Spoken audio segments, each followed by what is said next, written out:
play.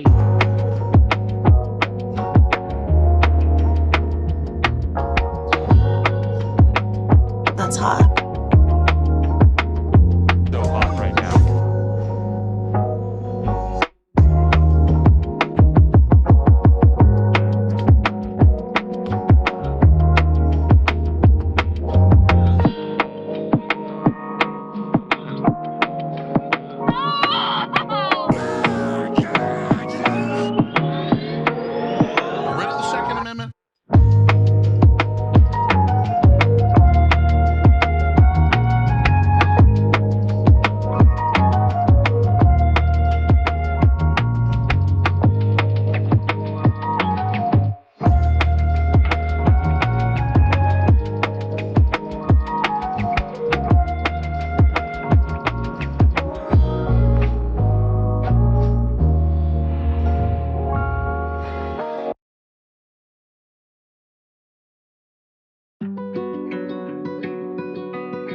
There's no point in you betraying your future self to gratify your present self. It's a stupid game.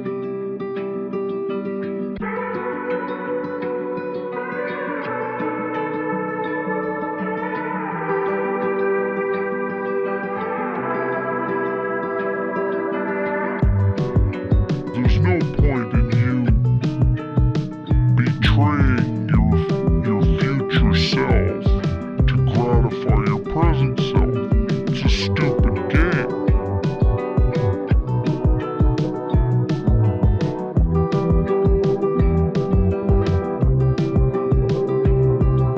When I go into the dry cleaner, that dry cleaning place becomes holy. A what now? Jesus, I say that.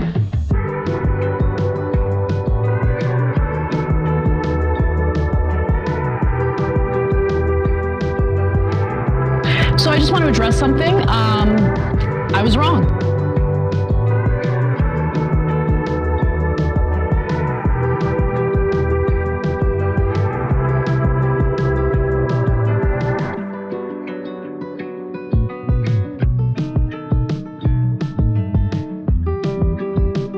So I just want to address something.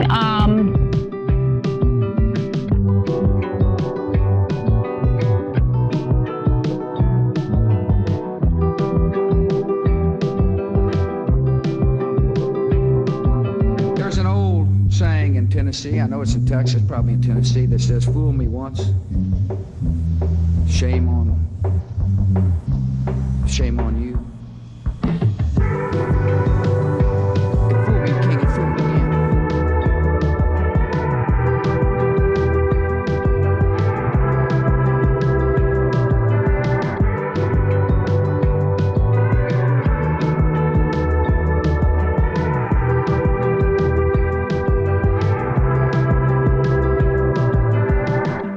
Oh, it never occurred to me.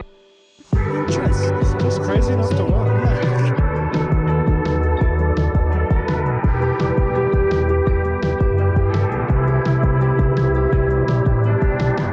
You are fat, you are a joke, you are stupid, you are not funny. You are not funny. How rude.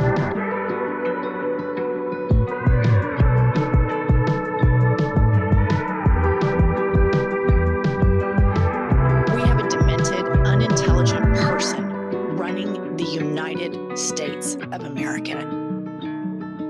It's a great day for being sad.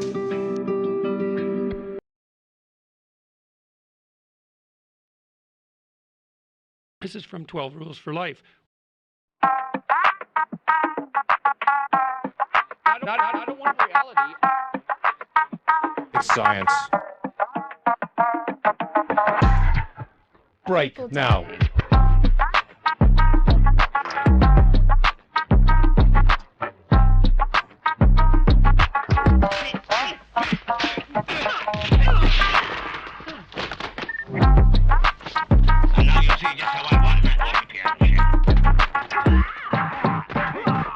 I see that you know your judo.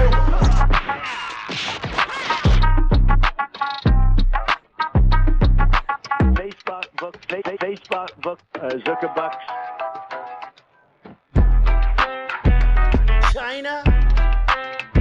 China. I have to have my China. China!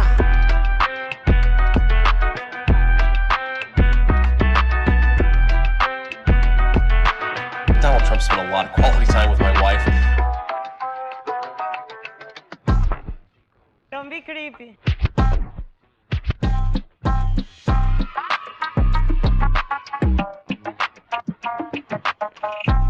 I mean, this woman is dangerous, ladies and gentlemen. Close it up, just like my wife's vagina. Immediately, if not sooner.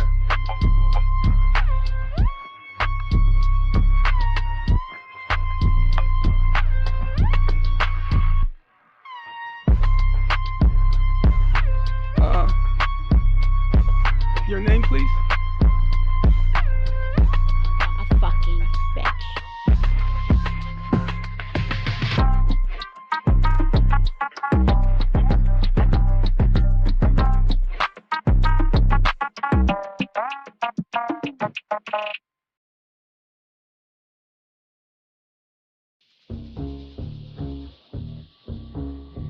Winter is coming.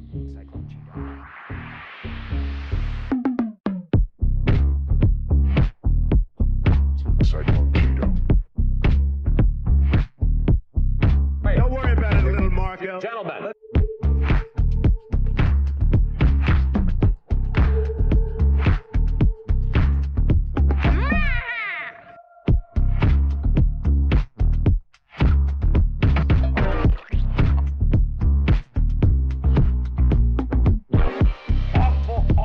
Awful. Weak. This is ridiculous!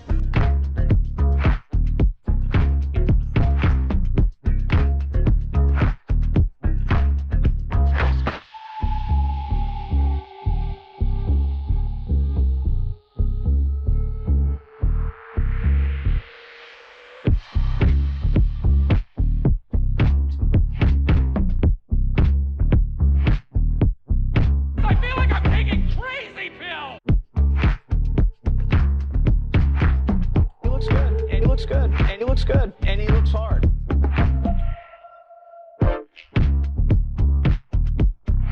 Aren't I a good guy? Are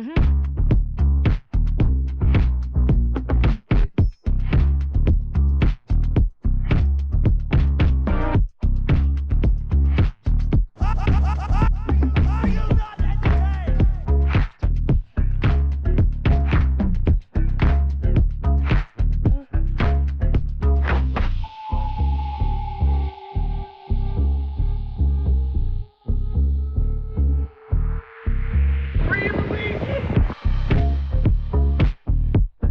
Precision of language, please. Welcome to the Resistance.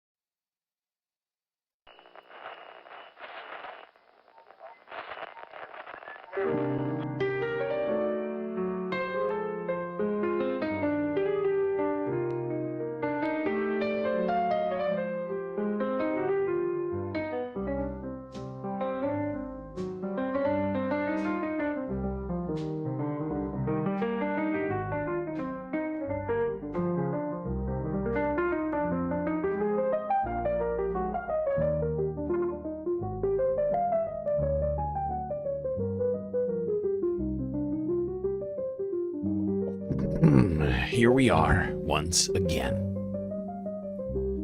Floating somewhere between Earth and space. Just trying to figure it all out. Boy, is there a lot to figure out these days. Hell of a lot going on. A lot to talk about, so I guess we better get right to it. As always, do not forget, safety first on our space travels. Buckle up those seatbelts, otherwise you might go floating off into that deep dark void.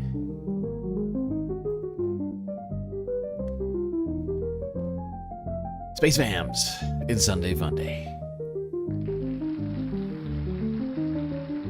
Very exciting stuff. Hope everybody is ready for a good old Sunday fun day stream. One of valuetainment and other things. Do some shout outs here first. Christopher Tablante, Hermit Horologist, The Lucky Minute, 123 in the YouTube chat. Joe 47, 771, a very close fourth.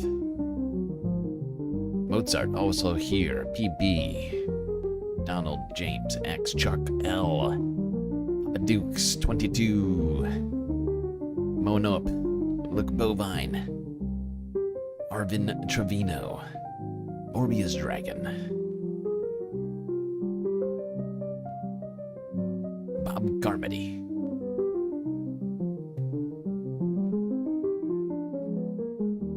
Okay, I think I got everybody in there.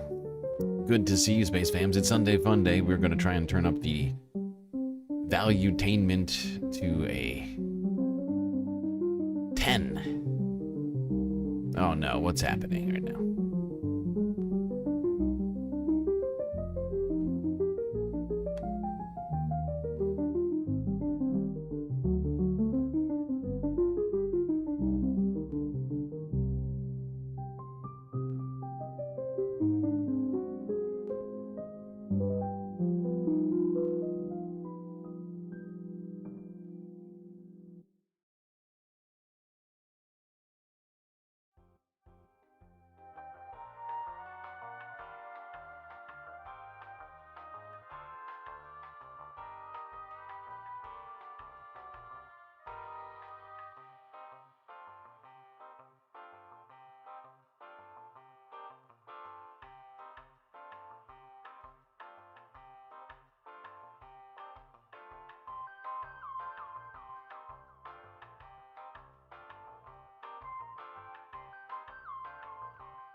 Okay. I'm not sure what the source of the lag was. That is not entirely clear to me. We seem to be back doing okay. Bob Carmody waiting around with his Carmody was right about everything cap. Smart. Good thinking. You're gonna want that. You're gonna come in handy. That's gonna come in handy later. Everyone should have a cap with their own name on it, saying that they were right about everything. Just for later, you know, just in case it comes up.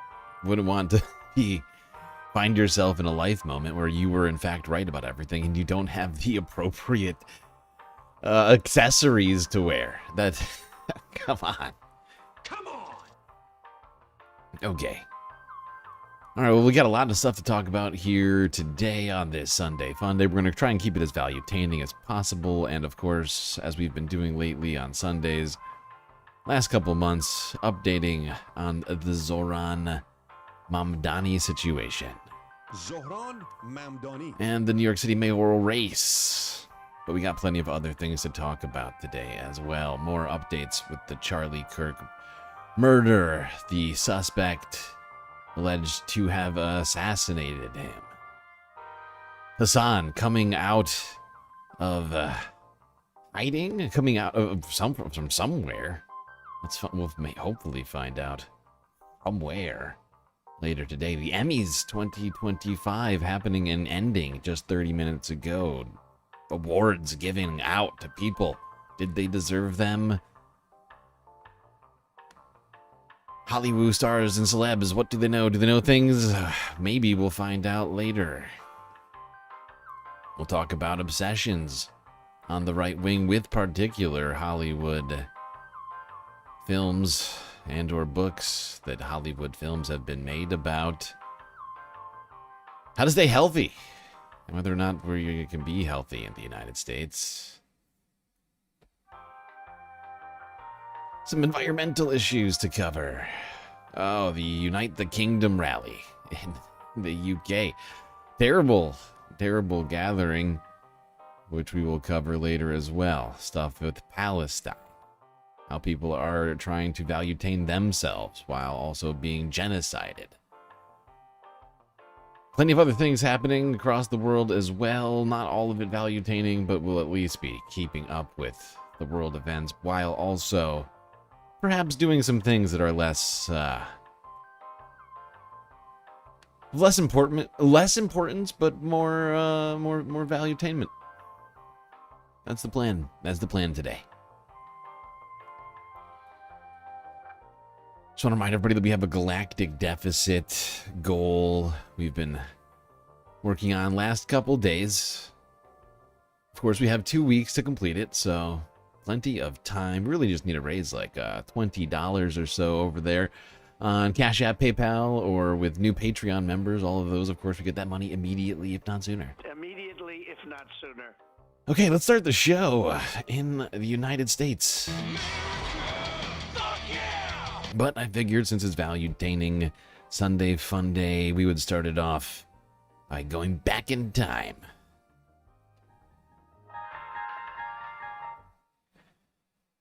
"30 years ago, 1995. An important public service, well, presentation. It's not really a public service announcement. It's more of a presentation. A presentation of the Federated Mutual Insurance Company. Don't ask me how this came across my desk.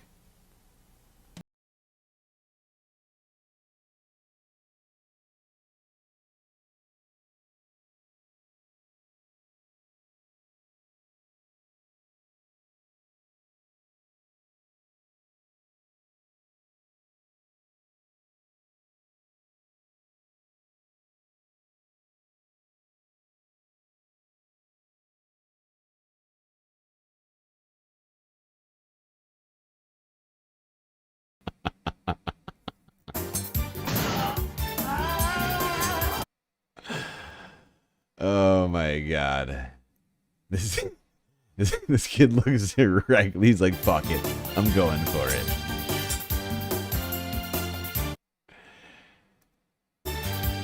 It's a goddamn disaster. Just nails that child. Oh god.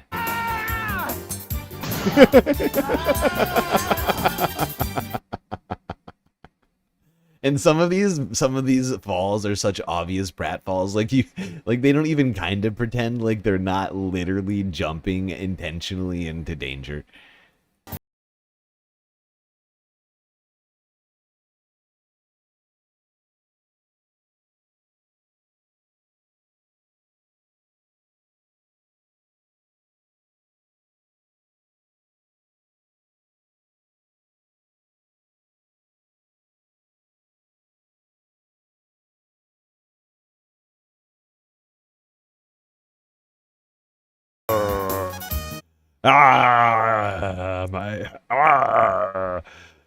Guy with 80s porn mustache.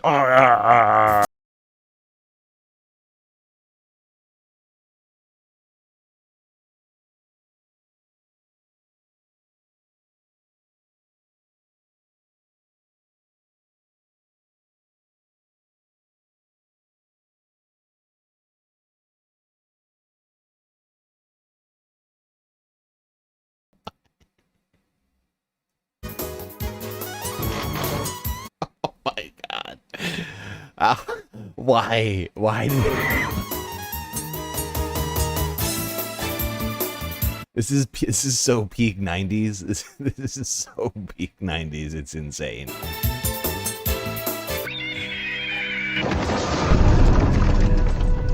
No!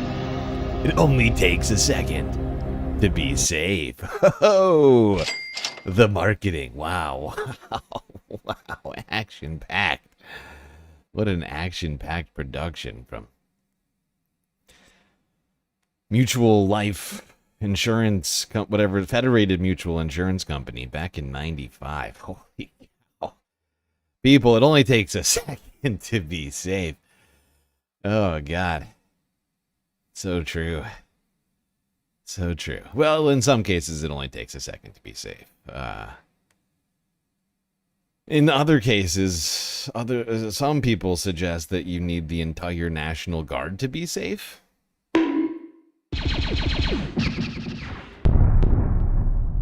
People like, you know, the president. I did everything right and they indicted me. And he was having a fun day earlier this week. He's having a great day out in the town.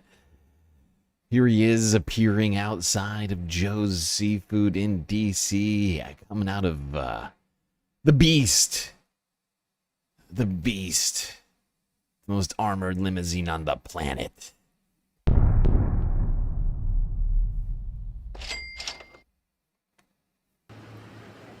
This video is brought to you by your tax dollars.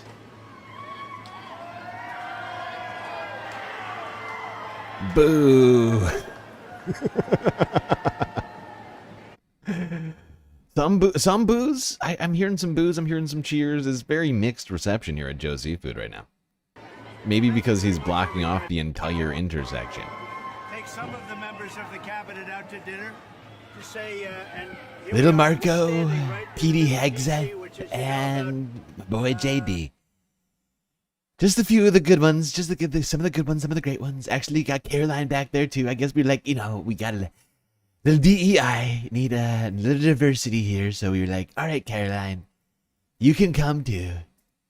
Over the last year was a very unsafe place. Over the last 20 years, actually, was very unsafe. But you're not allowed to talk. It's got virtually no crime. We call it crime-free. We're going to be announcing another city that we're going to very shortly. Not allowed to hang out at the boys' photo. Okay, you have to stand in the background. Okay, Caroline. This is like it's like. Have you heard of the great film, The Hangover? It's like that. Okay, you the ladies, back seat. Okay, do not have a leading role in this film. Okay. This is about a boys' night. Of a certain state would love us to be there, and the mayor of a certain city in that same state would love us to be there. We'll announce it probably tomorrow, and it's going to be something where we'll do like we did here. But this city, here I am standing out in the middle of the street. I wouldn't have done this 3 months ago. Look at me. I wouldn't have even done it. A year ago. I was afraid. I was terrified. I literally would have pooped my pants. If someone had said, let's go out to dinner at a very nice restaurant that costs $200 a plate, I would have literally shit myself in fear. It's very, very scary thinking about going to dinner just 3 months ago. The clip was quiet, son of a bitch. Was it quiet? I blame Forbes Breaking News. My volume was at a normal place. At a very normal place for the volume. Heard Donald Trump was inside of the restaurant. Of course, we looked at the menu of this restaurant at one point earlier this week, and like I said, expensive. I mean, if you buy an appetizer and an entree for yourself, you're talking about more than $100 a plate. Take the family out, spend a cool $500. Too scary. Too scary. We did it in 12 days, but now it's almost a month. We have a safe city, so that's good. Enjoy yourself. You won't be mugged going home. Don't worry. Don't worry, you're going to make it home perfectly fine. You can have fun. You can have fun. It's all right. You won't be mugged in the nicest part of Washington, D.C., where you probably wouldn't have been mugged anyway. Good time, everybody. Brandon B. Hey, thanks for that business card. Yeah, I gave it to you. Yeah, it's great. That's great. Where's your family? They're back in Atlanta. Oh, okay. Say hello, bro. Tell your family they can go suck Have a it. good time, everybody. Don't drink too much. Don't drink too much.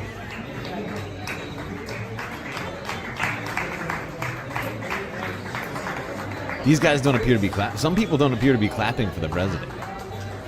You may notice some number of people in the restaurant don't appear to be as thrilled as others in the restaurant. That's just, I'm vibe checking. This is, I mean, I could be totally off base here, but that's how I'm reading it. The vibes from some of these people. Let's see what let's see some more of the vibes that were outside the restaurant. Trump, you are not welcome here! Yes, he is! Okay, these vibes don't seem great. Trump, you are not welcome here! Yes, he is! Free Palestine! Trump is the Hitler of our time! Free DC! Free Palestine! Trump is the Hitler of our time! Free DC! Free Palestine! Trump is the Hitler of our time! Get them out of here. He's terrorizing We're trying to have communities fun. all over the world! From Puerto Rico to the Philippines! How are we supposed to have fun when there's women talking and yelling, making loud noises? I don't even understand the words they're saying. They're so hysterical. It's like they're not even speaking English. To Venezuela! He is terrorizing communities! He is not welcome to DC! He's not welcome to Palestine! Palestine is not for sale! Free DC! Free Palestine! Trump is the Hitler of our time! Emmanuel! Free DC! Free Palestine! Free DC! Free Palestine! Trump is the Hitler of our time! Stop the genocide! Stop the genocide!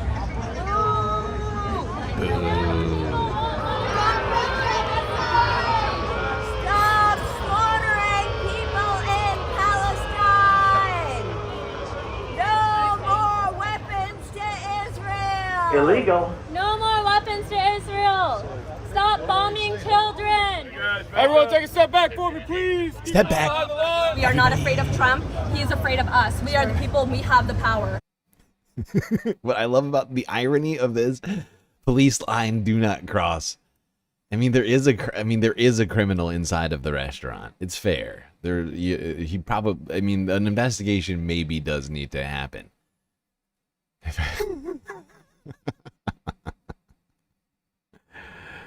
There we go. We watched that in the Earth half last stream, or maybe the stream before it. But I figured we'd watch it in the first half today on Sunday Fun Day. Because, of course, this was in America where Donald Trump was trying to have fun. He was just trying to have fun. He's just trying to have fun. People won't let me have fun. They keep wanting to talk about Palestine and still talking about Jeffrey Epstein. What's up with that?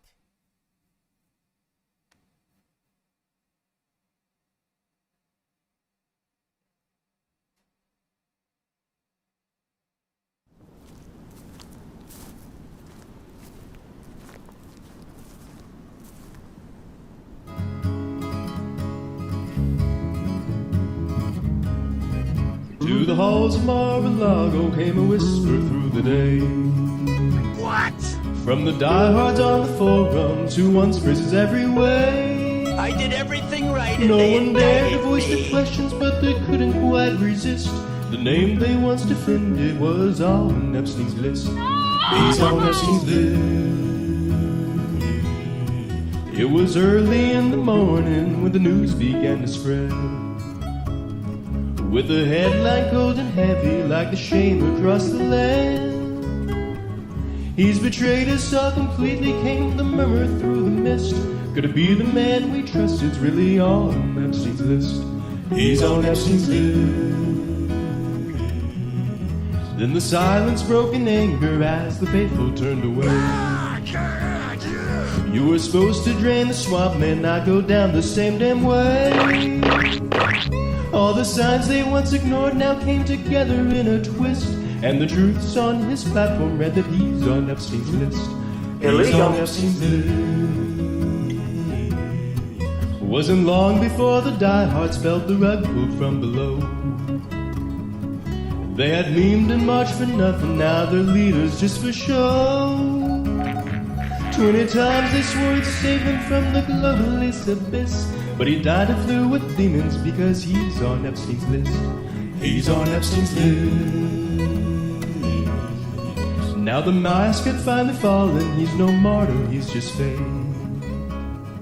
And that mugshot that they're praising feels like one big damn mistake. I made a huge, tiny mistake. No more rallies, no more glory, just a grift they can't dismiss. All that's left is just one truth, and that reads he's on Epstein's list. He's on Epstein's list. It was over in a moment, he had lost that final grip. All the lies had caught up with him, all the guilt he tried to flip. Well, the mighty kept deceiving, but he made one fatal slip when he told them he fights pedos while on Epstein's list.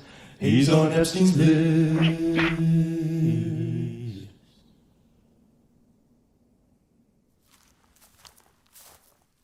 He's on Epstein's list. Still talking about Jeffrey Epstein?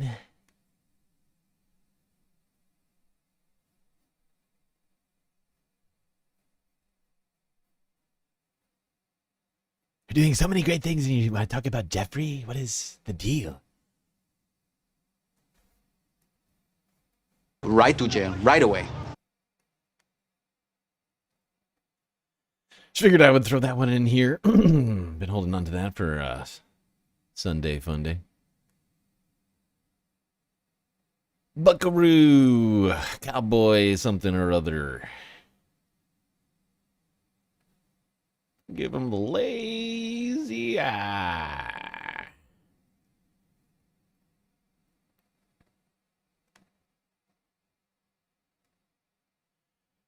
All right. Let's talk about this on a Sunday Fun Day. Seems like the right time to talk about it. What states are the happiest amongst the 50 in the Union? CBS New York has a quick breakdown, at least for how the tri-state area stands.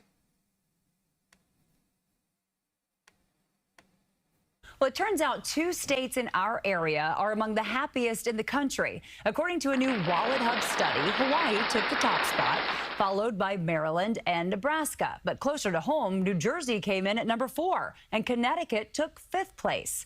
The study looked at a number of factors, including emotional and physical well-being, work conditions, and community support. If you're wondering about New York, well, we came in at 16th. That's not awful.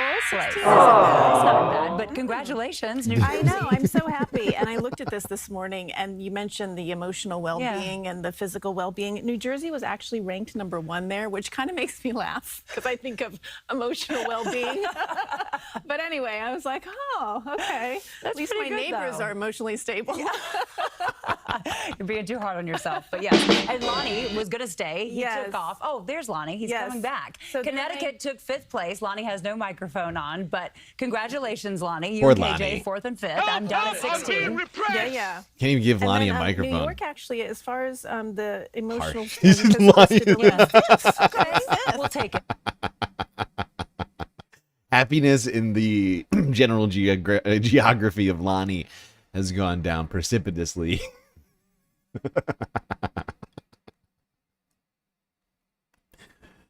Well, New Jersey, Connecticut, good job. Good job with that. New York, unfortunately, is still not not the happiest state. I don't think anybody necessarily shocked by that.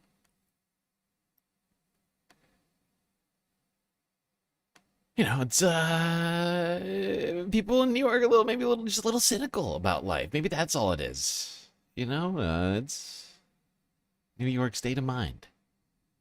And no, I'm not going to play that song right now. Okay, let's segue here now into talking about, of course, the New York mayoral election. I've been holding on to stories all week. Let's start off with Phillip over at CNN attempting to debate Zohran Mamdani. This was a ridiculous fucking display. This was last Sunday. Zohran Mamdani, thank you very much for being here. So Eric Adams is staying in the race. He announced that he is not going to take some... By the way, rather than doing like a regular interview, she really does genuinely seem to try and debate him for the next 11 minutes. Position he was reportedly being offered by Trump. Why do you think he's staying? You know, I cannot speak to Eric Adams' motivations or his interests. I can just tell you that it's been a lot of noise these last few weeks. And we've seen that this is the specialty of Donald Trump and his puppets. A lot of noise, few results. And all of it distracts from the fact that 1 in 4 New Yorkers are living in poverty in this city. And so often their concerns, their welfare has been secondary to the interests of these so-called leaders in trying to figure out their own futures. Do you think Trump's involvement in this race at this point is helping you? I think it's showcasing what's at stake, which is the fact that we have a vision to actually help New Yorkers afford their city. And Donald Trump has a vision to try and rip apart the very fabric of the city. He has passed legislation that will throw millions of New Yorkers off of their health care, ran a campaign on cheaper groceries, and is now cutting SNAP for hungry New Yorkers across the 5 boroughs. What about when, you know, Donald Trump has threatened to bring troops into New York? He's done it in Washington. He wants to do it in Baltimore, Chicago. If you're elected mayor, I mean, do you think that that's the first thing he's going to do? Because he's made it clear he's invested in what happens here. He's a longtime New York resident. He does not want to see you elected. Wow, what a way to claim. We will prepare for every fucking eventuality. hilarious. And I agree with what Commissioner. Like do you see what I'm talking about? From the jump, she's trying to argue from like literally just trying to argue against Zohran right now, and like present every single argument against him. I don't know what the purpose of it is, but first off, what kind of person claims that Donald Trump is a longtime New York resident? How many nights do you figure in the last year Donald Trump has slept in New York City? Just ballpark it for me. 1, 2? I mean, yeah, he showed up for a rally and he had to go to his criminal trials. Aside from that, okay, maybe a few more nights than 2 because he had to show up for those trials and to do rallies last year. But aside from that, you think he's hanging out in New York? Well, of course not. He's in Mar-a-Lago. He's a Florida resident. He's a longtime Florida resident and longtime property owner in New York. But he hasn't actually lived in New York for years. Years.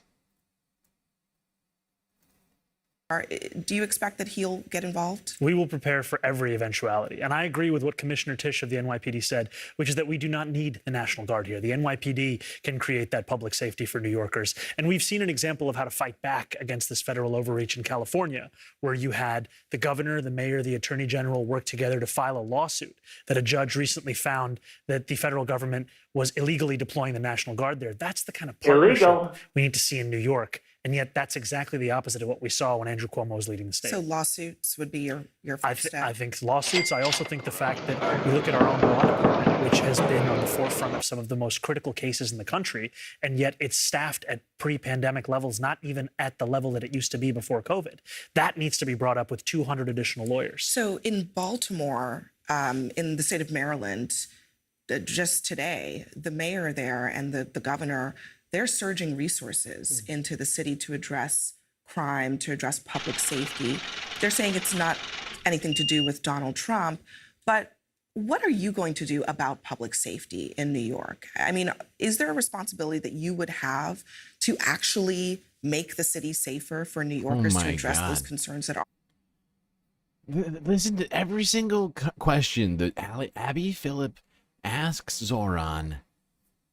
Zohran Mamdani is framed in this ridiculous, just like Zohran, like seeing as you don't give a shit about crime, don't you actually have? I mean, I know that you hate that you love criminals, right? Like, isn't it actually your responsibility though to stop crime in New York? It's like, what a ridiculous like tone she's taking.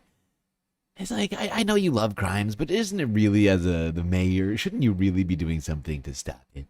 Very real. Absolutely. That is one of my primary responsibilities. And it's interesting that you actually mentioned Baltimore, because you can see in Baltimore that they've managed to bring down the number of homicides and shootings through an understanding of the very different tools you have to implement to actually confront the scourge of gun violence. Here in New York City, I would work alongside the NYPD to create that public safety and also invest in existing infrastructure we have here that is not at the full scale it could be. Infrastructure that has been shown to reduce shootings by up to 40%, and it goes by the name of the crisis management system. You know, you've said you wanted to debate Donald Trump. A lot of people ask the question, are you and Donald Trump more similar than maybe you might want to let on? And specifically on this issue of yeah, they're so socialism. similar. Even Trump's own ally. They're so similar, Abby. Oh my God, oh, hold on, let me count the reasons. Like all of the similarities. Zohran and Donald Trump. Let's see. Donald Trump. They both have O's in their names. Here's one. They're both men. Okay, there's two. Both men who live in the United States. Three. Those are three big. Oh my gosh. They might as well be the same person. And they're in politics? Oh, God. Oh, God, they're like carbon copies of one another. His fellow Republicans, like Rand Paul, have suggested that some of his policies are socialist in nature. He took a stake in Intel in exchange for U.S. government funding. People have called Isn't that Trump socialist. actually Do you a think socialist? that's a good idea? I think... Does everybody see what I'm saying now about this ridiculous Abby Phillip interview? Isn't Trump actually a socialist? Aren't you two actually the same? Shouldn't you actually care about crime? Like listen to this. Listen to this goddamn. This is a fucking travesty. This is ridiculous.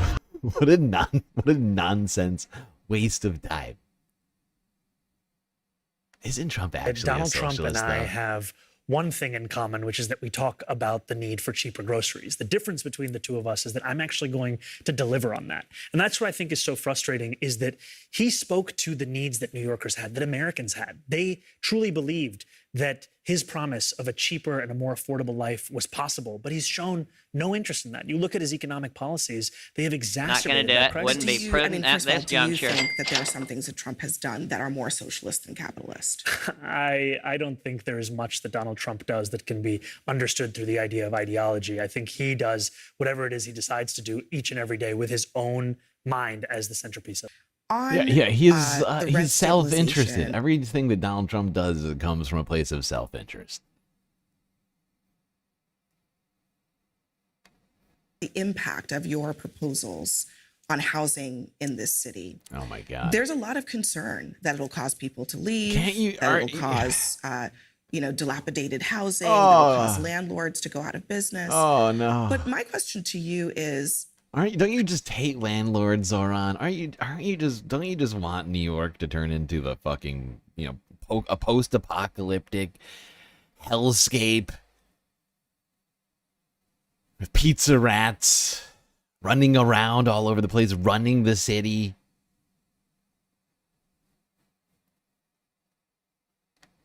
interested are you in working with or talking to the private sector on some of these issues? Are you flexible in some of your views for what the solution might be to housing costs or what the solution might be to a lack of inventory? Or do you think that they can't be part of the solution? Zohran, do you or do you not love Pizza Rat? Yes or no?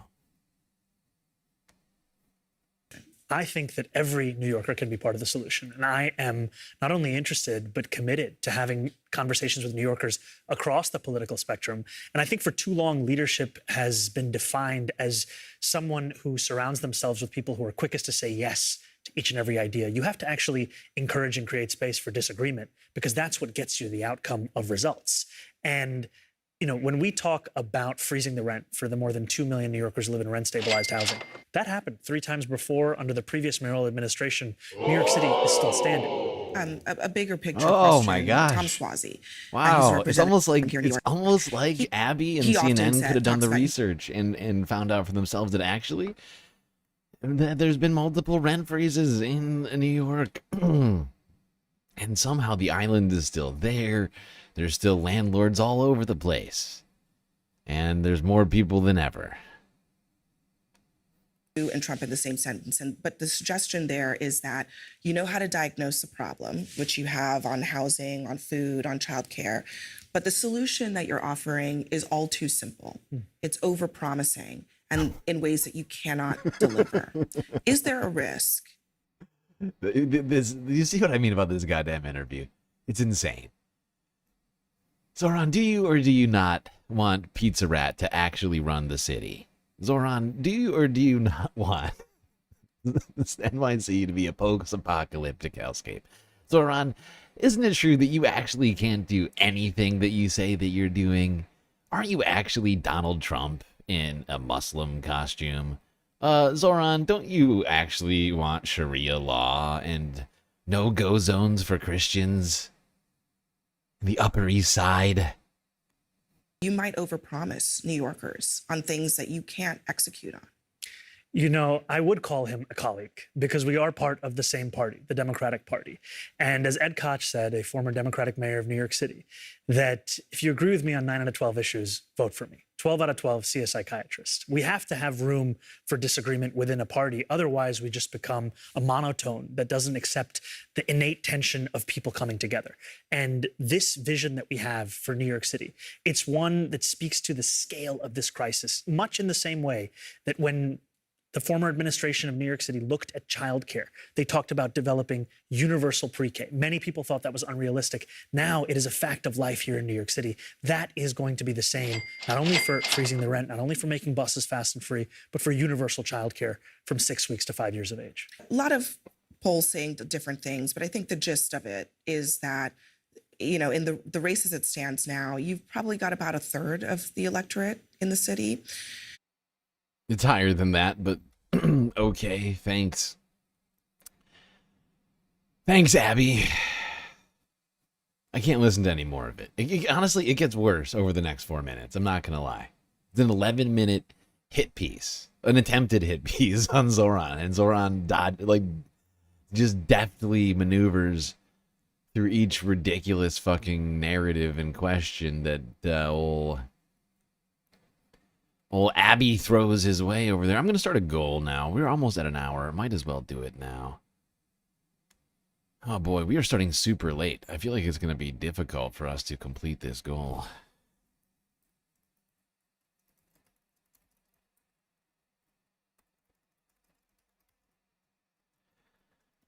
I suppose I should stay optimistic.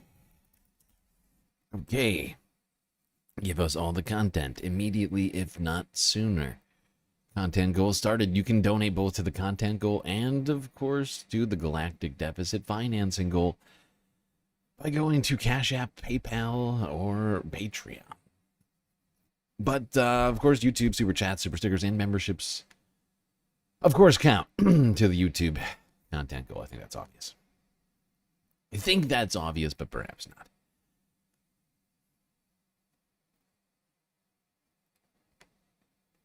All right, now Zohran did a sort of a sit-down discussion at, oh, where was this again? I can't remember. Oh, right, it was at Columbia. It was at Columbia Journalism School. Let's see what Zohran had to say on public safety in schools.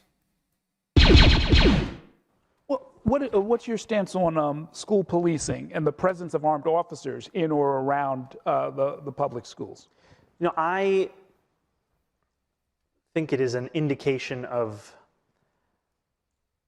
this broken status quo that we have many schools where they will have a school safety agent, but they will not have a nurse, they will not have a social worker in that same school. And we find that time and time and time and time again.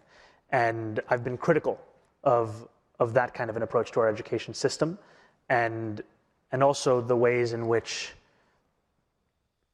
we view discipline, the only ways that we can actually impart and enforce discipline, versus us learning from many models that we've seen even be more effective at promoting getting people back in compliance with those rules as opposed to just punishing them for violence. Do you support the use of metal detectors? And I guess more to the point, who should make the call on whether or not to use them? I think there has to be a real role for the school's chancellor in being a part of that conversation. You know, I have heard from a number of New Yorkers whose children have to go through those metal detectors of the feeling it leaves them with of being less than. in a student at another school. And I also know that this is not an easy and simple conversation and that there are real questions of safety, but I have a skepticism about whether this is the way in which we can actually create that safety. Is it through the application of metal detectors at a few schools across an entire system? Yeah, Zohran making a fair point. It is a complicated question, but, you know, turning some schools into mini police states, little prisons, especially in low-income neighborhoods, does create a certain dynamic dichotomy between, you know, affluent and not affluent schools. But also, I mean, it is a failing of society that we would even need such things at schools. Sorry, hold on. I'm doing one thing real quick. Over here. Okay, yeah. Staying at that Columbia Journalism School interview, let's hear what Zohran had to say about surveillance of political and religious groups done by the NYPD, something they've been doing for decades. Public safety. Okay. And would that too be under your Department of Community Safety? Yes. Under what circumstances, if any, should the NYPD be allowed to conduct surveillance of political or religious organizations? I have many concerns about the history of surveillance we've seen in this city. You know, I represent Steinway Street in Astoria, and the NYPD had a unit, the demographics unit, which was tasked with surveilling Muslim New Yorkers doing the most banal things: the barbershop, the travel agent, the hookah bar. There were even reports of when Muslims would play soccer at Astoria Park. And not soccer. We have to monitor the soccer. And I Muslims think playing soccer, that's the first step into jihadism. Muslims playing soccer, they might as well be Al-Qaeda. The barbershop, the travel agent, the hookah bar. There were even reports of when Muslims would play soccer at Astoria Park. Illegal. And they could have asked me, I would have said every day. And I think it has shown that there have too often been instances where just identity in and of itself is the basis of suspicion and the basis of surveillance. Mm-hmm. And I went to high school with someone who was pressured into becoming an informant. And so these kinds of approaches to surveillance have been ones that have truly torn at the fabrics of civic society. You know, part of the reason I'm sitting before you as the Democratic nominee is because of an increase in Muslim voter turnout unlike anything we've ever seen in the history of this city. And the reason that was so difficult, the reason it's taken so long, one of those reasons is that there are many whose experiences in the post-9/11 era, whose experiences of a demographics units, whose experiences of the NSEERS program have been experiences that have taught them that the safest place to be is in the shadows. And that the best thing you can do is to engage as little as possible with government around you. And I have deep concerns about the possibility of extending that era.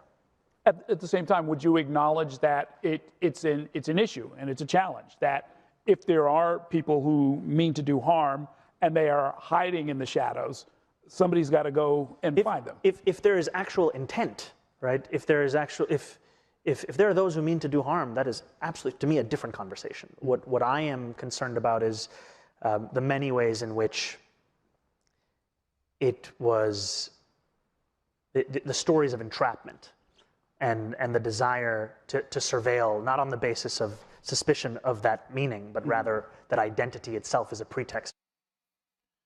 Yeah, exactly. And we are living in a world where identity is now being used as a pretext for all sorts of things, including the detention of people. And this is something we have to genuinely worry about. right now. You know, the government has incredible ability to surveil. And NYPD has a long history, not just since 9/11. You know, perhaps more so with Muslims after 9/11, but in terms of just surveilling political groups. In New York, I mean, Democracy Now!'s own Juan Gonzalez, a member of the Young Lords, was surveilled. Back in the, what is it, the 70s, I guess, 60s? God damn, he's old. But they've been doing these sorts of things for a long time. And honestly, it just needs to stop. You know, surveilling people without having evidence of a crime at all, you know, it should be just not allowed, right? And yet the government's just constantly doing it.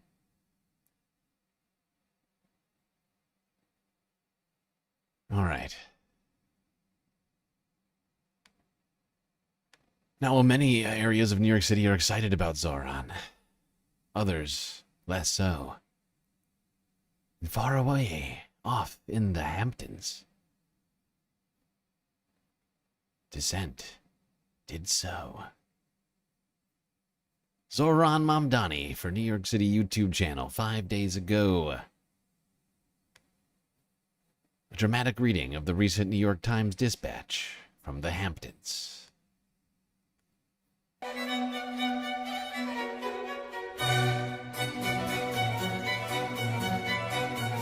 How are the very rich feeling about New York's next mayor? In the Hamptons. Ocean breezes, oversubscribed Tracy Anderson classes, parking woes. And this year, with a New York City mayoral election looming in the fall, a freakout that the most sumptuous of summer staples has ensued.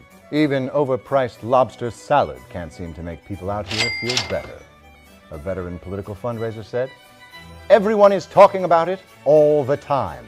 What they are talking about, for the most part, is whether anyone, specifically former Governor Andrew M. Cuomo or Mayor Eric Adams, can beat the Democratic Socialist Zohran Mamdani. In June, he dared to say on Meet the Press, I don't think that we should have billionaires. The Hamptons is basically in group therapy about the mayoral race. In other words, the plutocrats are panicking. Another recent benefit from Mr. Cuomo took place at the Southampton estate of the conservative media executive Jimmy Finkelstein and his wife Pamela Gross, a former advisor to First Lady Melania Trump. Mamdani has a great smile and is wonderfully articulate.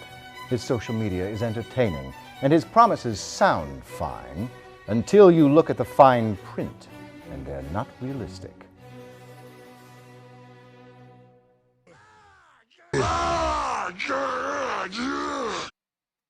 Zohran Mamdani.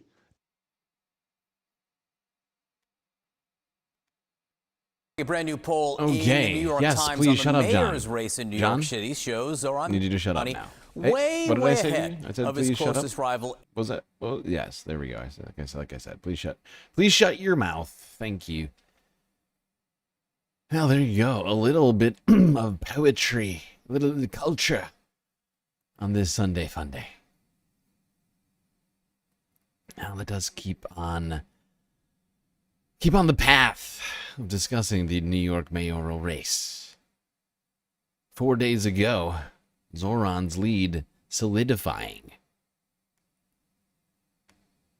showing all other candidates with no chance of winning as the current field stands. CNN 4 days ago. A brand new poll in the New York Times on the mayor's race in New York City shows Zohran Mamdani way, way ahead of his closest rival, Andrew Cuomo, in a four-way race. Look at that. The goal, of course, is to win. That probably makes Mamdani happy. Now, what's interesting about this is that we had been looking at the polls a little bit over the last few weeks, and they've been doing some different things. They went up, they went down, but this is a massive jump from the last one. He is now over 22 points higher than Andrew Cuomo right now. That is not a good sign for those who are wanting a loss for Zohran. Zohran Mamdani. Because it would now seem to be that he has nearly clinched this victory. He would need some sort of real scandal of some kind to really upend this moment. These other claims that some Mamdani supporters have been making about how he is reshaping the electorate. Let's get right to CNN's chief data analyst, Harry Enton, now with that. So what about that? I mean, we heard Bernie Sanders, we hear others say this guy is different. He's, attracting a whole new range of voters. False. The primary win may have been historic, but the reason he leads in the general election is not historic at all. He is not remaking the electorate. What are we talking about here? Okay, choice for New York City mayor. Those who are supporting Mamdani, overall he's getting 46%. How about those who didn't vote in 2024? Get this, it's actually a little bit less. It's a little bit lower. He's at 44%. His lead goes from 21 points over his nearest competitor, Andrew Cuomo. Well, there we go. Those are the numbers. Now, what Harry Emden here is talking about is it's a fair point to make here. Doesn't appear that he has, at least in terms of the poll numbers, but of course that's different than who will wind up voting, and so it's a fair, it's kind of a fair thing to bring up right now, but I'm not so sure about that, right? Because we're talking about polls, and have the poll number, have the pollsters change their strategies to reach out to those new voters? Have they been successful in getting those? I'm doubtful. I could be wrong. Either way, the numbers show Zohran handily beating every candidate in the race. Let's go here. Eyewitness News. ABC 7.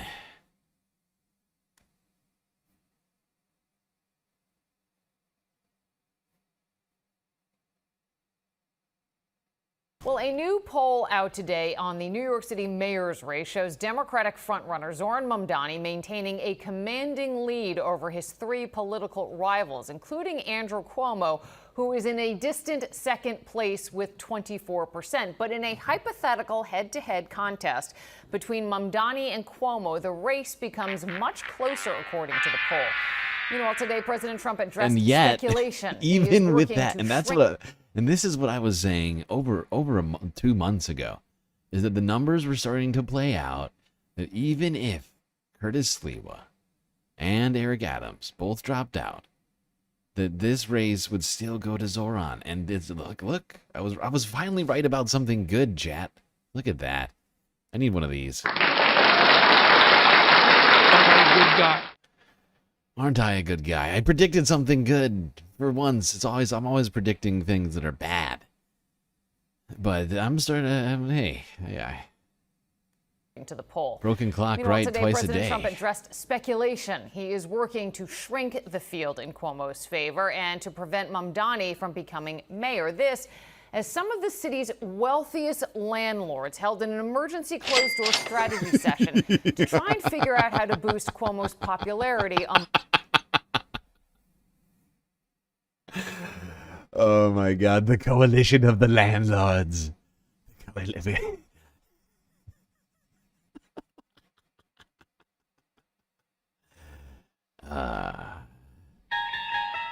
Calling all you landlords. You must come to the top of Billionaire Row Tower for an important clandestine meeting about how we can make Andrew Cuomo more popular. It's incredibly important. Our entire future depends on it. The landlordian empire will not stand for Zohran Mamdani. Zohran Mamdani. Fucking hilarious. Emergency landlord meeting. Calling all landlords. Please, please. Mayday, mayday. Sharia law.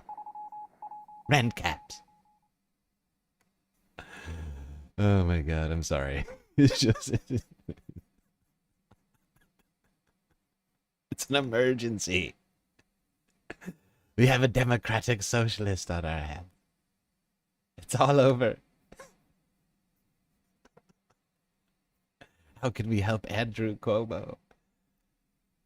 Maybe if we can get Donald Trump to do the dance with it. Maybe if he could do the Trump dance. That's it. If he just does the Trump dance. The Gillibrand thing before we forget, because it's more serious. Is it really 2030 for her? Yep. She just got reelected. It sucks. But this is, as I said earlier, every, the House members are up every 2 years. So I think Hakeem Jeffries' primary challenge, 2026. But Schumer's up in 2028. Hopefully he resigns before then. I mean, it seems like he maybe has an understanding he's a dead man walking, not literally, but in terms of leadership. And then Gillibrand's up in 2030. And the problem here is that she's also the head of the Democratic Senatorial Campaign Committee. Terrible. Now, the Democratic Senatorial Campaign Committee and Chuck Schumer have been pushing one particular candidate in this race in Michigan, Haley Stevens. We didn't even play that clip of her talking about how she sounds like Marge Simpson, talking about how I bring a full-size Bible. Or Constitution. Jesus, I say that. Yeah, not a pocket Constitution, a full-size one. And she is taking so much AIPAC money, and these are the candidates that the infrastructure of the Democrat... All these pocket Constitution havers, these fair weather patriots, real patriots, great patriots, carry around full-sized parchment in a backpack, all like crumpled up. Party, which is in New York State, as they talk about how Zohran is not representative of the rest of the country, the Democratic Party decided to centralize most of its leadership in New York, but whatever. They're pushing these AIPAC-funded candidates. Gillibrand is behind all of this. And if you recall, after Zohran won, she went on a radio station and said that he has endorsed, she smeared him in an explicitly racist way. Islamic Jihad supporter. She said that he supports an Islamic Jihad He wants Sharia against law. Jews. No-go zone. A no-go zone in Manhattan. Okay. She's not done. When was this? Do we... Oh no, nobody can see. Yeah, 9/8. It was yesterday. I'm sorry. Was No, it the just camera's terrible. I'm sorry, everyone. It's terrible. Good.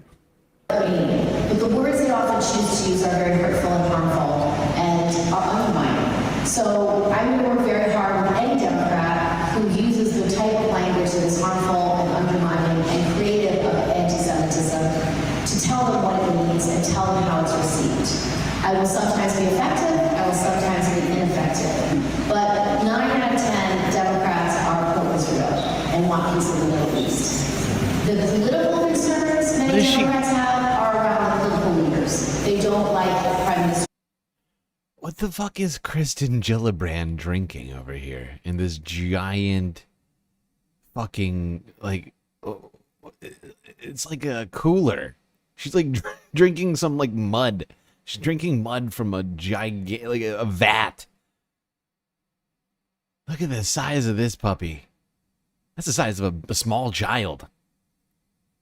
Look at this bottle, and she's got two. She's got one giant, but then also a thermos for some reason. You need a thermos and a full-on a jug, a baby-sized jug of mud water. I guess that makes sense when you're a swamp creature. Illegal. They don't like the far-right coalitions. They find their words hurtful and destructive, and so they are frustrated because they don't know how to articulate political disagreement. And sometimes it comes out as anti-Israel. And I try very hard to explain that your intentions are one thing, but how you receive is another, and that's where we get the disconnect. And so I'm going to keep working hard to try to find a commonality, to try to ensure that we can all be on the side of fighting against anti-Semitism and try to get them to sign resolutions beyond advocacy issues, beyond, to helping our campuses have the resources to ensure safety of all campus students. So I'll work as hard as I can, Michael, to do exactly what you're saying, because it is very hurtful. And okay, all right. I've had enough. But let's just, go from the end back. To reiterate this stuff about college campuses, when we have seen now how Donald Trump weaponized this as a way of stripping universities of research grants, of classes, of dictating what curriculum is, all of that in the name of supposedly allowing anti-Semitism to run rampant. When it's quite clear that all of those student protests, some of us at the time, but in retrospect, were all exactly right. And Donald Trump has literally used what she is continuing to espouse about what was happening on college campuses as a tentpole for his fascism. Exactly. It was also a... Exactly. Democrats continuing to do the monthly APAC messaging garbage like this is absolutely giving Donald Trump all the ammunition he needs. All he's got to do is look, the Democrats agree with me. They agree with me. Colleges are filled with anti-Semitism. Don't you see? Senators, highest elected Democrats in the land, all agree with me. Awful, awful, awful. Weak. All right.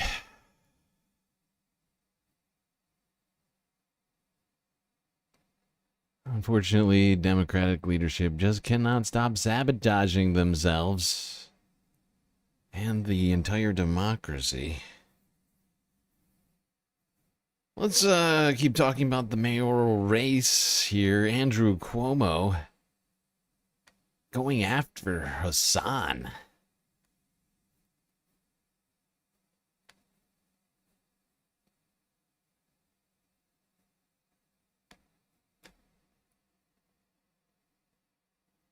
Let's get started with something fun and something funny.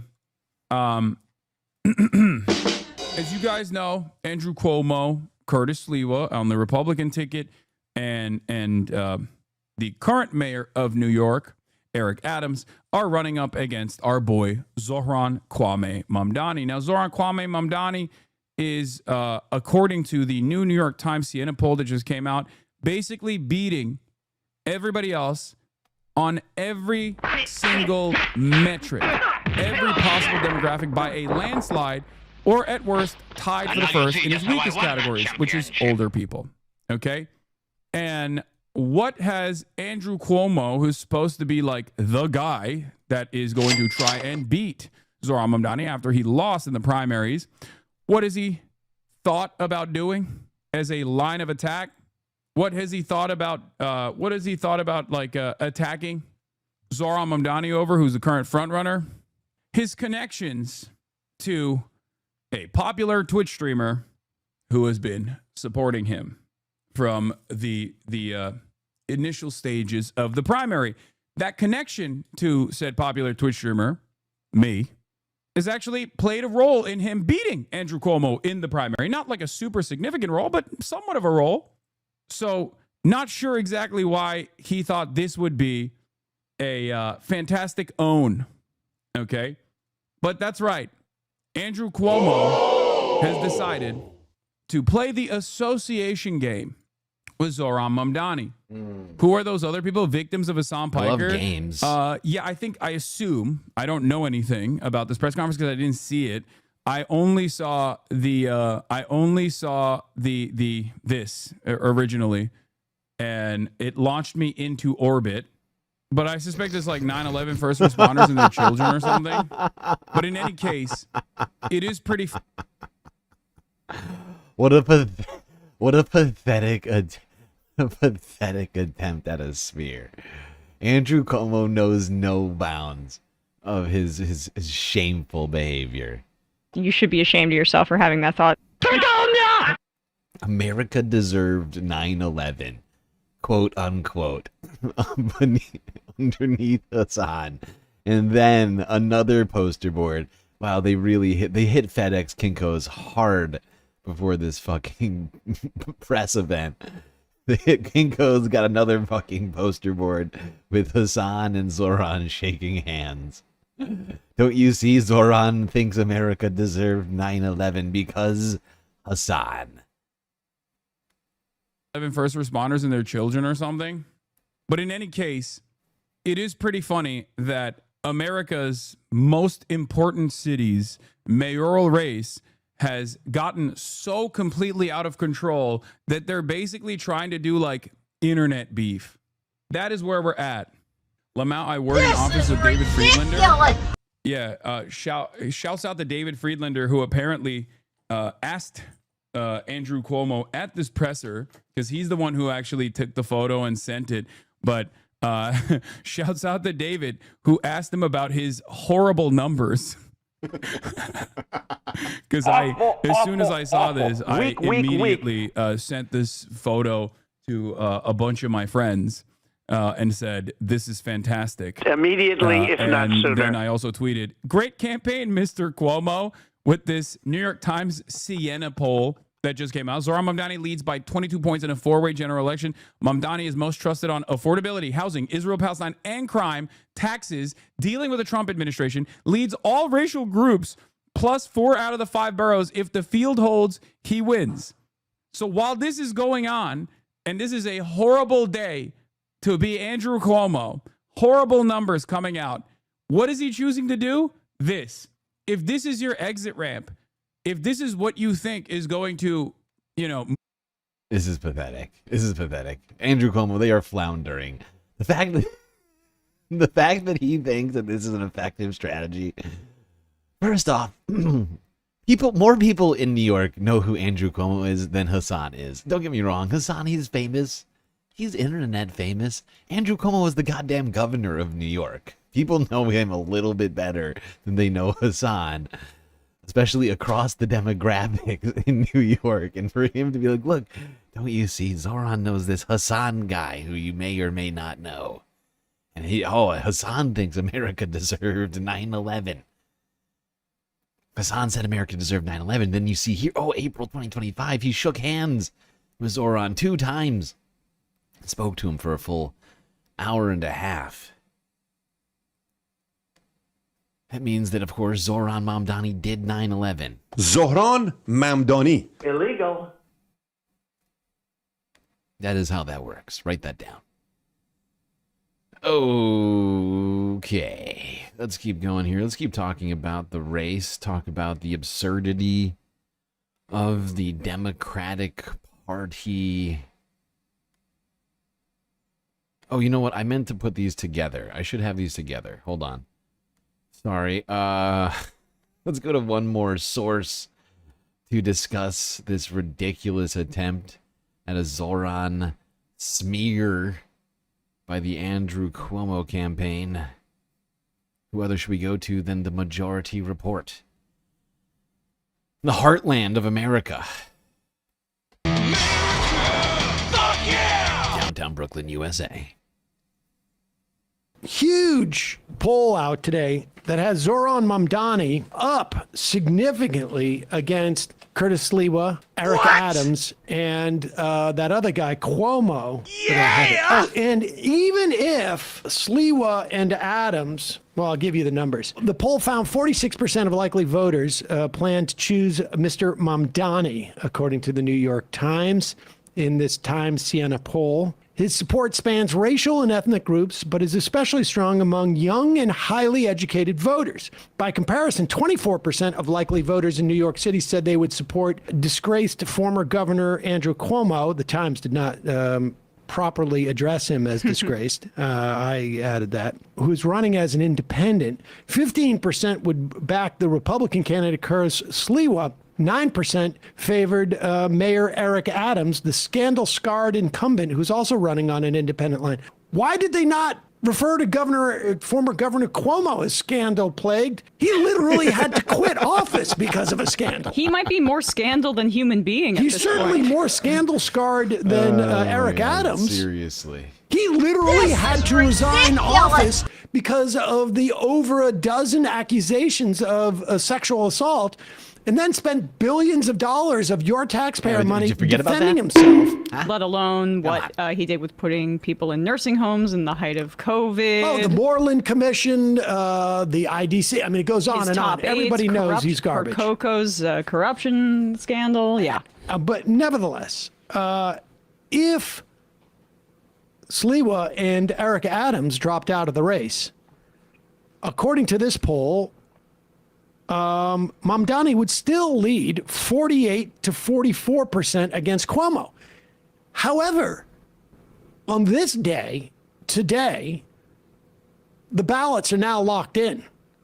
So even if Adams and Sliwa were to leave the race and endorse Cuomo, their names would still be on there. So I would suspect that Mamdani's lead would actually be greater than 48 to 44. But the reality is that, you know, you're starting to see Democrats coalesce around Mamdani. Their nominee in the primary, vote blue no matter who. All the Democratic primary voters who selected him as a Democrat. I don't care what Tom Suozzi says, who a Democrat is or who isn't. The voters Suozzi think he's a Democrat. Republican? Yeah. Time to lecture the rest of us on it. And then there's a couple of outliers. You should be ashamed of yourself for having that thought. God damn, Emma cooking over here. White-knuckled who are still hanging on and not endorsing Mamdani. Just a couple of backbenchers, one being the leader of the Democrats in the Senate and one being the leader of the Democrats in the House. Where are they from? It turns out they're from New York. And it turns out Mamdani won both of the places where they live. He won Jeffries' district by 12 points. And I will also add that the National Democrats will pretend they haven't even heard about Zohran or don't want to comment on the race because that's just commie New York. That's just New York politics. But it's interesting that the leaders of the Democrats in the House and the Senate are from New York, and you feel okay with them representing the interests of the party, a.k.a.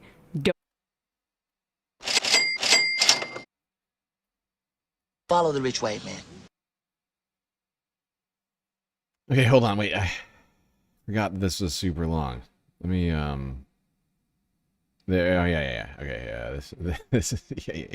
This is probably about where we should pick back up. Crazy ass Zionists or whatnot, and they go like, "Who is the biggest villain that we can find?" And they scroll through all the things like Farrakhan's not around anymore. We killed Osama, right? We killed Osama bin Laden, but he's not. I'm talking about like who is in U.S. political life in New York who would be like in some way scare people. Jesse Jackson, no, that doesn't work anymore. Yeah. We're calling Kaepernick, nah, not really. Oh, I know. We're going to take this guy's picture, and when we do a press conference, we're going to show that Mamdani is actually tied in with, yes, Hassan Piker. Whoa. What? Imagine you are a New Yorker who knows who Hassan Piker is. When you see that picture of him with Zohran Mamdani, is your reaction going to be, oh my God, Mamdani has shook hands or had sat down at a table with Hassan Piker? Is your reaction going to be like, oh my God, Zohran I was thinking of voting for, but Hassan Piker? Oh my God, that's terrifying. This is so out of touch. It's fascinating. Seriously. Like, do people, I just don't get it. It's incredible. It's a pathetic attempt. Like I said, this is thrashing. This is thrashing from the Andrew Cuomo campaign. You know, they're just thrashing. Nobody who was planning to vote for Hassan is going to be deterred. I mean, just God damn it. Nobody who was planning to vote for Zohran is going to be deterred by the fact that he hung out with Hassan one time. It's ridiculous. This is ridiculous! PB, breaking the ice on the content goal. Went almost an hour without any movement on the goal. Now 2 of 10 completed. Sour hour initiated. Feel the power of the citrusy support. I know I'm feeling it. Thank you, PB. Much appreciated. Very much appreciated. Okay. We are going to stay talking New York mayoral election. I think it's going to take up the whole first half. I'm really trying to spend as much time not talking about Charlie Kirk and Tyler Robinson as I possibly can today, because we spent most of the week talking about it. And we got so many other things that we should and just we need to talk about, we should talk about, could talk about, and I'm planning on us talking about. As long as we complete that goal, we should be able to talk about absolutely all of it. Remember, you can contribute not just with the YouTube super stickers, super chats, and memberships also count. Cash App and PayPal. As well as Patreon memberships. Or if you're already a Patreon member, you are a patron, but maybe you're thinking, oh, I could upgrade. That's right, you could upgrade your patron membership from a patron to, I don't know, say a benefactor level patronage tier. That would also count towards the goal. Pitchforks, can't donate tonight, you get paid tomorrow. That's okay. You donate on many nights. Do not feel like you need to donate every night. It's just not, it's not incumbent upon you, right? All of us, with just a couple of dollars from everybody, really right now, with just $1 from everybody watching, that would solve it. We can crowdsource this bitch right here, and I know we're gonna do it. All right, staying with the New York mayoral race, let's go here now to CNN. Bernie Sanders has some things to say to Democrats for not endorsing Zohran Mamdani. Zohran Mamdani.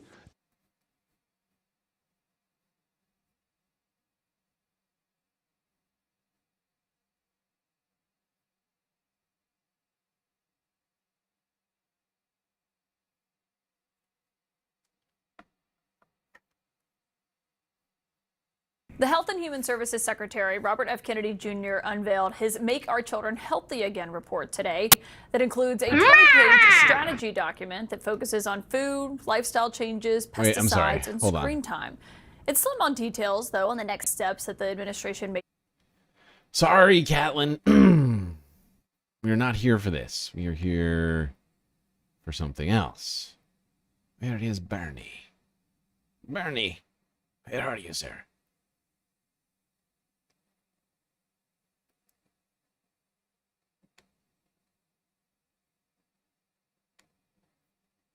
Tens of thousands of people are going to die as a result of that. Well, one thing that stood out to me from the report is that part of it calls for making sure there's whole, healthy food through government-funded SNAP nutrition program for low-income Americans. Obviously, the president just signed legislation that would cut SNAP. Massive cuts in nutrition, absolutely. Look, so do those seem contradictory to you? Oh, I think maybe. Of course it's contradictory. They have massive cuts in nutrition programs, and they're talking about making decent food available to the kids. Of course, there's a contradiction. Look, the bottom line here is we are the only major country on earth that does not guarantee health care to all people as a human right. You want to make America healthy? You do what every other major country does. Pass a Medicare for all single-payer system. Number two, we are spending twice as much per person on health care as the people of any other country. You want to make America healthy? Have the guts to take on the insurance companies and the drug companies who are ripping us off every single day, substantially lower the cost of health care in America. Those are some of the things we can do. Well, there was the executive order that the president signed tonight when it comes to something that I think you and Kennedy agree with, at least in theory on, which is drug advertisements on television. Yes. And Secretary Kennedy was touting this outside the White House tonight. Yeah, he was touting it, but they have no legislative plan on that, so it doesn't matter. Hold on, this is not I forgot it takes them a second to get talking about Zohran. When do they switch topics? I know it happens at some point here. Ah, yeah, I think it's over here.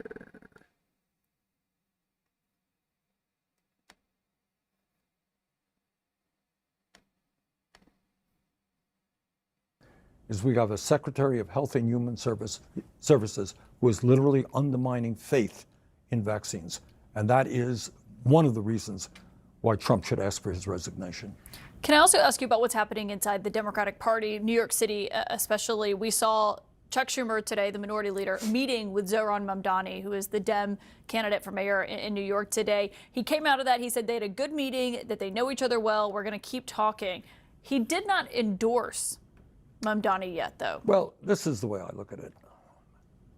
I think it's no great secret that the Democratic Party is struggling right now. According to polls, they're probably at the lowest point that they've been in a very long time. I'm staying in the And the reason for that, in my view, is that at a time when we have more income and wealth inequality than we've ever had in the history of our country.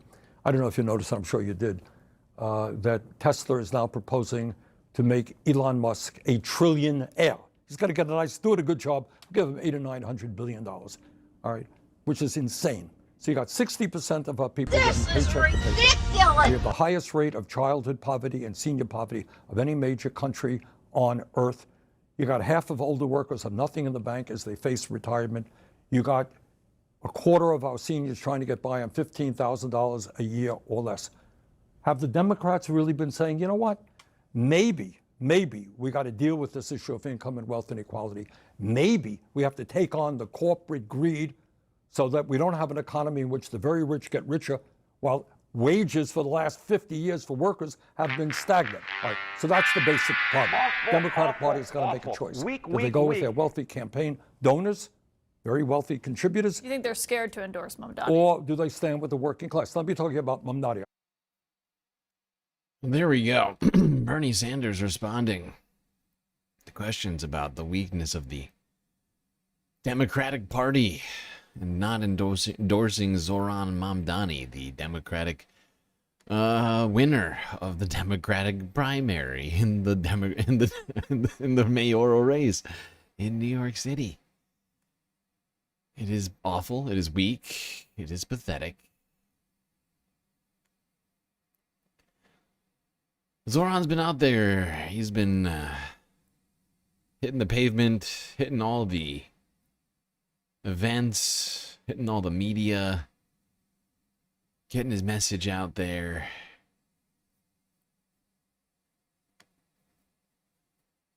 Eric Trump, who has been leading the family's crypto scam, making billions and billions of dollars. I think he's collaborating with the son of one of those billionaires. It might be Lutnick. Brandon Lutnick. Lutnick. Oh, Brandon.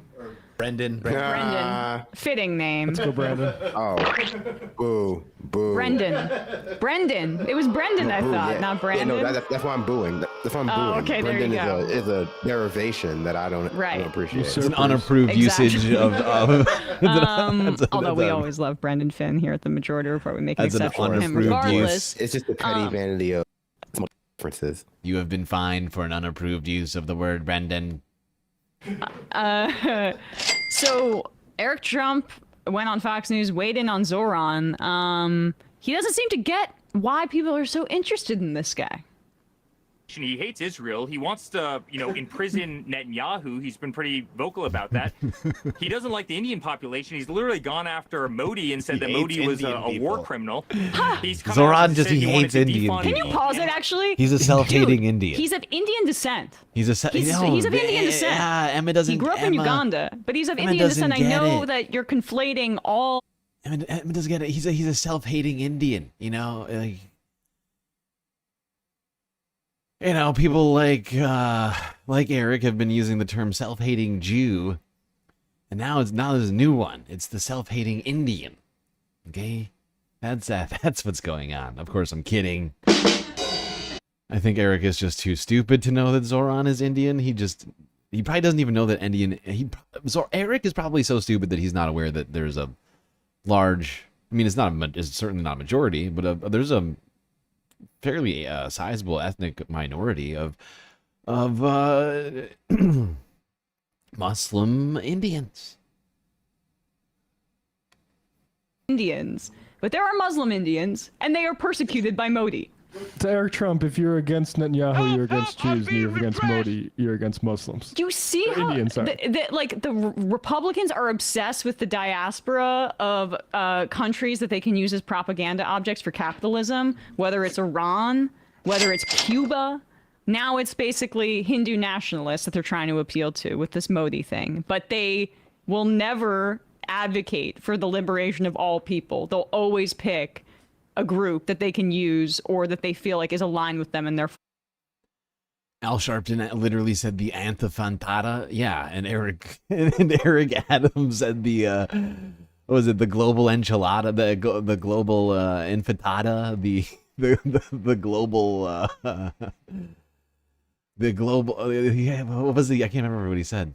Was it the global enchilada? It was something like that. It was ridiculous. Right project. Anyway. Speaking of Modi, the thing that Trump has done to Modi in this administration is to take credit for a peace deal that Modi denies he authored. Right. And I think that Trump is in part retaliating on tariffs because he won't give him credit for a peace deal that he didn't author. I want the Peace Prize. Because of America first. All right, start over. He wants to imprison Netanyahu. He's been pretty vocal about that. He doesn't like the Indian population. He's literally gone after Modi and said that Modi was a war criminal. He's come out and said he wanted to defund the NYPD. I mean, he is a war criminal. So he hates law enforcement. I mean, he is a war criminal, though, and he has absolutely done illegal things against humanitarian law within the bounds of the Indian state itself, let alone in, wars. But yeah. I mean, let's be real. The actual acts of ethnic cleansing have been supported by the Indian government under Modi. who does this guy appeal to, right? I mean, he's going to put our city into a state of absolute chaos, even worse than it frankly has been over a period of time. And it is so unbelievably sad. Then he comes out with these crazy proposals. He wants to nationalize supermarket chains. You have some of the greatest executives in the world who run supermarkets Walmart and barely make any money with them, yet what, the city of New York barely making money? That's actually why. I'm sorry. People are so stupid about this shit. People are so fucking stupid about this. Do you actually, and it's always like guys in suits that have a business degree that'd be like, actually, the thing about socialism, the socialists don't know. These grocery stores don't actually make a lot of money. Yeah, motherfucker. That's why they're not even putting them in a lot of communities. That's why there's food deserts, because it's not a profitable. Yeah, and that's why it makes more sense to nationalize them and remove the profit incentive, take it out of the free market and have it be nationalized by the federal government. And that's not even what Zohran's, of course. Eric doesn't seem to understand any aspect of any of this, but I mean, of course, that's not what Zohran is saying. He's not nationalizing the fucking grocery stores. That's not happening. You know, the bodega on the corner isn't going to suddenly be run by the city, okay? No, it's going to be a handful. I'm not exactly sure how many have been, I can't even remember how many have been proposed, but of city-run grocery stores that will be created. They're not just going in and taking over these businesses and saying, this is a property of New York now. No. Now, Donald Trump was on Fox News earlier. He came up with a new nickname for Zohran.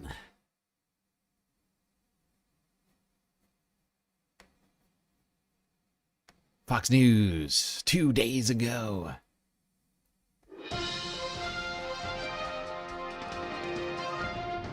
Mr. President, see these buildings? A lot of them in New York City you built. I do. That's called capitalism, Isn't not that socialism. a TV we have screen? Mamdani, who is ahead in the polls here. You What's see your these reaction? buildings that I'm pointing at that aren't real? He's pointing to a green screen. Well, it's actually not a green screen. It's a giant fucking LED monitor, but it's hilarious that she points at the monitors. You see these buildings on this monitor, sir? Oh my fucking God. Oh, Ainsley. See these buildings? A lot of them in New York City you built. I do. That's called capitalism. That's not called socialism. capitalism? We have Mamdani, who is ahead of the polls here. That's called What's your capitalism. reaction? It's amazing. Zohran I call him Mamdani. my little communist. He's my little communist mayor. He's my little communist you know, mayor. My little communist. That's Donald Trump's new nickname for Zohran. Zohran Mamdani. Zohran Mamdani. My little communist mayor. To come to Washington for money, a lot of money, and it's amazing. I was so surprised by this. Even the other two candidates, I mean, you know, you look at the candidates. Now, maybe one-on-one somebody could beat him, and I'm not looking at the polls too carefully, but it would look like he's going to win. And that's a rebellion. It's also a rebellion against bad candidates, okay? It's a rebellion. It's a They're rebellion. tired of it. You know, It's they're a seeing small- things happening. It's like it's like a boutique rebellion. It's not it's not everybody. But there's some people very concerned. Landlords banding together in fear, huddling. We have taxes being put on us in New York by Democrats that are so bad Oh, God. that even the Democrats are revolting. It's not possible for a Democrat to lose. I did, you know, in the presidential election, I did great in New York. I did great, you know, considering it's New York. Considering it's New York. I mean, I did great. But there's a lot of question on the voters, you know, on the booths and everything else on the votes. But we should never be in a position where we're talking about a communist. Now, Should never be in a communists position where we're running talking about a running communist. what- We should never be in the position of talking about a communist. Shouldn't happen, never should happen, but now it's happening. Even though I'm the one who said communist. I love how Donald Trump is like, we should never be talking about communists, even though I'm the one. I said communist first. Because, of course, Zohran didn't say communist. He is a democratic socialist. I feel like I shouldn't have to say that. But the president of the United States is, of course, inaccurately describing Zohran as a communist. My little communist mayor, Zohran Mamdani. Sorry, I can't listen to this whole goddamn thing. I just can't. It's too much.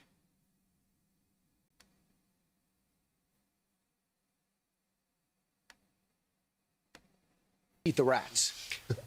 It looks like. What do we do about the rats? Look, Wait, hold on. I gotta go slightly. Cuomo, you know, you have a weather person here who I have. Oh, shut it. Shut it, President, Mr. Gracie President. Mansion. He wants to open it up as a kid. That's the Turn Gracie home for those that Mansion don't know. into a It's homeless the shelter.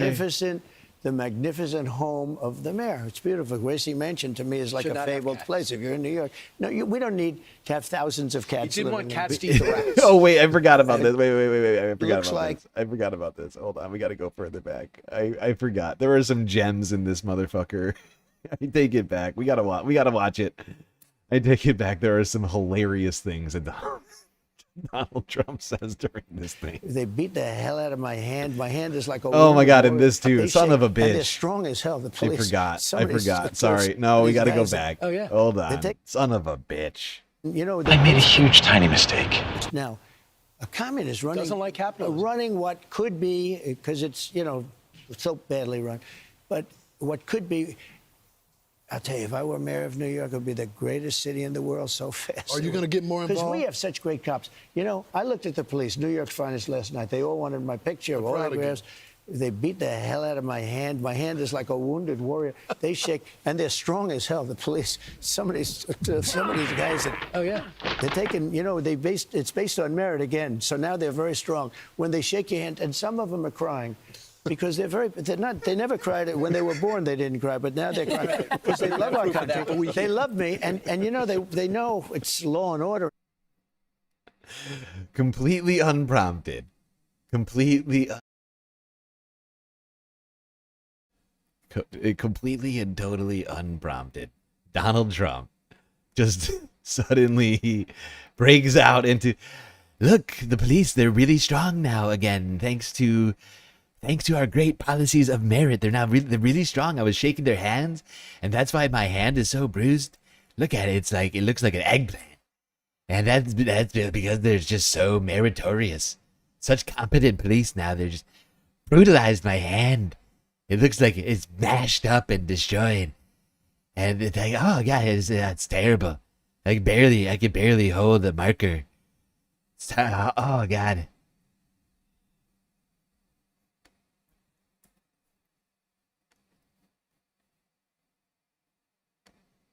I just love how he just randomly breaks into that. He's like, oh, if you're wondering my hand looks terrible, it's because I've been shaking the hands of a lot of great heroes who've been crying.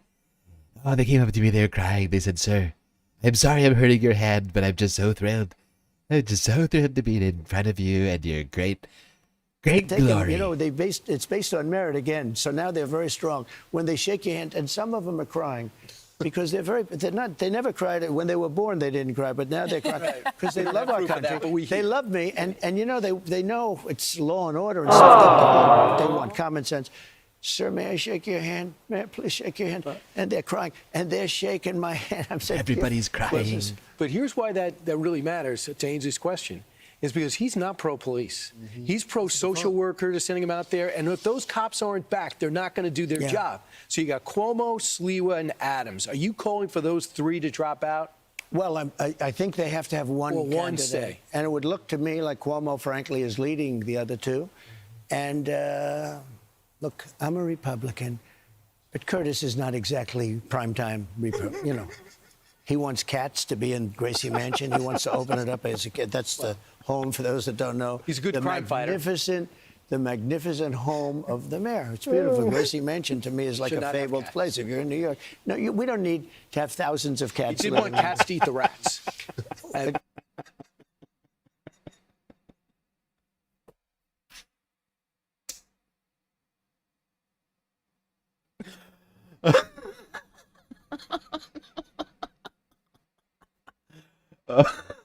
Donald Trump coming for the balls of Curtis Sliwa.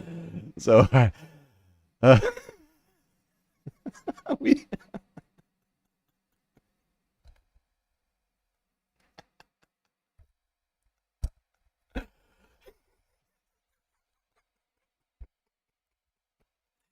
Look, Curtis, he's a Republican, but look, he's got this weird thing with the cats. Yeah, I don't know what's up with that, but the Great Gracie Mansion, I mean, have you seen it? It's beautiful, but do we need it to turn into a cat ranch? Do we need thousands of cats living at the beautiful Gracie? We don't need that. But look, that's why I support Andrew Cuomo. Okay, Andrew's great. He won't fill Gracie Mansion with cats. All right, what is up with Curtis? He says he's a Republican, but he's more of a cat lady. More of a cat lady than anything else, if you ask me.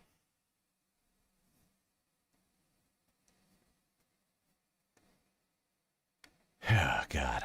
When I heard that earlier today, you heard it again today, because on the second time around, I still couldn't hold on to I could not hold on to myself. It's still fucking ridiculous.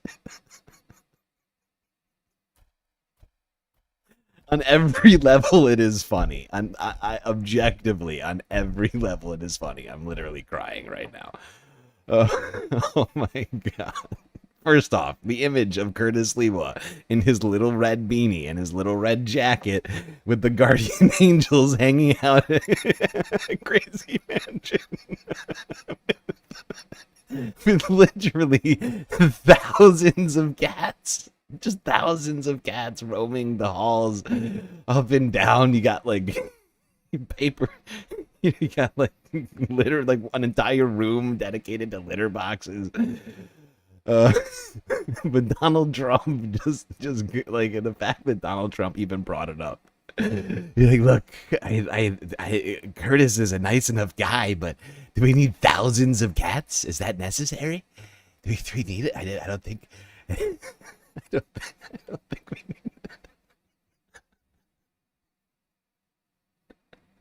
it. Now, to be fair to Curtis, I mean, he has cats. He is a big cat lover.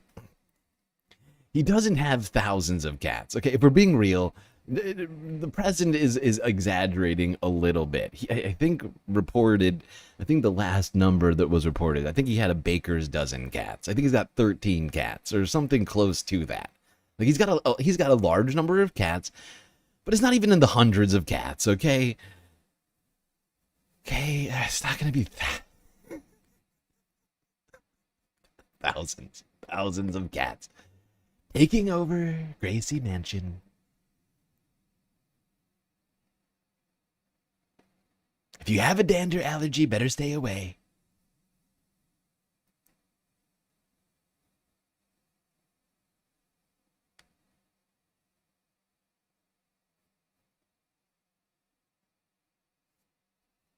All right, final story on the mayoral race before we go to break. CBS New York from 1 hour ago. That's right, during the stream, this broke.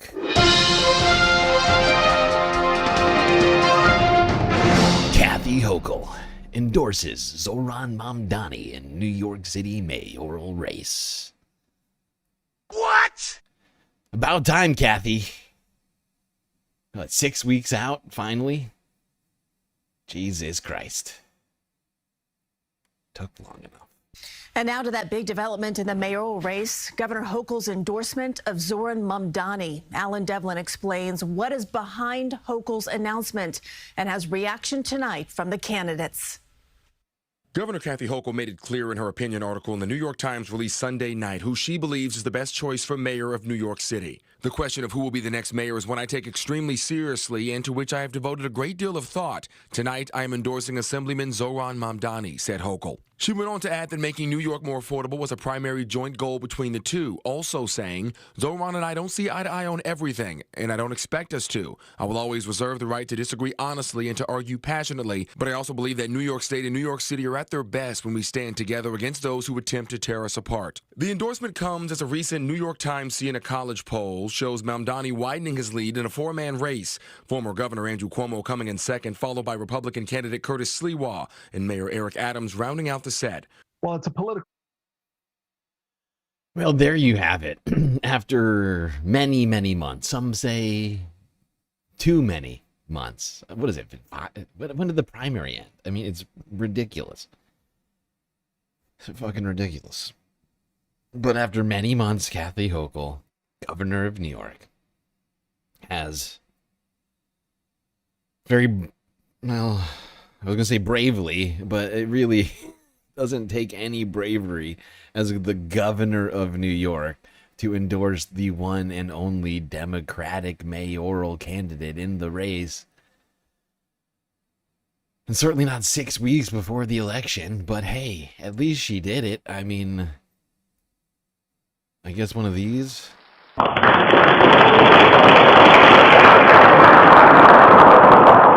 A very slow clap for Kathy Hochul.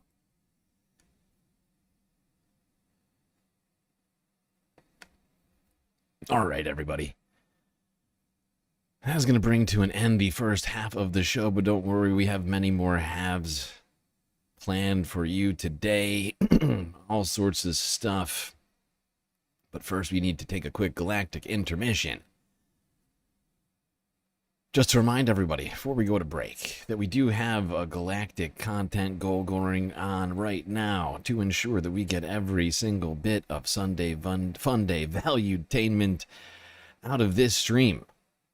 2 of 10 on the goal. We need 8 more super chats, super stickers, or some combination of those memberships, Cash App and PayPal donations, as well as new patron memberships. All of those things are great ways to contribute to the goal and to the production of the stream.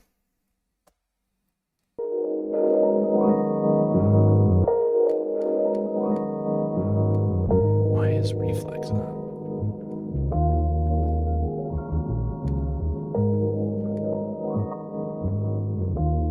All right. Hope everybody's been enjoying the stream so far. If you haven't already, hit the like button and don't forget to subscribe. Hit that bell icon too so that you do not miss a single episode of this show. While you're at it, do also consider contributing to the Galactic News Network, as we are completely funded by individuals like you. YouTube, super chats, stickers, memberships, Cash App, and PayPal. If you prefer your money to go directly to funding the stream rather than the bottom line of Google. But of course, the very best way to contribute to the stream is to go on to Patreon and become a Galactic patron. where for the low price of $3 a month, you could get access to a myriad of space benefits unseen by the rest of the goddamn Milky Way galaxy. Things like an avatar on one of the break screens. That's right, you could be hanging out poolside with me and the rest of the patrons. Or perhaps the bar, the lake, or the street. That's right, all of these are available to our patrons. You just tell me what you want your avatar to be and I make it happen. That's not all though. Shoutouts at the end of every stream, secret Discord channel in the Discord server, and much, much more. That's right, all for the low price of $3 a month. 10 cents a day is really what it costs in the grand scheme of things. What else do you spend 10 cents a day on? Your couch is probably sucking up more than 10 cents a day right now. You could be using that money sitting in between your cushions to help the funding of this stream, which you are currently enjoying with your eyes and or ears. Anyway, Space Fams, enjoy the break, grab yourselves a drink, maybe a snack, and I will be right back.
right, Spades fams.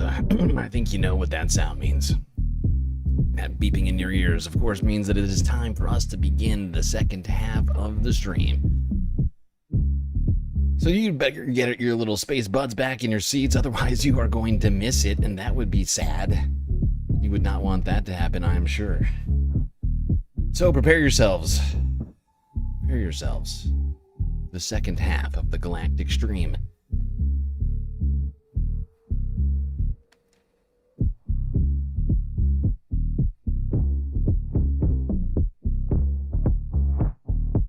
First they came for the ducks, and I said nothing.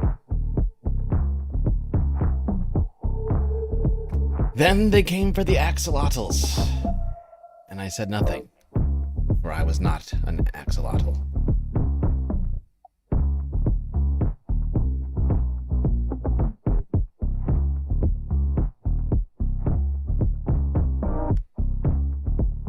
Alright, chat, we ended the first half talking about the New York City mayoral race, Zohran Mamdani and Kathy Hokul finally, after many, many months, endorsing Zohran in a Wall Street Journal opinion piece. Or was it New York Times? I think it was New York Times. Well, wherever it was. It's ridiculous. It's kind of ridiculous that she had to release her endorsement in a goddamn opinion piece. And just do a goddamn press conference. You're the governor. Just call a press conference. And then a press conference happens. Or tweet it. I don't care. Seems kind of convoluted to do it via the New York Times, but that's me. Speaking of New York, let's get back to the second half in New York with some New York issues.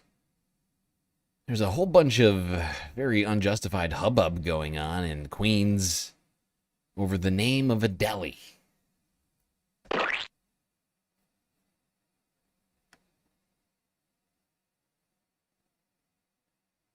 Some people don't like seeing particular words when they're thinking about getting a bacon, egg, and cheese.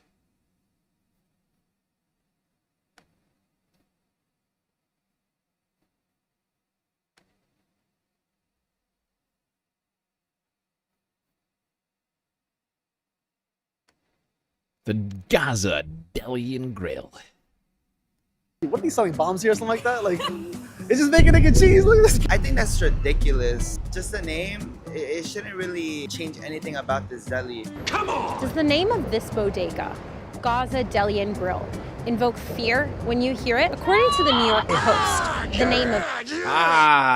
Help, I'm being oppressed by this name. The Gaza Deli and Grill. No. Help! Help! I'm being repressed! This deli makes some New Yorkers feel unsafe. For me, How it dare doesn't you feel make me unsafe. think You of know, this is Palestinians. the name is the name. It's a bunch of community members. How dare you make me think of another ethnic group in the most ethnically diverse city in the entire country? It's incredibly rude. How rude! And I don't appreciate it. Safe. For me, it doesn't feel unsafe. You know, this is the name is the name. It's a bunch of community members, including Jewish folks, that don't mind that it's called Gaza Deli. Just read like the first few lines. Okay. A Queens deli is stubbornly refusing to change its controversial name. First of all, the stubbornly, let's stop, because stubborn to who? What is this? New York Post, of course. Even after over a year's worth of complaints from Jewish New Yorkers who said it makes them feel unsafe. The Gaza Deli and Grill on 48th Street. What are they selling bombs here or something like that? Like, it's just bacon, egg, and cheese. Look at this. Get yours. A Queens deli is stubbornly refusing to change its controversial name. Controversial to who? Let's ask who are you speaking for? We're here with the owner of the Yes, ma'am. establishment, Bilal Al-Ghazali. This woman here asking some very intelligent questions. Thanks, Jeff, for the question. Very smart questions. Who are you speaking for? We're here with the owner of the establishment, Bilal Al-Ghazali. Bilal, can you tell us a little bit about why you named your bodega Gaza Deli and Grill? One, because my mom is Palestinian, and two, because I was trying to shine some light on Gaza itself. Did you read the New York Post article about your shop? She have it hanged on my door because that's how idiotic that paper was. You know, I was actually very manipulated with that paper. The same questions you're asking, the same questions they were kind of asking, but they switched all my words around. And unfortunately, you know, because it's stupid, how could you get scared of a name? You guys killed over 18,000 children, massacred over 60,000 of the Gaza population. Some people are saying that this name makes them feel afraid. That's nonsense. I think there's a lot of people here in this community that embrace ethnicities from all over the world. That's why Queens is so special. It doesn't make sense why they should be afraid or try to change the name of a deli. Yeah, no, it's utterly ridiculous. It is some next level Karen shit. Publishing an article in a newspaper because you're having a fucking moment of racially motivated fear while walking, just, you know, like enjoying, like just like going about your day rather than just living your life. You're having some sort of a panic attack. You're like hyperventilating and you stop everything you're doing. You cancel your doctor's appointment. You rush home so you can like pen this fucking piece. You pull out the typewriter so you can be sure that your emotions are getting to the page. Like it's fucking ridiculous. This is ridiculous! Oh God, I've been oppressed. I saw the word Gaza in the middle of New York and I just can't. I can't do anything else until I come out and tell everybody about how impressed I am because of it. They have their own free will. They're not forced to come here. They can go anywhere else. Can you tell me about what some of that backlash looks like? A lot of people, you know, these Zionists are very internet warriors is what I would like to call it. A lot of these reviews on Google, if you see all the bad reviews, they're all basically coming from people that are never been into New York. They're all Israelis. My personal cell hasn't stopped ringing. In text messages, death threats. The other day I was chased home by somebody waiting for me, you know. So I think there's always going to be haters. There's always going to be people that are going to be naysayers and complain. But then there's a bunch of community members that love. There's an incredible Jewish community in New York that gets. Wait, what was that? What were you saying, ma'am? I'm sorry, I didn't mean to cut you off there. Community members that love. There's an incredible Jewish community in New York that gets overlooked, that supports and is in solidarity for Palestine and is not for this. And I think they. I don't know this woman's name, but she the entire time she's saying some very intelligent things right now. And yeah, maybe some people actually like getting their bacon, egg, and cheese at the Gaza Deli and Grill. And if you don't like it, you can probably walk one more block and get yourself a bacon, egg, and cheese somewhere else. And your day will be basically unchanged.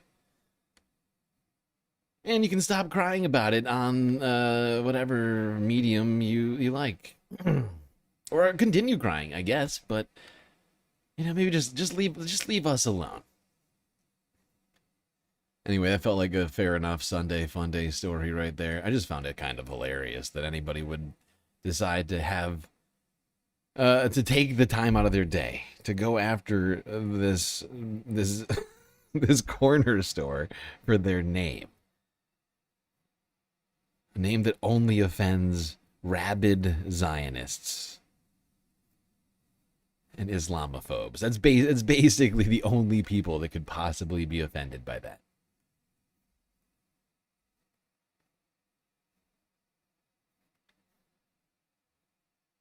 Now, we're not even going to leave Queens for the next story. Let's go here and talk about a proposal which has a lot of people concerned.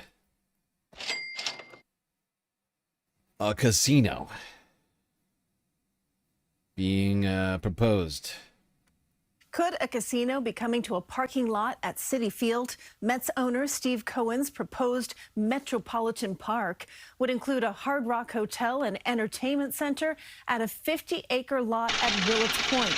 Supporters and opponents of this plan faced off today during a public hearing at Queensboro Hall. A casino and a park at this scale will attract visitors, transforming a sea of asphalt into a world-class commercial, residential, and entertainment neighborhood. No community benefits agreement could offset the harm of this luxury complex. We're giving away. The casino's going to turn it into a friendly residential neighborhood. Right. Oh, it's going to make so much housing, the casino.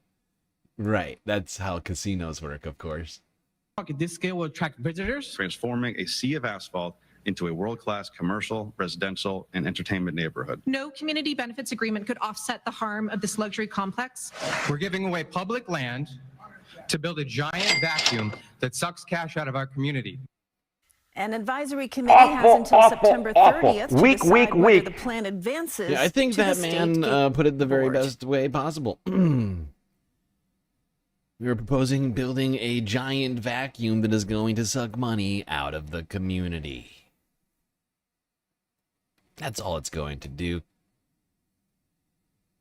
Just going to remove people's money and give it to the wealthy. That was devastating. Holy. Really, it's just extreme gentrification. Really, it's all that is. That's all this plan is. It's just so complete in its gentrification. It basically keeps everyone who could have possibly lived in this area, if housing had been built instead, out forever for good. Unless you want to, I don't know, spend $500 a night at the hotel. How much is that a month? $500. Was that $15,000 a month? That's not bad. That's not bad. That's attainable. That's very, very affordable housing. Okay. Now let's move it along. Move on from gambling. Wait. Why is it? Oh, this is in the wrong order. God damn it. Okay. Hold on.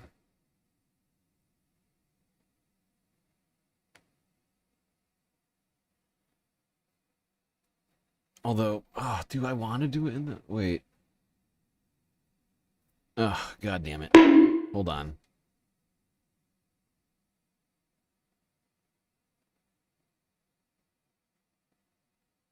Yeah, you know what? Fuck it, and I'll leave it the way it was.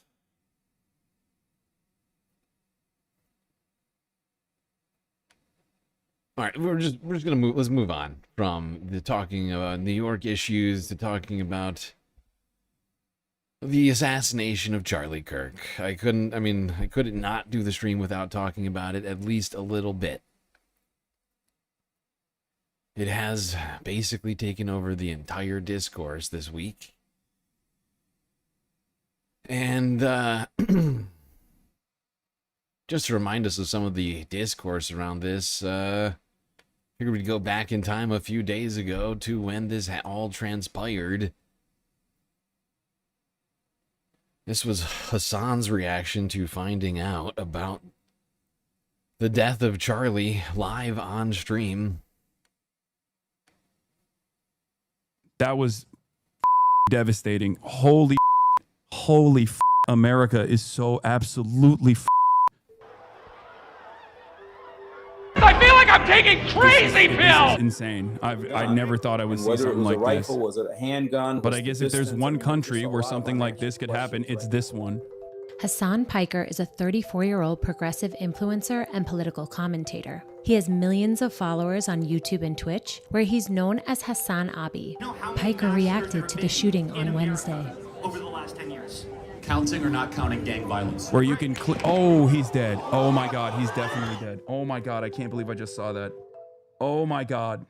Like Kirk, Piker appeals to a generation of young men, often referenced as the manosphere, but he's on the opposite end of the political spectrum. This is a person who does what I do, but you know, on the opposing side, I have a lot of opinions and a lot of feelings right now. One is that this is a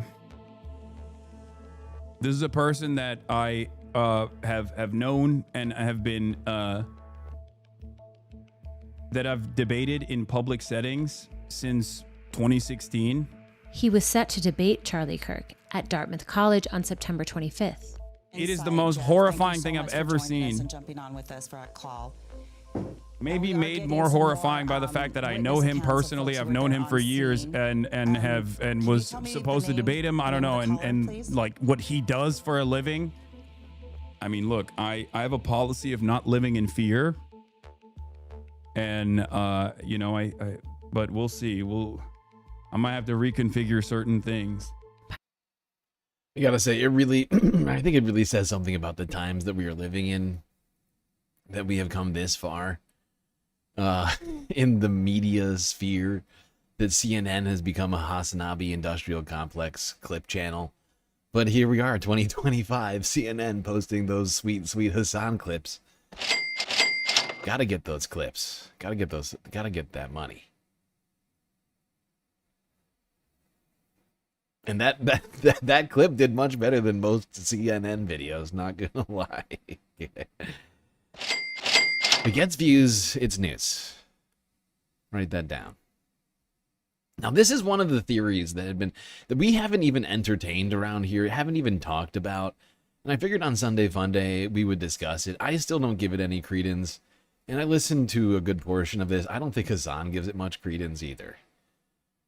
But some people have been suggesting that somehow Israel or Israeli intelligence is somehow involved in the assassination plot to kill Charlie Kirk. I mean, plot is sort of, I think, even going too far on this. We don't really have any knowledge of any outside actors aside from Tyler Robinson. At Dartmouth University, Allegedly. I was supposed to debate Charlie Kirk on the issue of Israel and his unlimited support for Israel. Yeah, you actually think he was a critic of Israel or Zionism? Seriously, get it together. Palestine doesn't exist. Islam is a sword of the left is using to slit the throat of America. 0 people from Gaza should be allowed to come to America, period. No, Israel is not starving Gazans. There are a lot of people, I think, that are saying that he was going to turn on Israel any moment now. And I don't think that's there's evidence for that at all. And I think there are different reasons as to why some people are saying it. Some people are saying it because they just want to like get on Israel and they think everything is Israel. He already did turn on Israel. You're wrong. No, he didn't, man. Shut the fuck up. Oh my God. Every now and then, these guys speak out of both sides of their mouth all the time. You guys are so stupid. You don't know these people as well as I do. You haven't tracked their behavior as well as I have. 45 seconds into the video, Hassan is already yelling at chat and calling them fucking stupid. Nothing has changed. I do. You haven't tracked their behavior as well as I have, I guess. Please stop. The notion that this guy was actually anti-Israel is so weird. He has said in a couple different instances, like marginally correct statements. That's it. I think a lot of you want to. He called him out multiple times. Oh my God, it's like Trump. It's Trump. Is Trump anti-Israel too? Any day now, he's going to turn on Israel. Are you guys that stupid? He has literally consistently said it's not a genocide. It's not a genocide. It's not a genocide. Palestine isn't real. Palestinians are not real. Famine is fake. He's just trying to manage the overall anti-Israel sentiment in his base, okay? That's why he's on a delicate tightrope. It's the same shit with the Epstein stuff. He on the one hand literally got the boss call from Trump, and he turned around and said, I'm done with the Epstein shit. I'm never going to talk about it, okay? But also simultaneously, he kept repeating, we should release all the Epstein files. Nah, dude, you're wrong. Just send me the links, and I will send you 1 million extra Let's get the files and figure it out. Of Charlie Kirk dick riding Israel into oblivion. I understand why people want to believe that this was Israel and that Charlie Kirk was like seemingly turning on Israel, and that's the meta right now. That's the narrative right now. Fox News just aired a segment. Charlie Kirk's legacy of supporting Israel with special guest Benjamin Netanyahu, who calls Charlie an extraordinary friend. He says Charlie wrote him a letter in May declaring, "One of my greatest joys as a Christian is advocating for Israel." Israel a lot really of this stuff hates, is coming from really hates Charlie. Extraordinary friend to Israel and threat to the entire nation state of Israel. That's how that works. InfoWars guy a couple months ago saying like, I've heard that Charlie Kirk is afraid of his life if he were to turn on Israel. That's where this started.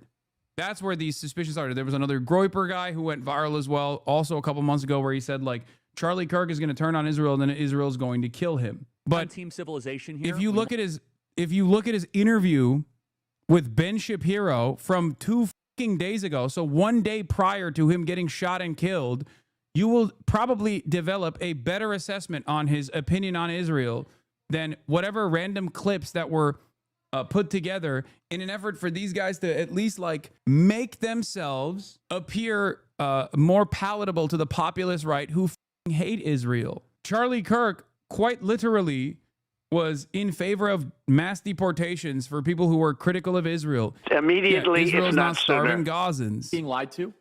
and I hate being propagandized. And this weekend, there was an all-out propaganda campaign trying to make it seem as if Israel is intentionally starving the people of Gaza. I hate being lied to, especially by the media networks. They lied to us about COVID. They lied to us about the vaccines. They lied to us about open borders. They lied to us Hunter Biden laptop. Joining us now is Rabbi Walicki, a great friend. Really pure propaganda, as you said. Approximately $500 million just from selling aid to the people of the Gaza Strip since the war has began.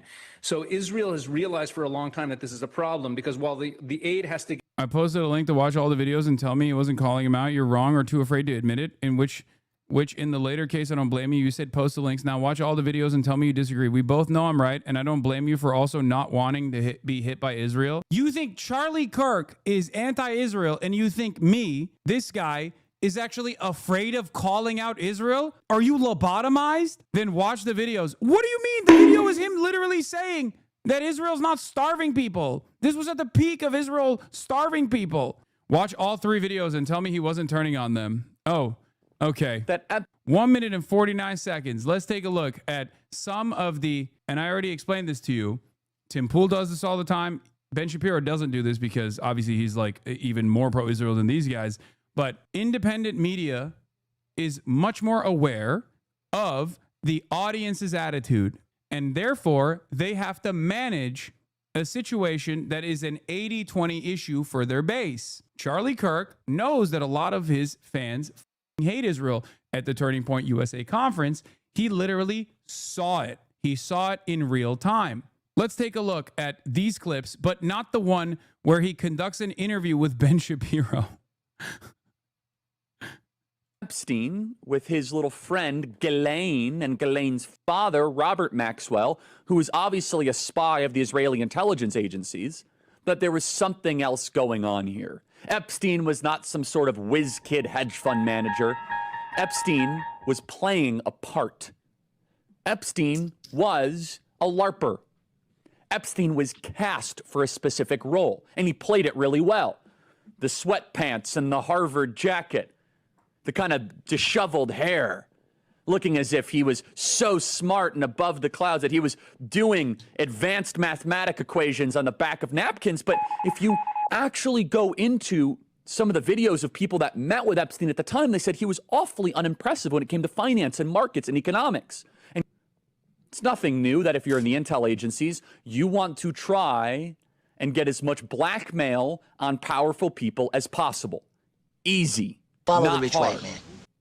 And this is no longer just speculation. First of all, the evidence that shows that Epstein was a creation of either Mossad, Israeli intelligence, American intelligence, Saudi intelligence, or maybe he was just a hired gun. Maybe he... Yeah. So what's really interesting about this is a correct assessment that Charlie Kirk is engaging in. What's even more interesting about it is that after Donald Trump told him to shut the f up about Jeffrey Epstein, he literally relayed that information to his own audience and said, I'm done talking about Epstein. The Patriots are in charge. Not going to do it. Wouldn't be prudent at this juncture. Wait, the chatter is right. What? Okay, there we go.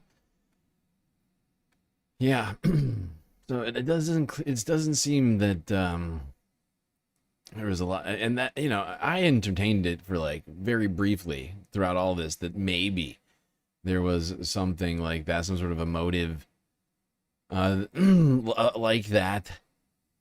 Maybe Donald Trump just needed people to focus on something else, but it just as more details have come out, I just don't think that that's what happened here. But who knows? There's still a lot left to uncover with all of this. A lot left to uncover. But let's go from talking about what Charlie Kirk has said in the past, talking about whether or not we're allowed to talk about what Charlie Kirk said in the past.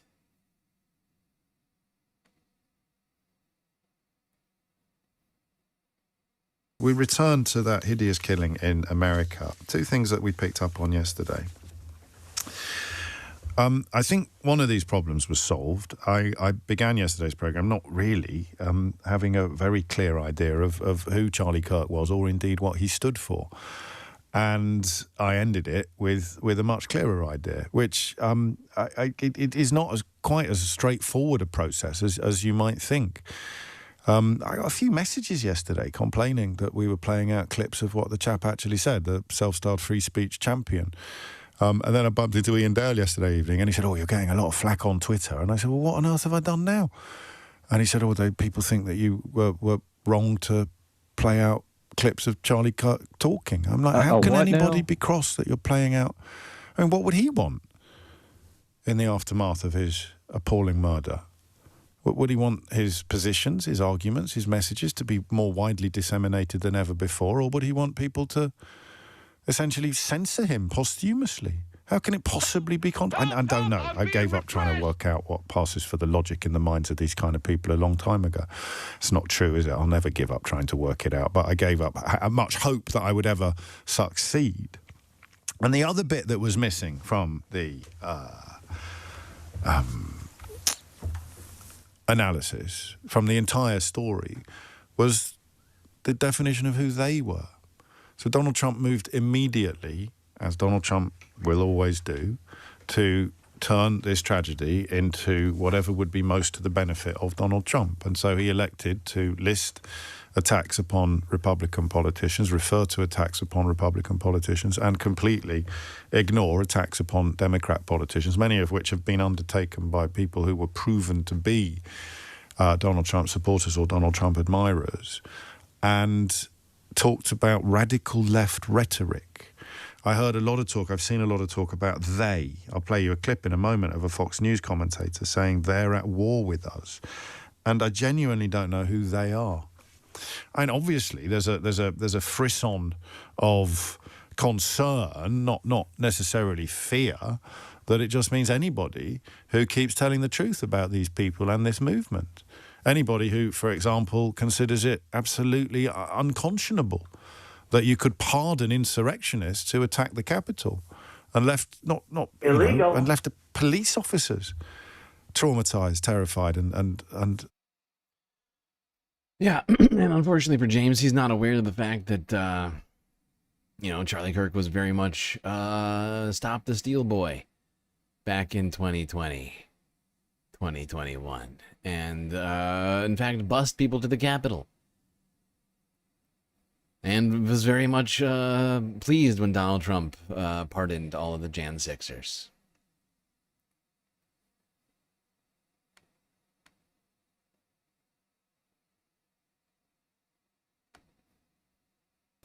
Empathetic than me, if you like. But I don't resile a single scintilla of sympathy and horror at what happened to the guy. I used the word courageous yesterday to describe my reaction to the discovery that he always debated people. I don't know that I would reuse that word today, because I've had a look at some of the clips, I've had a look at some of the debates, and I don't really know how courageous it was. I've also seen quite a lot of clips of him losing, but the criticisms he received... But I'll tell you why I say that, because I don't think I'm courageous. And what he did essentially was what I do from a very different political position and not on the radio. So if I get the better of somebody, there'll be a long queue of people claiming that I've been condescending or I've bullied them, or you can't really edit things to make me look better than I actually am, because the whole flipping show is up on YouTube from beginning to end. But I don't want to be yin to his yang, and I'm obviously nowhere near as important on the political stage on either side of the Atlantic. But I don't know that it's courageous to say, prove me wrong. I just used the word to describe him in contrast to a lot of people who seem to have similar politics and will never stand up and be counted. So in relative terms, he had more courage than Hank Buncher-Numbers with a bald eagle avatar who spends his life disseminating negativity and bigotry on social media. And I didn't like what I discovered about him. And the more I discovered about him during yesterday's programme, the more troubled I was by the response, particularly of Boris Johnson, actually, who talked about all he ever did was say common sense things. and then you read some of the things that he'd actually said, or you listened to some of the things that he'd actually said, and you wondered whether Boris Johnson, the nicest thing you could say about Boris Johnson was that he didn't know. He should have listened to yesterday's show because he was responding. And that, of course, is when I realised why people would get so cross about anybody reading out what he'd said or playing out actual footage of him talking. Imagine that for a moment. Imagine casting yourself as a disciple of somebody you describe as a free speech champion, and then he tragically gets murdered by persons as yet unknown, which is an element of the conversation that we're moving towards. He tragically gets murdered, and all of the people who consider themselves to be disciples of a free speech champion have hissy fits and conniptions over the words that he spoke, over people playing the words that he spoke. Yes, my thoughts exactly. I think it's a little ridiculous for people to be upset that anybody would want to talk about his political ideology, a man whose entire life was dedicated to politics. Seems only fitting to speak about the ideology of Charlie Kirk in the wake of his death. Because it was the thing that defined him most. It's not, and nothing else comes to mind with Charlie Kirk aside from his actions within the political sphere.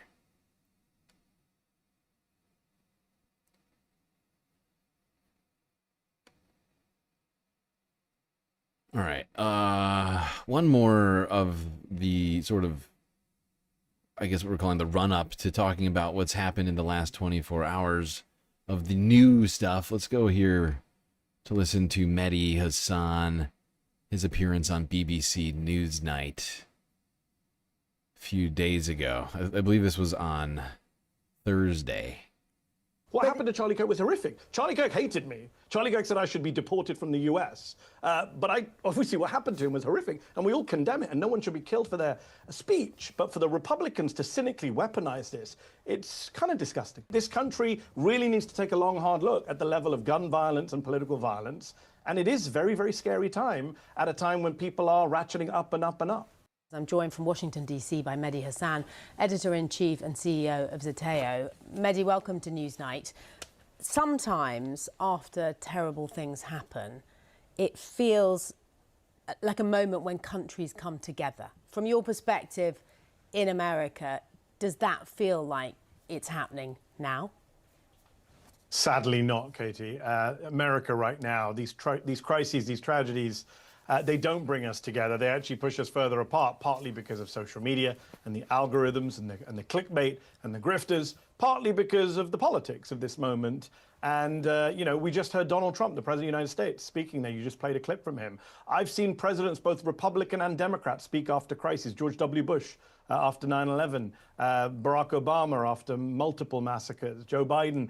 And I just think Donald Trump is not the person who you want leading a country when it's divided like this. He's doing a lot of the dividing. When I heard him speak a moment ago there about, I'm worried for the country. I mean, it's like an arsonist turning up at the scene of the fire and saying, how did this happen? He has poured a lot of the fuel the fire when it comes to incitement. No, it's exactly why do you think right. it is? If you're using those terms, it sounds like Mehdi is 100% right. He couldn't be more right. You know, couldn't be more right. Donald Trump is the arsonist showing up and saying, "Why is this building on fire?" And it's insane. It's insane that people like Donald Trump are coming out and saying, "We need to turn. Why? Well, everyone else needs to turn down the rhetoric." It's like, dude, you were encouraging crowds of people to beat protesters. You have said that the Proud Boys, a militia group, should stand back and stand by at the ready in the case that you lose the election. I mean, how many examples of good people on both sides? Charlottesville. I mean, how many times has Donald Trump essentially supported violence in our society or used violent and demeaning rhetoric in his tweets, his truths? Donald Trump's own truth is violence. You know?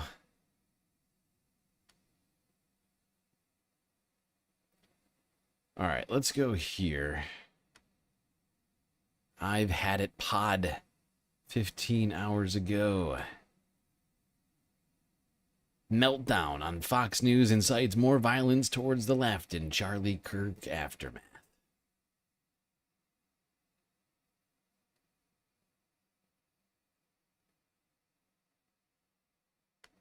Now, earlier today, the governor of Utah went on to CNN to tell Dana Bash that apparently Tyler Robinson, according to him, lived with a trans person.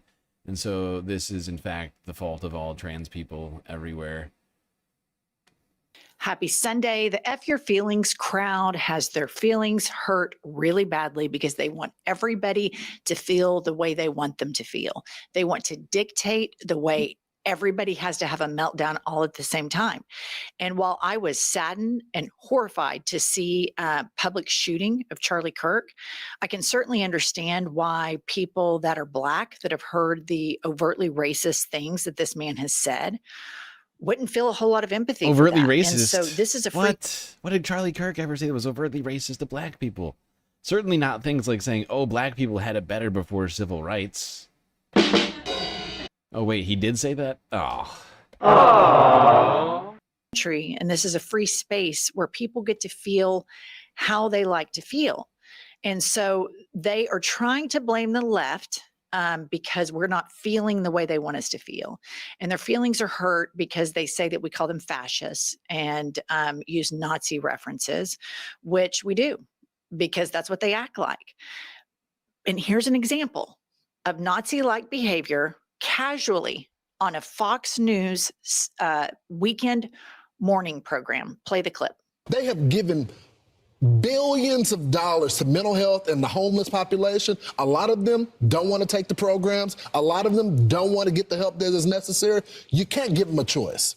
Either you take the resources that we're going to give you or you decide that you're going to be locked up in jail. That's the way it has to be now. Or involuntary lethal injection or something. Involuntary why did it have to get to this point? Injection.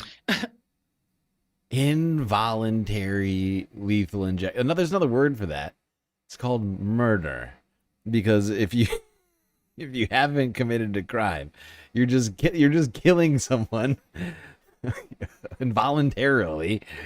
Oh God, what is this asshole's name? I always want to call him Brett, but that's not his name. That's the other dick.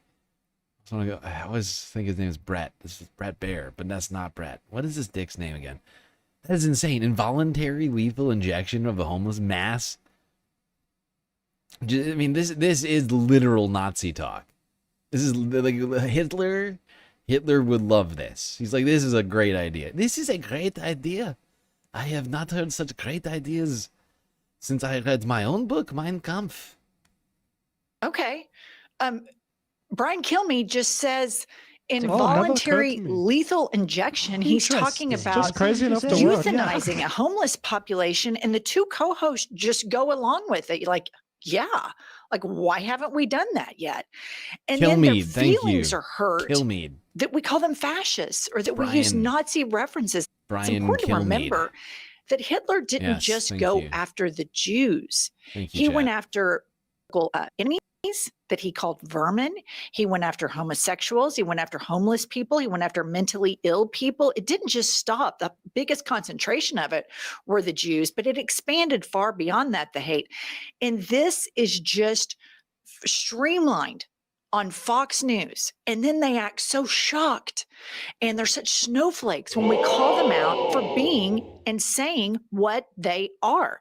Here is a complete psycho, Stephen Miller, on Fox News on Friday night. And we are going to do that under President Trump's leadership. I don't care how. It could be a RICO charge, a conspiracy charge. I didn't think Stephen Miller could get more unhinged, but he has transformed into Super Saiyan Ultra Mecha Karen Hitler. This guy is out of control right now. He is just screaming. Holy fuck. Trump's leadership, I don't care how. It could be a RICO charge, a conspiracy charge, conspiracy against the United States, insurrection, but we are going to do what it takes to dismantle the organizations and the entities that are fomenting riots, that are doxing, that are trying to inspire terrorism, and that are committing acts of wanton violence. It has to stop. And my message is, to all of the domestic terrorists in this country spreading this evil hate? You want us to live in fear? We will not live in fear, but you will live in exile. Because the power this is so of law enforcement under President Trump's leadership will be used to find you.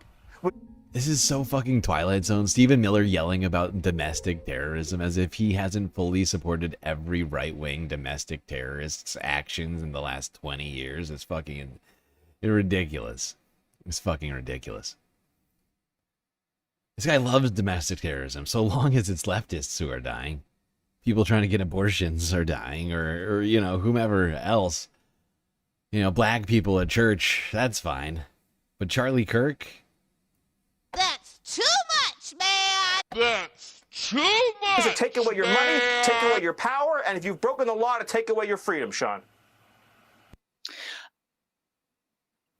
I mean, you can't even respond to this. It is so inherently insane and anti-democratic and full tilt dictator, very reminiscent of Nazism.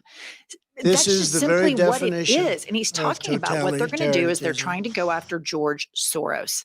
And they believe that when people care about other people, when people have empathy, when people stand up for civil liberties, that is domestic terrorism. And so they think that George Soros is funding everybody speaking freely about progress in the United States of America. These people are regressive. This is psychotic. And here's Stephen Miller now talking about higher education, which if you have Nazi-like ambitions, higher education is a huge problem for you because it is open-mindedness. It is critical thinking. And here's what he has to say about that. Our universities, in many cases, oh my God, he's yelling even louder now. For extremism. He switches to talking about university. He goes up a fucking half, like his voice goes up a fucking half step. And universities about that. Our universities, in many cases, have become incubators for extremism. They become the equivalent of madrasas for jihadism. That is insane. That is completely insane. It is. They don't teach classes anymore at Columbia. Now it's just a big mosque. It's a no-go zone for Christians and Jews. Yes, that's right. Muslims only zone on all campuses across the country. Unbelievable to me that Matthew Dowd was fired from MSNBC. He didn't say anything even close to this deranged insanity. And he apologized for it and he's fired. And Fox News continues to go full tilt as the propaganda arm for this Trump regime. And Stephen Miller absolutely cares about doing these things. He has a vision for these things. Kanks, Trump, who, you know, I call Kanks, short for Kankles, he is too busy meeting with his architects while Putin is advancing drones into NATO airspace. He is now not cooperating with NATO countries. He basically, in essence, put out this lie social tweet trying to hold them hostage that they had to go with our plan with Chinese tariffs before he would honor our agreement and commitment with NATO. These are not serious people. Stephen Miller is clearly deranged. He wants to dismantle democracy. Kanks wants to sit around and meet with architects on his ballroom, and he wants to suck up to dictators. This is a crazy, insane problem. So Jenny is right. She is right. We have a demented, unintelligent person running the United States of America.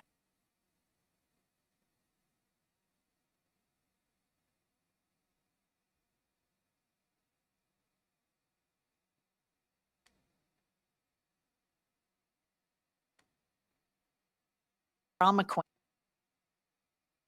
in the world is who all of these displaced white people have latched on to be the arbiter of their masculinity. All right, moving along. Here's some things that Kanks has said that I want to remind everybody of. Mehdi Hassan finds this as well. This was a headline more than a year ago. Trump calls political enemies vermin, echoing dictators Hitler and Mussolini. On Veterans Day, the former president vowed to root out his liberal opponents, drawing backlash from historians who say his rhetoric is reminiscent of authoritarians. So that is a what people with educations, and that's why they want to dismantle universities. When you've studied this and you know that this is what Hitler and Mussolini called their political enemies, and then Kanks is saying this on the campaign trail, it is a very logical connection there to say he's acting very Hitler-esque, because he is, and that's what the facts show. And here's one more. Okay, here is Elon Musk, and he's been out of the scene, but he continues. This guy has a really large social media platform, and all of he does is lie, propagandize. There's a huge bot farm on X, and he tries to control the narrative. And this is incredibly dangerous. Could you imagine if we on the left said this stuff all the time about them? Listen to Musk, and he's meddling in UK politics because Kanks fired him. And now I've heard that like Letnick and some other people in the administration are saying that Doge was a failure, and they've completely thrown Musk under the bus. I mean, it's Heartbreak Hotel, Boodle Baby City. So now he's over to the UK, wreaking havoc over there. And here he is. And then you see how much violence there's on the left, with our friend Charlie Kirk getting murdered in cold blood this week, and people on the left celebrating it openly. The left is the party of murder. Okay. And celebrating. Here's what I want to tell you. His party, when Well, first of all, some of the things that I say will be incorrect. Elon is right. Some of the things that he says will be incorrect, like that. The left was not celebrating the murder of Charlie Kirk. That is ridiculous. There are some people who may have been happy about it, and to be fair, you know, there are plenty of people across the planet who are happy about things that many of us would disagree with them getting happy about. But it does not represent the entire left. We did not have a fucking Charlie Kirk is dead party around here. There were no galactic celebrations over the death of Charlie Kirk, and I have in fact on a number of occasions said that this is a tragedy. No matter how much I disliked Charlie Kirk as a person while he was still alive, or disagreed with the terrible things that he said, or used his incredible political power to push for. You know? I vehemently disagreed with everything Charlie Kirk stood for, but I also stood for the right for him to say those things.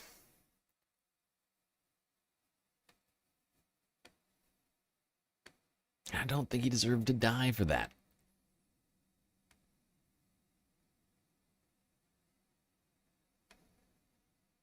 All right.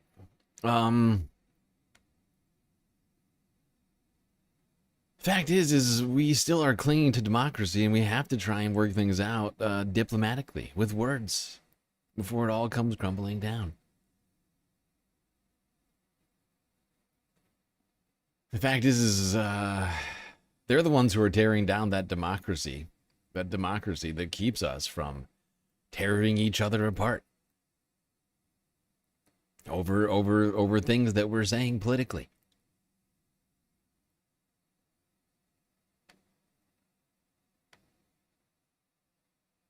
Okay, now one man has been missing in action. I have seen people in chat talking about it. I've personally been thinking it.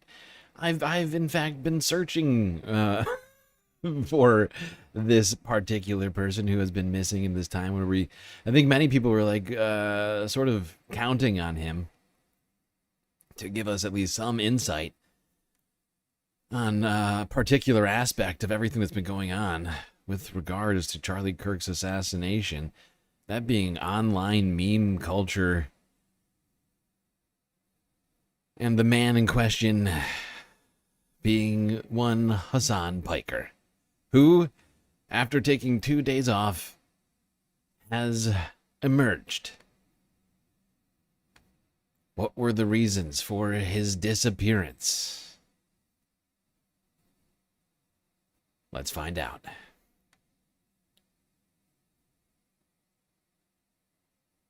Have you guys thought about maybe it's okay to be a little bit more careful?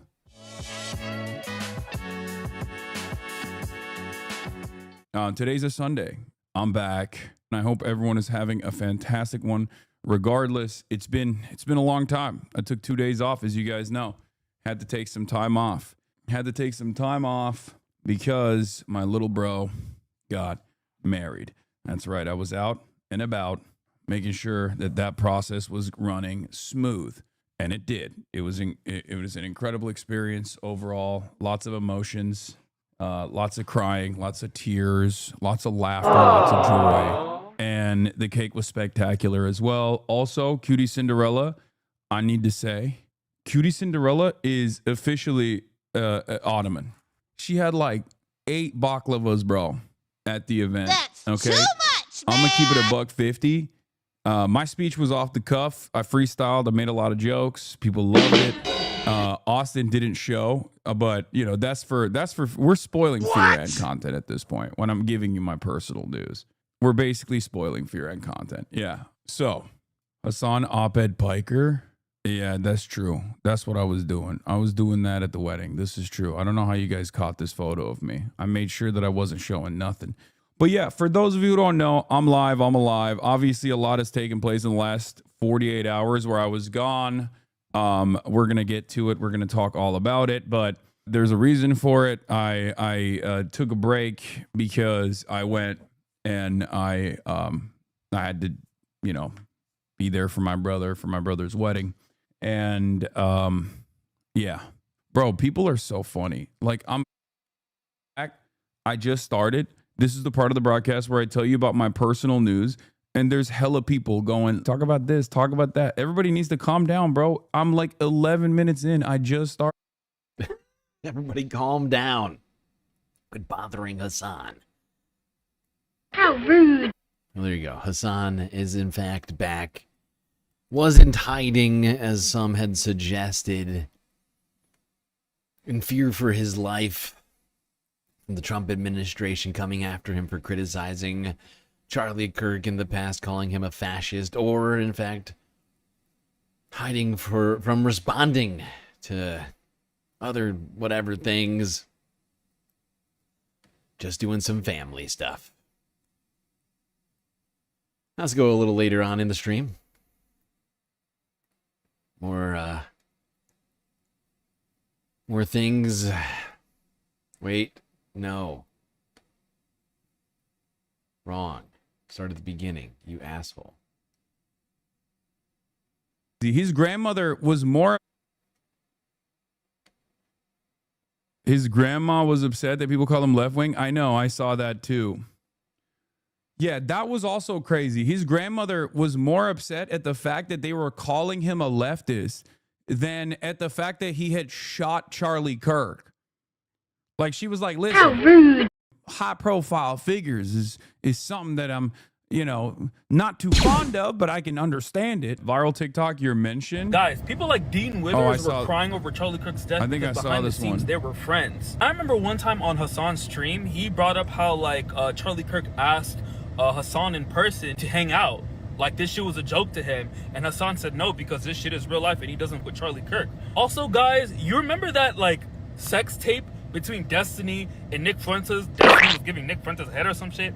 Or even like how Destiny and Nick Fuentes be hanging out. All these establishment politics white boys hang out with each other behind scenes, and they hang out with shitty white supremacist shitty people. That's why when stuff like this comes out, everybody's buddy, everybody's crying. It's because they were all homies behind the scenes. But luckily, my GOAT Hassan, he ain't play like that. That's my GOAT. What is that real? What do you mean? Which one? Which part of this? I don't know. Look, I'm gonna be honest. I don't know if like Dean and Charlie Kirk were friendly or whatever. I don't really know Dean that well, but I wouldn't assume that they were friends. But a lot of the people online, a lot of the people that do like debates in general, no matter how crazy their political differences are, do actually see it as like theater for the most part. Oh, did Nick really give D head? I don't know. He leaned into that initially, so probably not. I genuinely don't know. We don't know if he was sucking off Fuentes or not. But it was weird when it first. It was weird when it first came out because he like You are didn't not deny it, funny. but then maybe he was doing it because he wanted to like distract people away from the fact that it was all like that was being distributed. Who knows? One-on-ones are a normal thing that doesn't make people friends. No, I mean, anyway, Tyler literally commented on how the news wanted to blame trans people. Lol. Wait, what is this? New York Times. After he murdered Charlie Kirk, the kid told his friends on Discord he heard the ammo had something about trans stuff on it. Robinson was watching the FBI try to pin it on the trans community instead of focusing on locating him. Wait, what? More obsessive. Wait, what the hell? Around the time, several news outlets reported ammunition found near a rifle at the scene included engravings representing transgender ideology. The truth ultimately was that the engravings included the phrase, "Hey, fascist, catch," as well as lyrics from an anti-fascist Italian song and a reference to sexual meme about a bulge. But at the time, before the exact phrasing of the engravings was publicly known, the suspect sent messages that suggested he was closely following the news. I heard the ammo had some about trans stuff on it, but they aren't releasing the photos or exact quotes he wrote. He added, and also the claim wasn't backed by the official FBI, just some dude in a briefing room. A few minutes later, he joked, "I'm actually Charlie Kirk. Wanted to get out of politics, so I faked my death so I can live out my dream life in Kansas." Oh my God. Dude, we are living in such a weird time, man. In terms of like being extremely online, in terms of like Twitter and online becoming a part of real life, like this is one of those very strange moments, okay? I don't know why Discord was like saying this dude wasn't on our app. I don't know. He wasn't communicating on our app or whatever. I don't know what the hell's going on as well. The New York Times article has the full messages. They joked about avoiding McDonald's too because that's how Luigi got caught. Yeah. So I'll get started on one aspect of this story that I briefly talked about, but obviously I wasn't, like, when they first found the shooter, I wasn't live, right? When they first found the shooter, when they first apprehended the shooter, I wasn't live. But a lot of other people were covering it, and they were making up their minds on like what this ideological profile was. I think it was too soon to tell, but you know, my early assessment was looking at like the meme profile, which is a stupid thing to actually say out loud when talking about mass shooters. But God damn it, unfortunately, that is a thing that we have to do. Looking at the mimetic profile of the shooter and the things that the shooter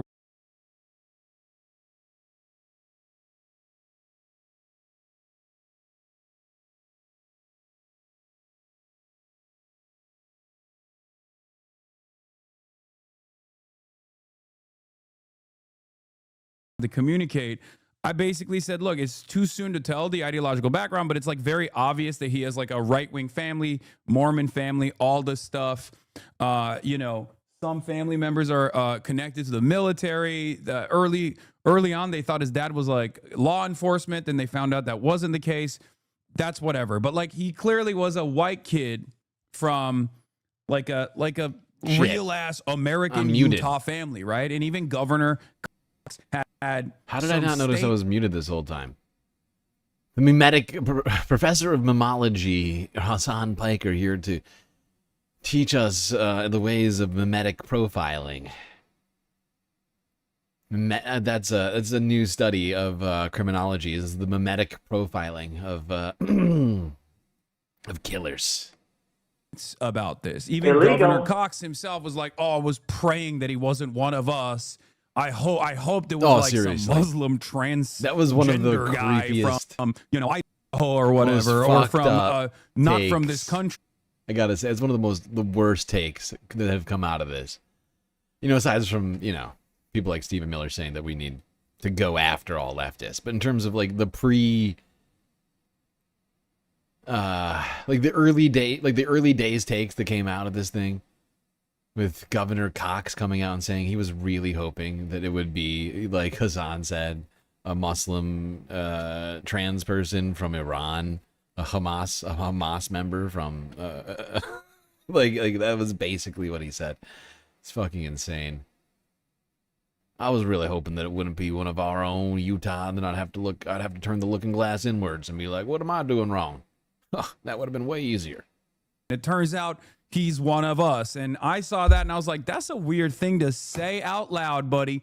That's a weird thing to say out loud, but we are living in increasingly weird times, so I guess it's fine that you're just saying it, okay? Like, you know how people will always say, like, because of the unlimited that marginalized populations are subjected to, many of you have probably had that moment where you see like a mass shooting or something and you're like, oh my God, I hope the shooter isn't like trans or black or brown or undocumented or something like that, you know, because like, you know what is yet to come. Well, these guys are now doing the reverse of that because they want to do more violence, it seems. So they're like, oh, every time there's a shooter, even though most of the time it's like a white dude, and this time it was a white dude as well. Rather than turning down the rhetoric, Republicans have decided to lean into this and hopefully create a more violent world. They're like, actually, we need more political violence. In response to the political violence, we need more political violence. Immediately, if not sooner. Oh, you know, I was praying it wasn't one of ours, you know? I was praying it wasn't one of ours. And it's like, it's not like it changes anything if it's a white guy who's a right-winger, the shootings. And it seems like the right collectively have decided a lot of these guys are responsible for the shooting. So let's just turn around and imagine that the shooter is a trans leftist every time, right? And it's crazy. It's crazy. Because like the impact is not the same, you know what I mean? There's not like there's no legislation to like ban young white boys who are a little quirked up on the internet when there's another young white boy who is a little too quirked up who does a mash. That's not a thing. But God forbid if anyone has like even been around a trans person, it seems they're like, yeah, I think we need to introduce legislation into Congress that is going to ban young white boys from using bathrooms in public. Oh, we have to literally arrest and prosecute and criminalize every trans person in the country. Now, I watched so much. I watched the Nancy Mace and the Republicans basically go from we have to kill everybody immediately. We have to anyone that's ever been like maybe we shouldn't be mean to gay people because they're all radical transgender Antifa leftists who are doing unlimited violence, the white Christians or whatever, to then turn around and be like, oh no, he was one of our boys again. Oh, pray for his soul. Pray. Oh my God! Soul. Oh, whoa. And then they Hassan, turned around and they were like, he went to. Please shut one your, of the please shut your mouth, Hassan. Thank you. Okay. I am just noticing a very troubling situation. How much time do we have? 43 minutes left on the goal countdown timer here. And we are only at 2 of 10. That is not where we want to be in this moment right now. We are in great danger of the Sunday Funday stream suddenly just coming to an abrupt end. And then they turned around and they were like, he went to a Mormon university for 1 semester, and that's where he got hit with the transgender woke ray, right? And then everyone was like, dog, he took 1 semester and didn't even have any in-person classes and then left to go work for to go to a technical school, right? Like, what are we talking about? This person's background is so perfectly like right-wing in the way that these guys have designed the world. So they just couldn't figure that out as well. But now they're saying it's actually a transgender roommate, that he was radicalized by a transgender. Like, it has to be a trans person, it seems, for these guys. Like, I don't know what will happen. I do know that because it's such a permanent part of American politics, which I wrote about on the New York Times, by the way, we're going to be talking about that in a second.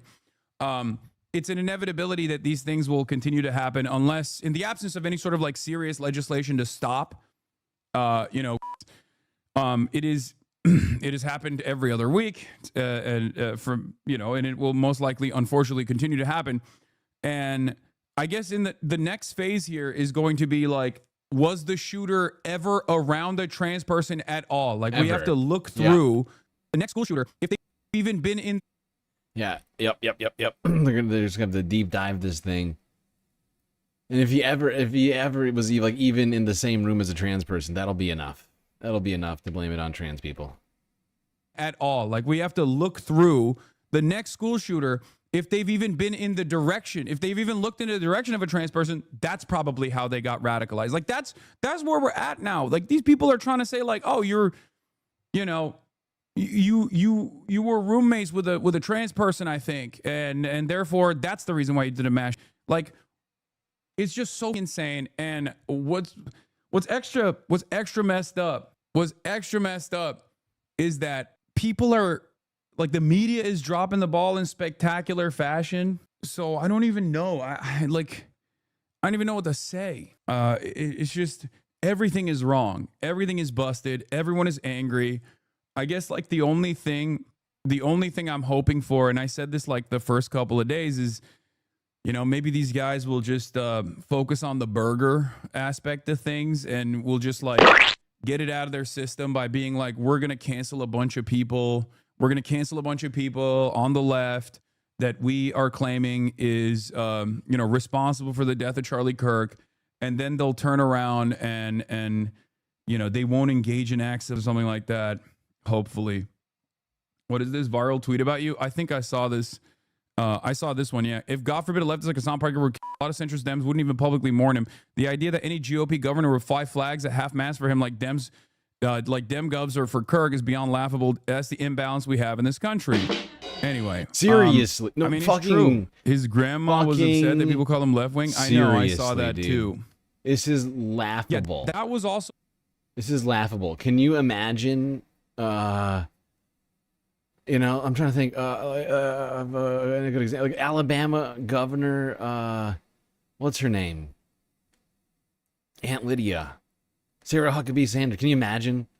Can you imagine her flying the flag, the American flag, at half-mast for Hassan Piker? Sam Cedar. For any leftists out there? For Anderson Cooper, even? I mean, like what are we talking about here?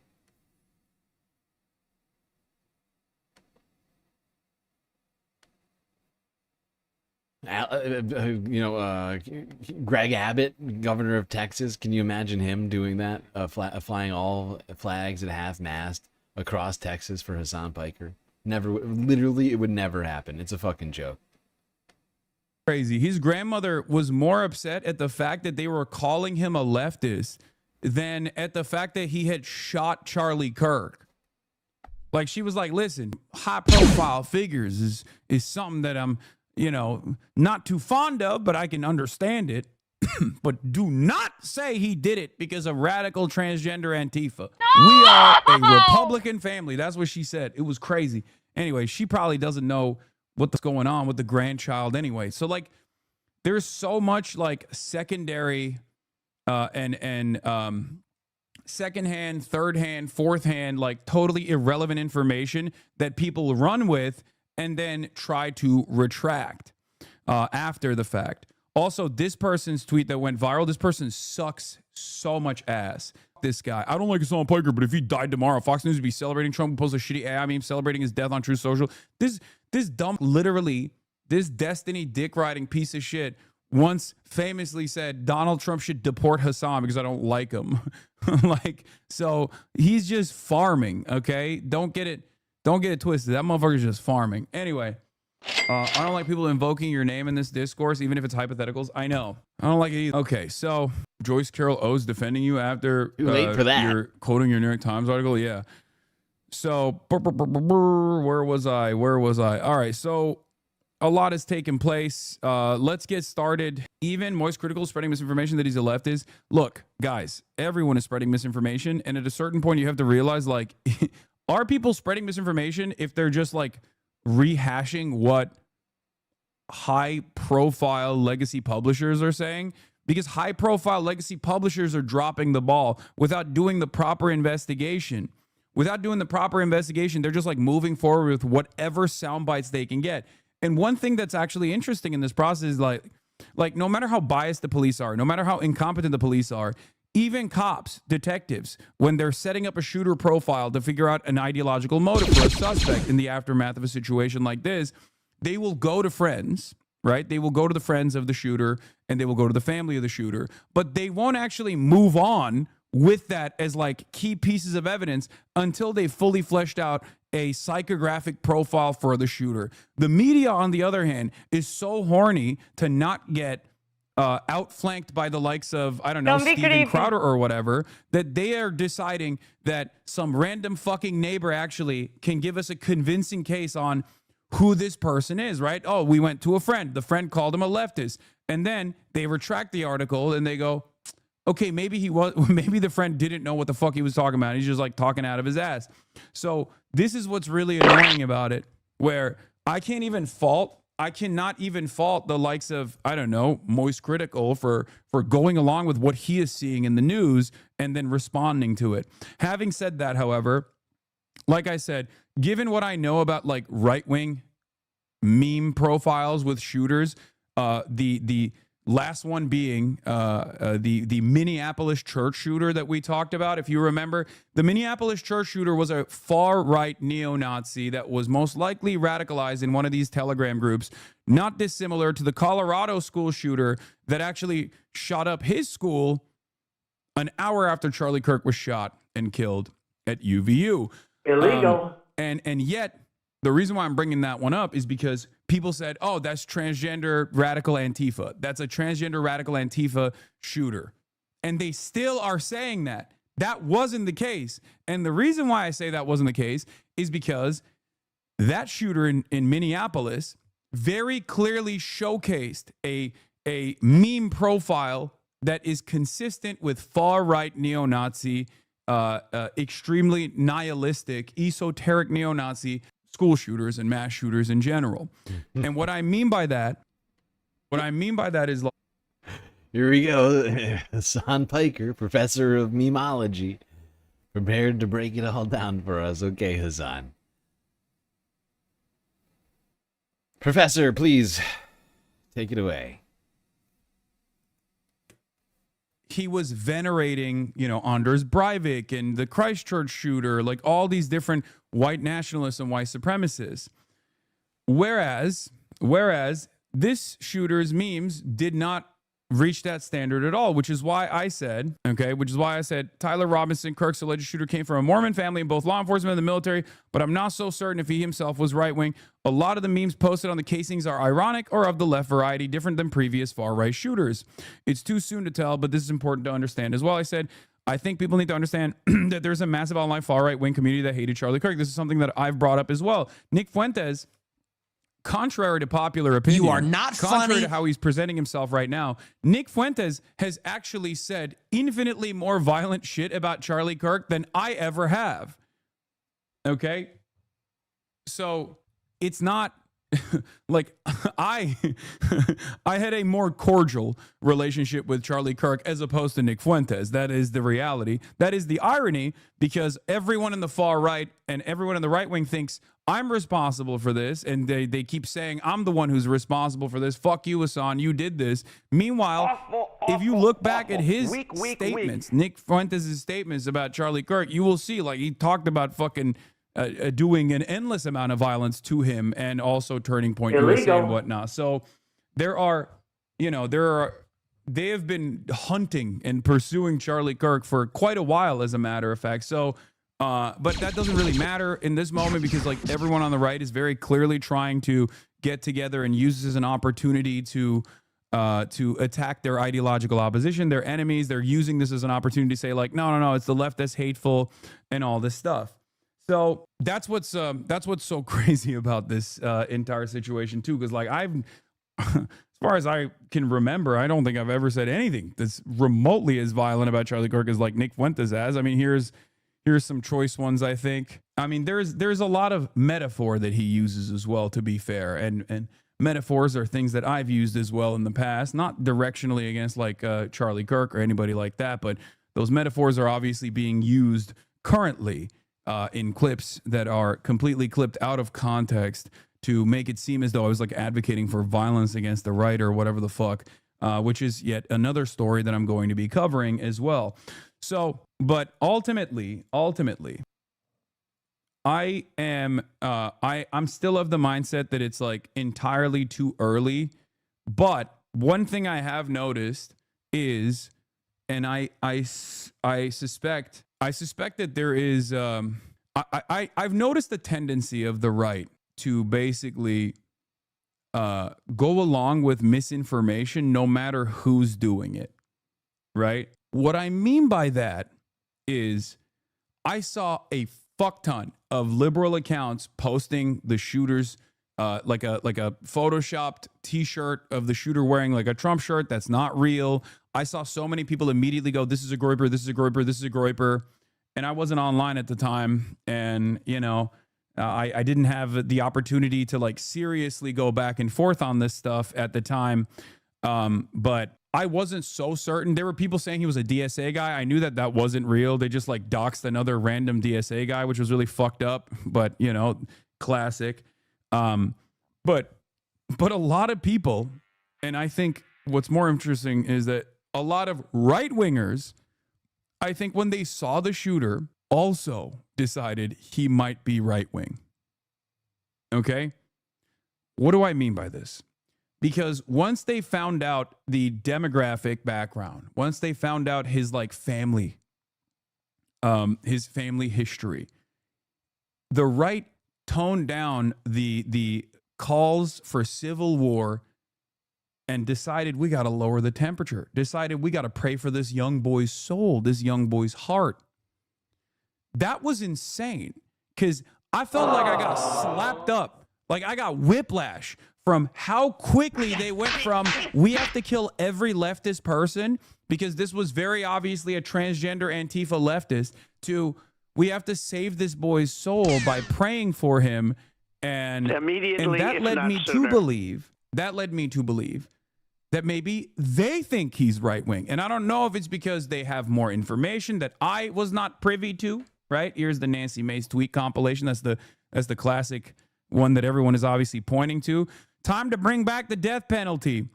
Enough is enough. Representative Nancy Mace comments on Charlie Kirk's killer allegedly being pro T-word. Okay? And then after the background of the shooter is found, we know Charlie Kirk would want us to pray for such an evil and lost individual like Tyler Robinson to find Jesus Christ. We will try to do the same. We truly believe if Tyler Robinson had ever sat down from Charlie, the great debater, the man of faith and grace he was, Tyler wouldn't have pulled the trigger. Like, it's insane. It's insane. They didn't even hide it. They just straight up went from this is a radical Antifa transgender, and we need to kill all of them to like, we have to pray for this young boy's soul. So I think it's like a combination of different factors. One, it's because not only was he white, but he was a corn-fed white boy. You know what I mean? He was a real ass like Mormon Utah boy. Okay. And I do think that these guys unironically, I never thought this until this moment, but I really do think that a lot of right-wingers just straight up respond to race, okay? I think that's it. Like when they see someone who is not just like white, but also not white in a spicy way where like they got a septum ring and fucking, I don't know, a hammer and sickle tattoo, but like just straight up, if you are like a white boy from a Republican family, they go, oh no, that's one of us. That's, you know, it's obviously that this person was not like a leftist. Like that's the way they reacted to it, even if there wasn't enough evidence to suggest it at the time. And I think the other reason is because they saw all the Groiper stuff. They saw all the people being like, oh, this guy's a right winger. He voted for, or he's a registered Republican. He gave money to the Republicans, which is fake, by the way. That's a totally different Tyler Robinson, which again, Tyler Robinson is the most like, if you were to point to like the most average Utah boy, I would literally build out a profile of Tyler Robinson, right? Republican, it's like John Smith, you know, Tyler Robinson, white boy, went to college for one semester, dropped out, didn't pursue it, and went back and got like an apprenticeship, went to a technical school. Like he did the most right-wing shit that you could possibly do. Not saying that like anyone that goes to a technical school is right-wing, but like that is how the right has presented the best possible future. You come from a good family, your family is always there for you, and then you don't go to college because college makes you woke and gay, and you get an apprenticeship instead, right? Like you go to a technical school, you get an apprenticeship, you work a real job, an honest job, right? None of this like fake gay vaccine related college jobs. Like he did all of that. He's a gun pervert, family of gun perverts since 8 years old. He's been like, you know, shooting guns and whatnot. So Jesus Christ. I think like when Jesus Christ, Hassan. Oh, all those goddamn vaccine related college jobs. they saw all of that stuff, they went, oh, this is probably one of our guys. As I also mentioned, like Governor Cox said. So they decided, oh yeah, no, we should maybe dial it back a little bit. Having said that, that didn't stop Ben Shapiro from continuing to pursue this stuff. Even though what he was operating off of was like, obviously a now retracted newspaper piece. I think it was on The Guardian. And what's interesting is he got owned by fucking Bill Maher of all people. And I feel like if you're getting owned by Bill Maher, you should just throw in, you should throw the towel. You should throw in the towel. You should never try to debate ever again. Because Bill Maher is like, I mean, he's not a particularly intelligent individual. He's not, I mean, Maher is like pretty humiliating, I think. It's a shooting at a synagogue. It is very likely to be either a white supremacist or a radical Muslim. If it is a shooting of a Republican politician, it is very likely to be a trans Antifa Marxist shooter. That is just not trans Antifa Marxist. Like, dog, communist, none of those Leninist. fucking, like, that was not the case. That did not Socialist. happen. Thomas Crooks is not like a Arab radical Muslim. transgender Antifa guy. He was a registered Republican, man. Thomas Crooks was a registered Republican. He was wearing like a gun tuber merch. Like, sometimes you got to understand, like, there is just some fucking quote unquote apolitical right adjacent people that just decide, I'm going to make a name for myself by shooting the president. It's insane. I know it doesn't make sense, but it's just not the case. We don't know what this kid is. We do know this kid was of the left. We do know that. We do know what? That this kid was of the political left. That is according to contemporaneous reporting from The Guardian as well as Tablet Magazine today. It's 2 days out. We don't know shit, Ben. But we don't know shit. They never do. The internet is undefeated in getting it wrong to begin with. It's not about the internet. He's fucking right. And The Guardian actually retracted that article, unironically. Whoopsies. I cannot believe Bill Maher is right. I cannot believe I'm saying this. Bill Maher is right. Ben Shapiro is so stupid and so professionally wrong that he made the most annoying, professionally stupid and wrong guy look good. Seriously, how dare Ben Shapiro make Hassan say that that Bill Maher is right? It's incredibly rude. How rude. Oh, Jesus Christ. In comparison, how is that possible? How is that even possible, man? It's crazy. Okay? There should be no comeback from this. If Bill Maher dunks on you, it's over. About the actual reporting by mainstream accepted. The Guardian is not a right-wing. Here's what we heard. Here's what I was told so far, and I'll tell you what was wrong. First, I heard he's a registered Republican. Not true. Okay. Then he was a donor to Trump. Not true. His father works in the sheriff's office. Not true. There was a picture of him wearing a pro-Trump shirt. Not true. Member of the Democratic Socialists of America. Not true. We don't know what he is. Well, how are you so sure he's of the left? Now, I agree when you write on a bullet. What did he write on the bullet? For catch this fascist, which is also a gamer thing. Okay, but now I'm hearing he may have been part of that group for whom Charlie Kirk was not right-wing enough. You mean the Groypers? Yes. I mean, so. You're sure he's not that? So this is a cooking right here. This is a cooking because Ben hates the Groypers. Okay? Ben hates the Groypers almost as much as he hates the left for obvious reasons. The Groypers are anti-Semitic. They're anti-Israel and also anti-Semitic. Which, of course, anti-Semitism in that regard is not something that Ben Shapiro actually takes issue with. It's the anti-Israel sentiment, as I've said time and time again. This is something that Ben himself has also voluntarily revealed, like when talking about Ann Coulter and on numerous other occasions. Ben has quite literally been like, anti-Semitism is fine as long as you're pro-Israel. Like, he's openly said it. And the Groypers have obviously like stalked him as well, including Nick Fuentes. I do find it really interesting that like groypers are becoming mainstream though. Like they're now literally talking about this shit on television. Like my mom asked me what a groyper is. What? My mom, I was like, it's over. It's done. When moms are asking about what the fuck a groyper is, it is clearly the narrative. This makes me want to burn this motherfucker down. Come on, Boogie, let's burn this motherfucker down! Boogie! That this might be a far-right neo-Nazi shooter. Clearly, when moms are asking about what the fuck a groyper is, it is clearly the narrative that this might be a far-right neo-Nazi shooter, regardless of whether it's true or not. And I'm not saying that that is the case. Make no mistake. I'm saying it's too soon to tell. But clearly, when moms are asking about what the fuck a groyper is, like, clearly that is in normie circles. Like, I think on Facebook and all over the internet, like, it just blew up. It blew up as like a potential for the shooter being like a far-right guy. And what's interesting about it is I've never experienced that before. I've never experienced like misinformation, or at least like faulty information spreading in the left direction like this in the aftermath of a shooting.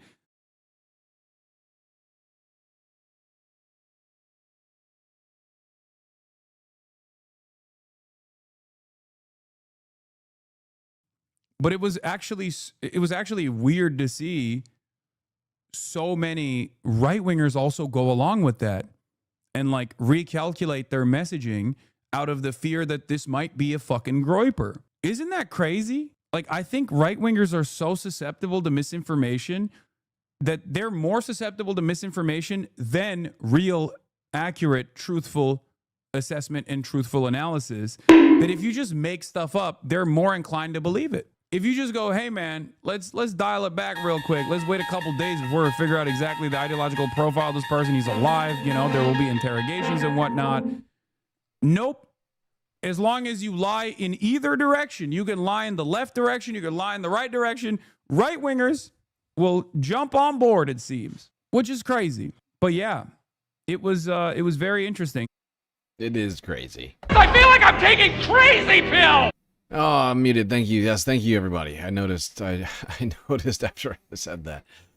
Oh, thank you. Everyone noticed I was muted. The whole chat noticed. I was okay. Good to know everybody's paying attention over here.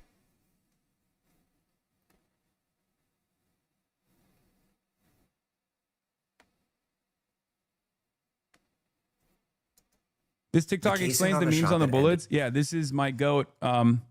I like this guy a lot, Aiden, etc. He's a reporter. He talks about like culture and stuff, like far-right radicalization networks online quite a bit. Here's his piece on the memes on the bullet casings for the shooter. We'll look at that. What is this breaking? It's being reported that 6 transgenders had advanced knowledge of Charlie Kirk's assassination. What the fuck? What does that even mean, bro? What does that even fucking mean, bro? Breaking news. Remember what I said about Donald Trump saying everything's transgender and then people understand it? That's what this is now. You can just put transgender in anything, in any context, in any situation. You can just apply transgender to it and people will fucking go, that's right, that's probably the case. We have to do something. Like, the right is so easily fucking duped on this shit. Yeah, like, they went, the shooter is trans. Okay, the bullets were trans. Okay, the roommate is trans. Like, what the fuck? How could people not realize this is a psychotic way to approach the situation? What if the shooter wanted to be trans? You never know. Like, I'm sure at some point we will all find out that, in fact, the entire house, and nay, the entire neighborhood in which this shooter lived was, in fact, trans. That's right, the neighborhood, the trees, the air itself, the grass and the bugs, the dirt, the pavement, all of it trans. Incepting its trans ideology. into unsuspecting victims. You know what I mean? It's like when all else fails, they just lie and they go along with that lie. It just doesn't make any sense. There's like a 90% chance that all trans people found out by now that Charlie is dead. Yeah. Everybody knows transgender people are magical people. They just like fucking communicate with one another through telepathy, and they were sending out a beacon. It's just like when you start taking HRT, you just have this like these additional powers. You're a really good swimmer too. Immediately, it gives not you swimming sooner. powers. Okay, it gives you weightlifting powers, and it also gives you the power to precog assassinations ahead of time. That's just how it is. Once you get on that HRT, bro, it's crazy. Okay, like I'm joking about this shit, but like unironically, that is how it's coming across. Anyway, let me finish this Bill Maher dunk because. He goes, well, don't you think he could be a groyper? But now I'm hearing he may have been part of that group for whom Charlie Kirk was not right-wing enough. You mean the groypers? Yes. I mean, so that would. That so, you're sure he's not that? I'm not sure that he's not that. A minute ago you were sure well, what no, he was. Hold on, Bill. Hold on. Okay, because I've been. You were. That's it. You just got fucking destroyed by Bill Maher of all people. Okay, by Billiard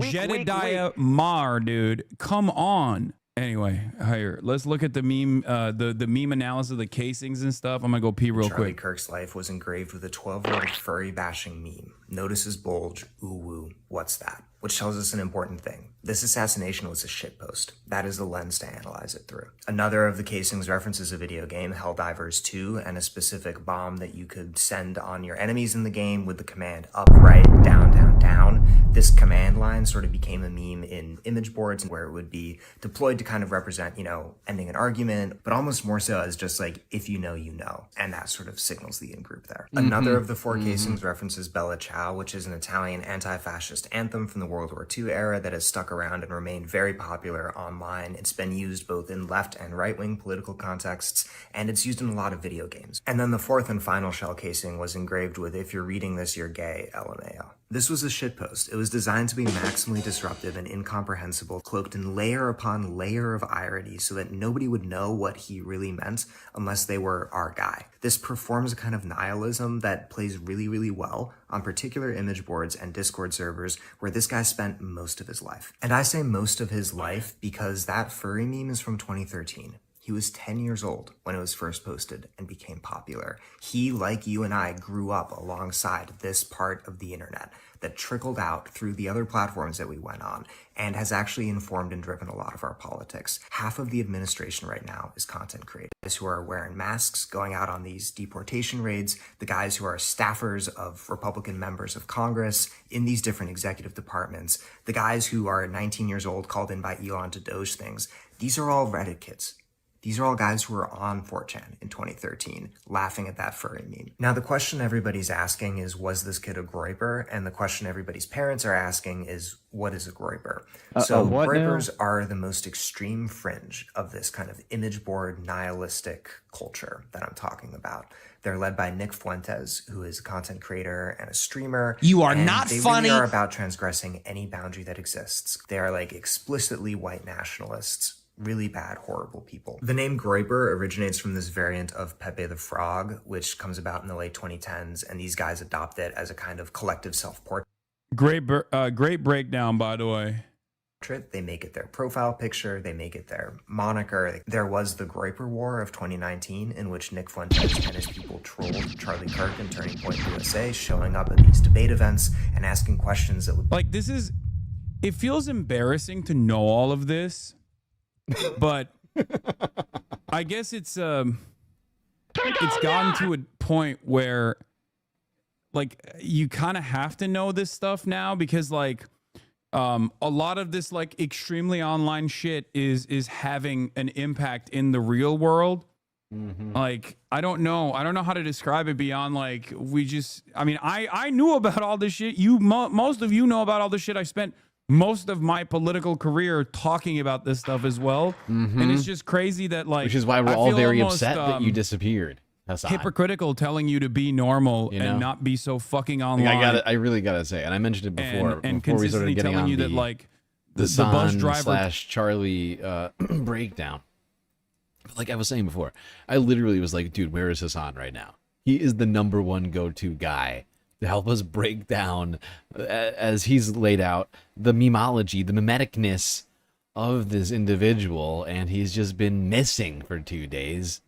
Incredibly rude. How rude.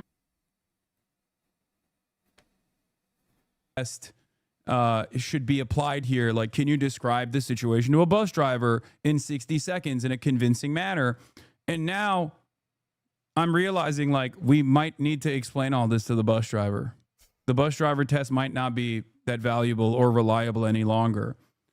Because, like, I talk about Telegram quite a bit. I talk about Groyper's. Telegram is like the newer version of this. It's even more decentralized, it's even more insane, it's even more nihilistic and more violent. And I've covered that stuff extensively as well, especially in the past month. But Telegram, you know, that sounds this like is a lovely place. Like, if you think the Groyper stuff basically is the end of this depravity, it's not. Like, I would say you got Reddit, you got 4chan, you got 8chan, you got Groypers, and then you have the Terrorgram, which is even crazier than that, right? Like Order of 9 Angles and all those other different groups, right? So it gets, and the further you go down that rabbit hole, the darker things get, the more cultish things get, and the more violent things get.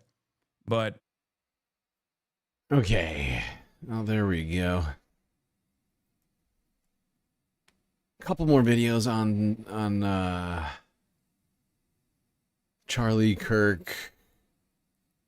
On our we still are a few things left to update on here. But since we were just talking about Hassan, I figured we would watch this. I actually haven't watched this yet, but I've seen like dozens of videos like this. Like, I'm not getting them like suggested to me, but when I've been looking for Hassan's takes on this situation, I keep seeing more and more of these videos pop up. So I figured we would watch this together. The thumbnail for this video is just a picture of Hassan, bright yellow letters on the thumbnail, arrest him, all caps. And the name of the video, the title is Arrest Hassan, period. Smash JT. Oh God, we have to arrest Hassan, do we? Right to jail, right away. Right to jail, right away.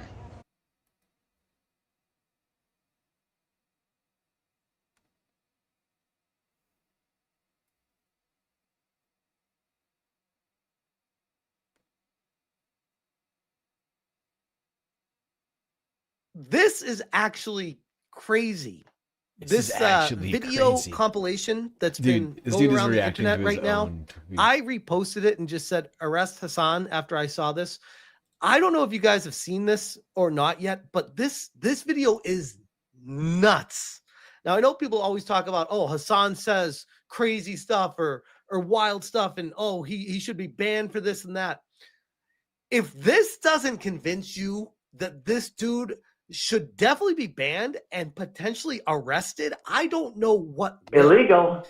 This is from Right Angle News Network. They said, breaking. Numerous clips of Hassan Piker calling on his viewers to kill This guy is struggling right-wingers with are reading. going viral after the slaying of Charlie Kirk, with calls for his immediate arrest for fomenting violence as Twitch refuses. That's not to how you take say that word, action. JT. And it has not been confirmed yet. There's no R in here, stupid. Fomenting is the word that you're looking for. Idiot. But there are many allegations that the violent Who the fuck is nature this? of the Look crime, at this the guy. person that shot Oh my God, Charlie it's one of the Kirk villains from The Matrix. was someone that potentially was. Who the fuck is this creepy grandpa looking motherfucker over here? Charlie Kirk was someone that potentially was a constant viewer of Hassan's, and it would make sense. But here, let's take a listen to Yes, please all get this. to it. This is crazy. Oh, it's so crazy. It's not just Hassan, by the way. Oh, it's but going to be crazy. I can't wait. I'm sick and tired of it. Left-wingers, liberals, you need to be fucking showing your opponent's guts on there, okay? You need to be gutting them. You need to be shanking these motherfuckers and letting their fucking Okay. I can already tell. And if you know anything about Hassan, he's being what's the word? Like he's speaking in a what do you call it? Like an allegorical, like in a non-literal way. Right? Like he's not saying literally stab everyone. You have to be a fucking moron to think this is real. Oh my god.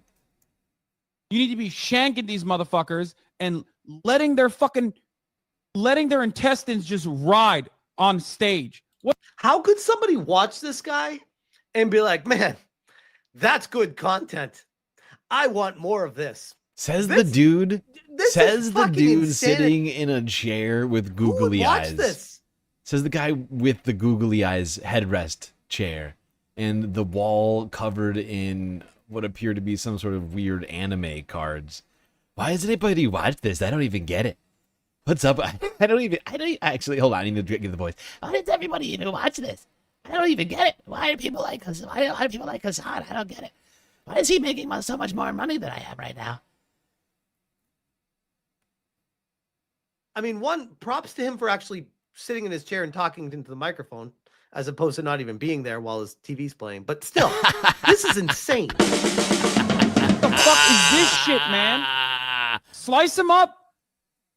Slice him and fucking dice him. What the fuck is this? And now you could say, oh, it's a comedy skit or it's a sketch or he's not serious, and people know he's not serious. Yes, they do. Do you not realize they do know that the lunatics they do know in that. the chat when we you're all know talking this. like this? You're also clipping this out of context, right? That are doing right angle broadcasting. No, clipped this completely out of context, right? They started the conversation like this. They start the clip with zero context. He's clearly looking at some sort of table in front of us. He's got some sort of poll, top issues for Georgia voters in front of him. He's clearly talking about some issue. And instead of listening to what the issue is about, what the context is, they bring it all the way up. They cut it right before he says, oh, I'm so sick of leftists, and leftists just need to go gut them. And this is such lazy fucking shit. It is pathetic. I can't believe people watch this. Oh my god, who watches this? At least he's sitting in front of the microphone and not like Okay, JD, you settle down, pal. You go sit in the corner and take a break.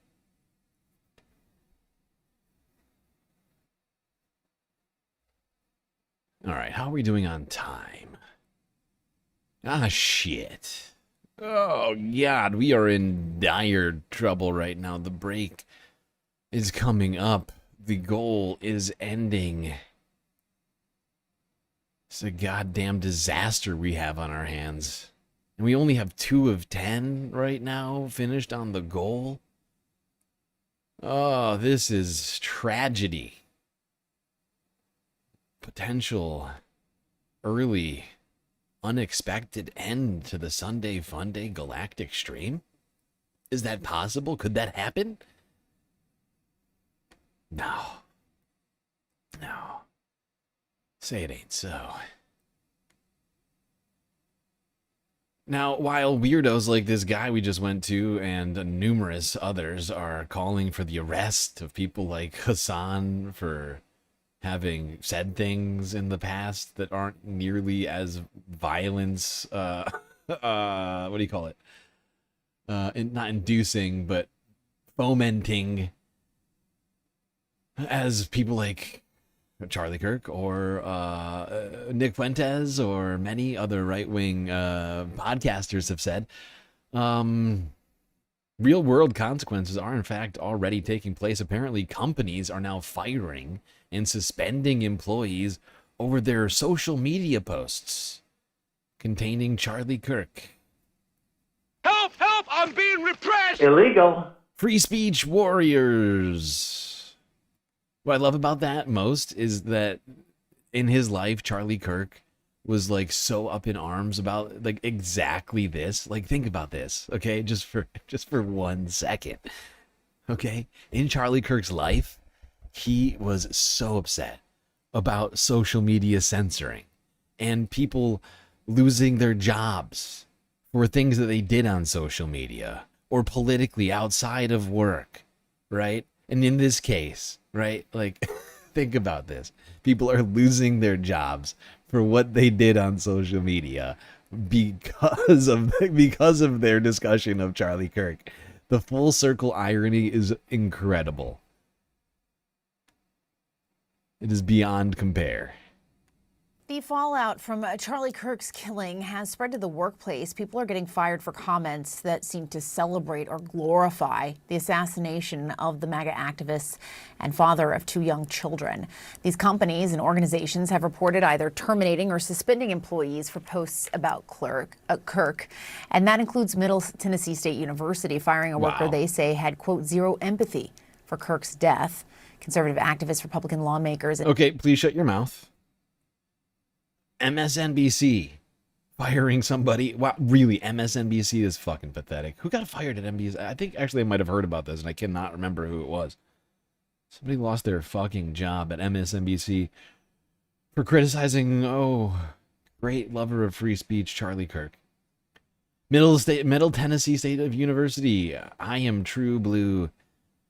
Firing people for criticizing Charlie Kirk online. American Airlines, Delta Airlines, United Airlines. Seems like the airline pilots were stoked, or maybe it's the flight attendants. It's not clear which group of employees is being vocal about Charlie Kirk online. Greenville County, South Carolina schools, and the Carolina Panthers, as well as Freddy's USA. Wow, wow, wow. I thought that Charlie Kirk loves free speech. You're ruining the legacy of Charlie Kirk by doing this. I hope you know that you would crack down on your employees over their free speech choices online. Something with Charlie spent his entire life standing up for when it came to specifically Republicans being repressed on social media. They say had, quote, zero empathy for Kirk's death. I'm being repressed. Conservative activists, Republican lawmakers, and even a doxing website are flagging the comments in what critics say is a campaign to punish those posters. Let's bring in Jessica Kriegel, the Chief Strategy Officer of Culture Partners. Jessica, thanks so much for being here with us. Look, there is, of course, the First Amendment and freedom to speech in this country, but there's also private companies who hire people, and it would seem to me if it's a private company, they get to decide who they want to hire and fire. Sure. What do you think? Okay. That's a fascinating framing coming out of fucking CNN. This is hilarious. I'm sure Fox News would do the same thing if this were on the other foot. Oh, that's right. Fox News, back when people were losing their jobs for their decisions on, I don't know, say things like the COVID vaccine, were literally losing their fucking mind. Meanwhile, CNN is like, actually, this is fine. This is fine. I don't know why anybody's complaining about it. Incredible times to live in, people. Oh, CNN, once again, failing to be at all relevant or important. Just being a pathetic vessel for whatever narrative the bosses want to be put out, I guess. We don't want to upset the people over there at who owns CNN again? Disney? No.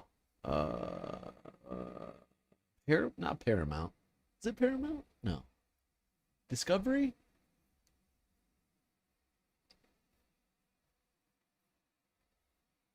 Lionsgate? I can't remember. I have no idea who owns fucking CNN. I always forget. But the coverage over there is as garbage as ever. Well, we are literally at the time now where we have to take another galactic intermission 4 hours into the stream. We only have 2 of 10 super chats right now. And I don't know. I am concerned that at the end of this break, the stream will just end.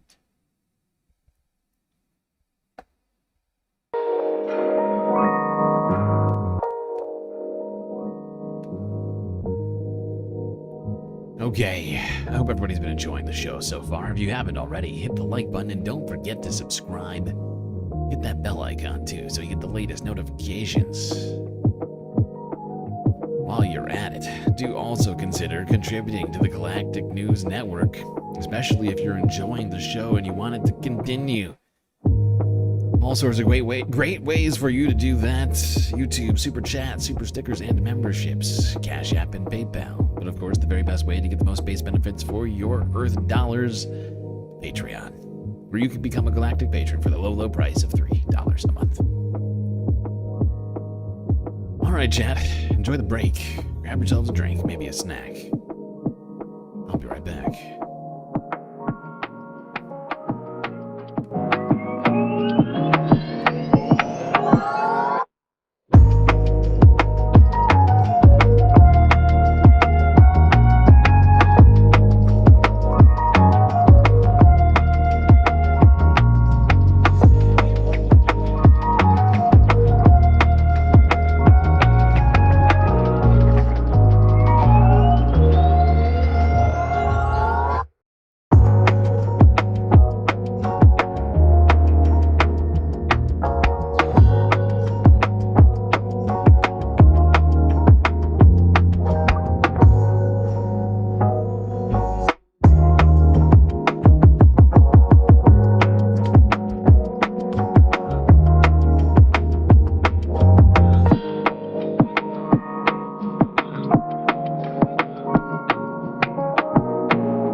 everybody. There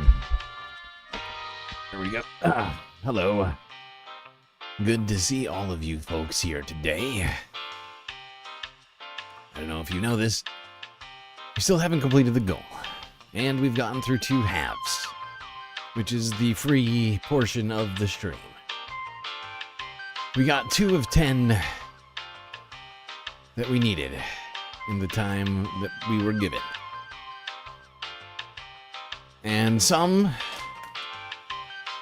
people would just call it there and say, you know what, we didn't complete it, I'm just ending it. Not me. Not gonna do it.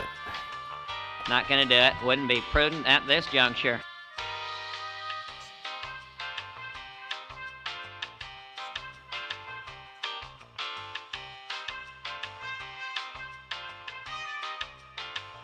What I'm going to do instead, I am going to go here, back to the space station. I'm going to start the goal over. Because of just how much I love you space fams, and how much I do feel that Sunday Fun Days are truly important. Truly important for all of us to help us decompress from the terrible weeks and prepare ourselves mentally for the week ahead. Every week, I feel it's a ritual of ours that we must stay true to.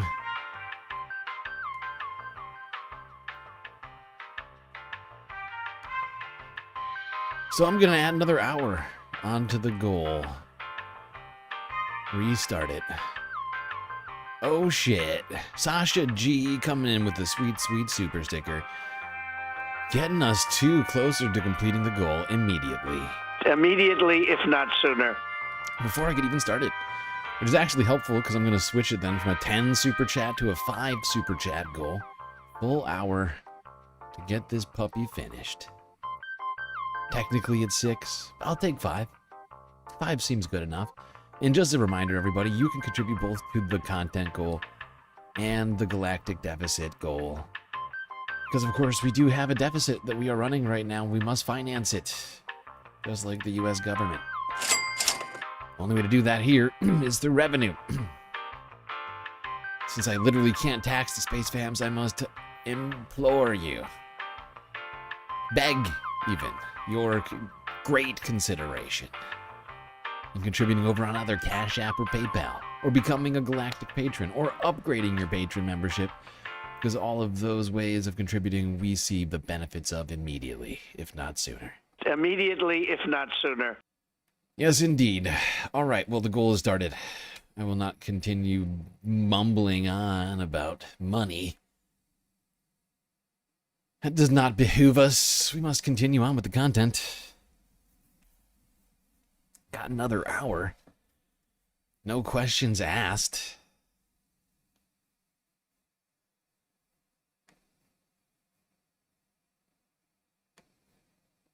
Starting back where we left off, essentially.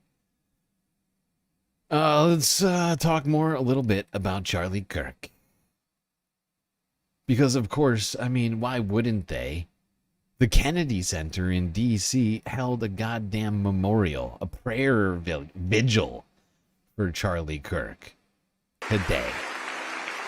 It was live streamed 6 hours ago here on Forbes Breaking News with some of the blurriest footage I've ever seen in my life. Look at that, even a trio come play for Charlie. Oh, thank God. Jesus, I say that. Please welcome Malia Shirley and Charlotte Perez, dear friends of Charlie Kirk and former Turning Point team members, with tonight's welcoming remarks. Can't wait. Except I can wait. I'm gonna skip ahead. Hold on. Let's see who actually spoke at this puppy. It was in DC, so any number of people could have spoke, and I quickly looked at it like it was still live as I was going live here today. So I do know there's at least a couple people like, yeah, this next guy. Like this next guy. Let's see what little Mike Johnson had to say. Honor to him. I hope that we can do him right by this service. God bless you all. And I want to welcome up Speaker Mike Johnson. Please welcome the Speaker of the United States House of Representatives, Mike Johnson.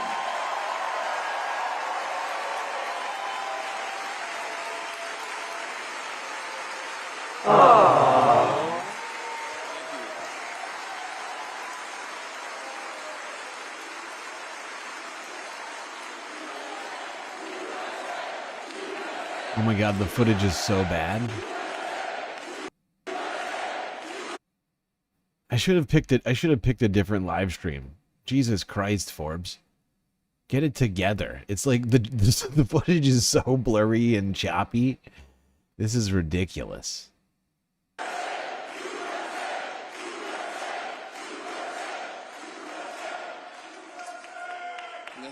USA! Thank you all so much. It does my heart good to see you. And they hear that all the way in heaven, I'm telling you. It's been a very, very difficult week in America. We all know that.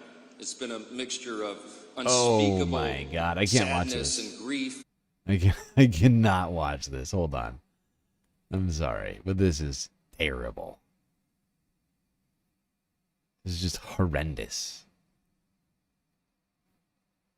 Some of the worst footage I've ever seen, perhaps. That's been given the HD title by YouTube. You see the little red thing down here that says HD? That is a lie. This is a goddamn lie. Awful, awful, awful. Weak, weak, weak. That is anything but HD. That is 144p, if anything. That is you know, early 2000s cell phone footage. Bad. That is 90s mom cell phone, I mean, a camcorder level bad footage. Son of a bitch. Hold on. I'm just going to try and pull up a different live stream because I'm not going to deal with this. Not going to do it. Not going to do it. Wouldn't be prudent at this juncture. Would not be prudent at this juncture. Not going to do it.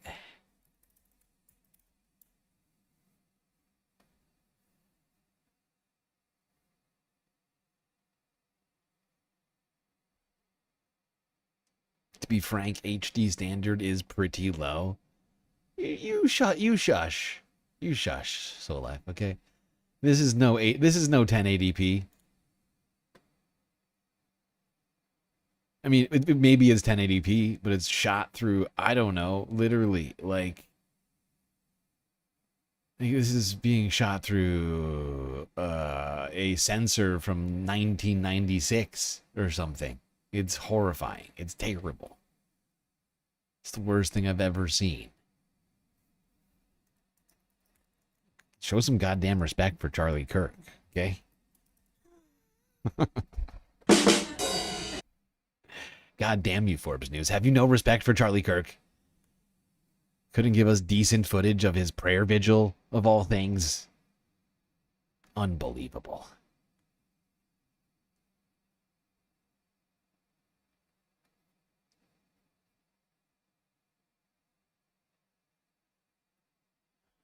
In vile act of violence carried out to silence one of Oh my God, there's a oldest montage. Christian conservative voices. Forbes News didn't even get the montage. Oh my God.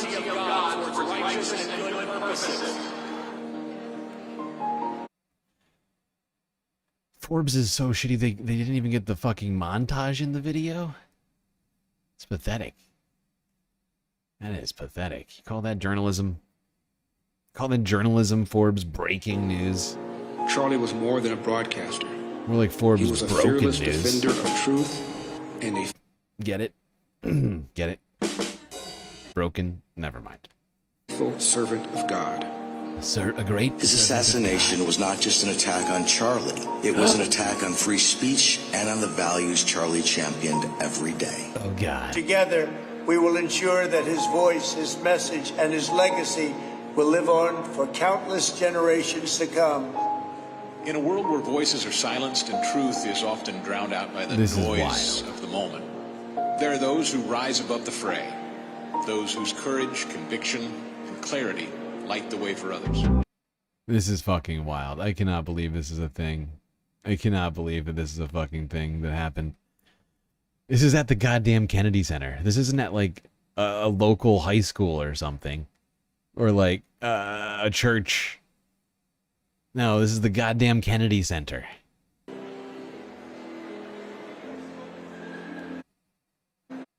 Okay, now let's go to fucking Mike Johnson. Where is this idiot?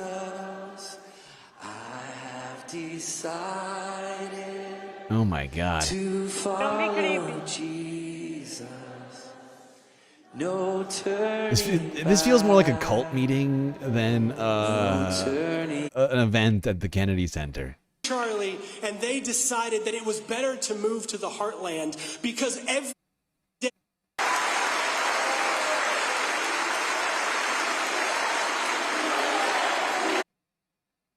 power or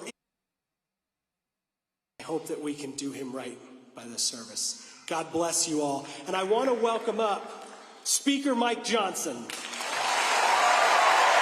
Please welcome the Speaker of the United States House of Representatives, Mike Johnson.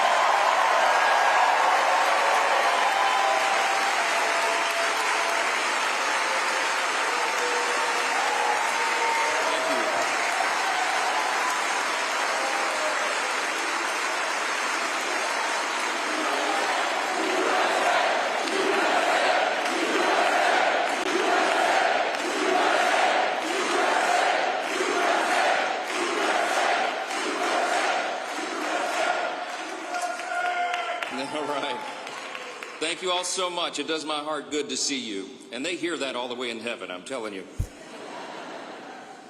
It's been a very difficult week in America. We all know that. It's been a mixture of unspeakable sadness and grief and anger and even fear. It's as if a dark shadow was cast over our country and certainly here. Anybody ever wonder to yourselves, like,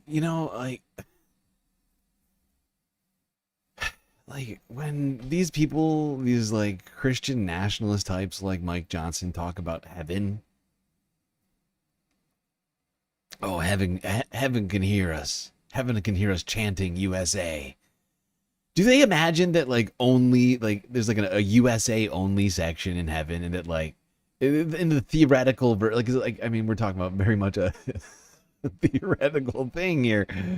But like, does he believe that heaven only allows Americans in, and that it's not filled with, people from other countries, like Africa and Asia, the Middle East, Europe? Oh, communist leftist Europe might be some people from there in heaven. I mean, it's just like it's weird. Like, you don't think there's any Mexicans in heaven? Like, in his concept of heaven, it's like what? Like, do they just not let brown people in Mike Johnson's version of heaven? The leaders of the nation have been shaken, as have like if heaven can hear if Mike Johnson is right, and people in heaven can hear them chanting in USA, then there are people in heaven right now booing back down from the goddamn clouds.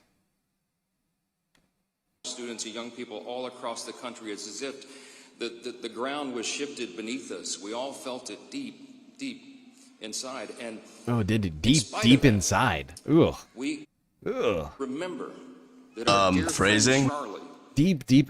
Charlie, when he said it too, it's like he could feel it deep inside of him. Huh. Interesting. I think we should check Mike's porn application. Would never want us to be overcome by despair. He would want exactly the opposite. Charlie Kirk recruited and trained and educated a generation of happy warriors. Can't do it. I'm done. I am done. This is going to be the most unbearable thing ever, I'm fairly certain. An hour and a half of people fawning over Charlie Kirk. Even Tulsi Gabbard made an appearance. Oh my God, look at that. Tulsi. Look at Tulsi here to glaze up Charlie Kirk. All Remember when Tulsi used to claim she was a progressive? Now she's at the vigil for Charlie Kirk. What an arc. What an arc for her. I mean, this woman is dangerous, ladies and gentlemen. What an incredible character arc for her. RFK Jr., of course, he's at the Kennedy Center. It's named after his family, after all.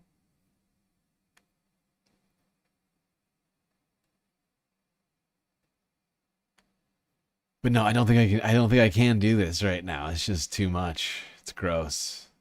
Settle the fuck down. He wasn't a very good guy. He doesn't deserve a Kennedy Center vigil, okay?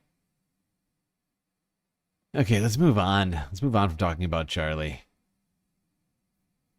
What do you say? I'm done with the political violence.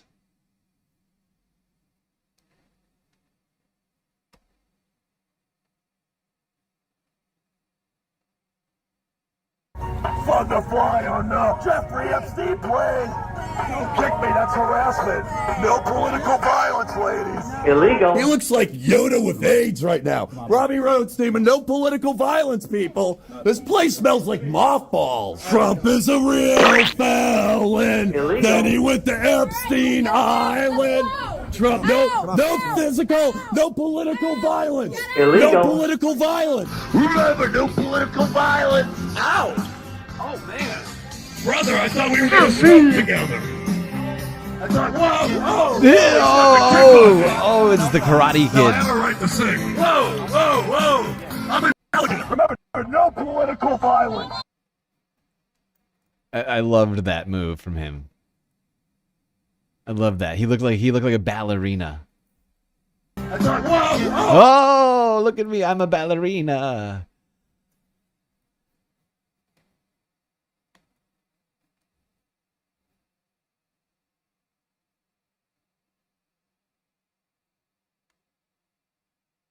Here's a question I think we should all ask ourselves. Is there a rudeness crisis in America? Well, ABC News thought that this was an important question for us to ask. Thanks, Jeff, for the question. This is from 8 days ago. I've been holding on to this for the perfect moment. We must figure out if there's a rudeness crisis.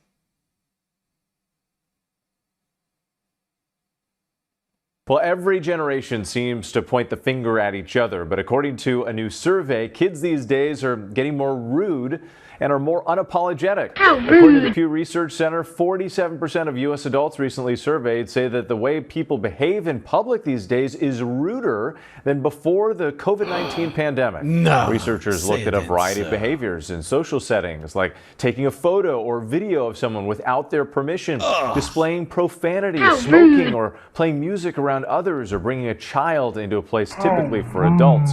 So are we in a crisis of rudeness? That's what Ali Volpe, correspondent at Vox, dove into recently. Ali, it's great to have you.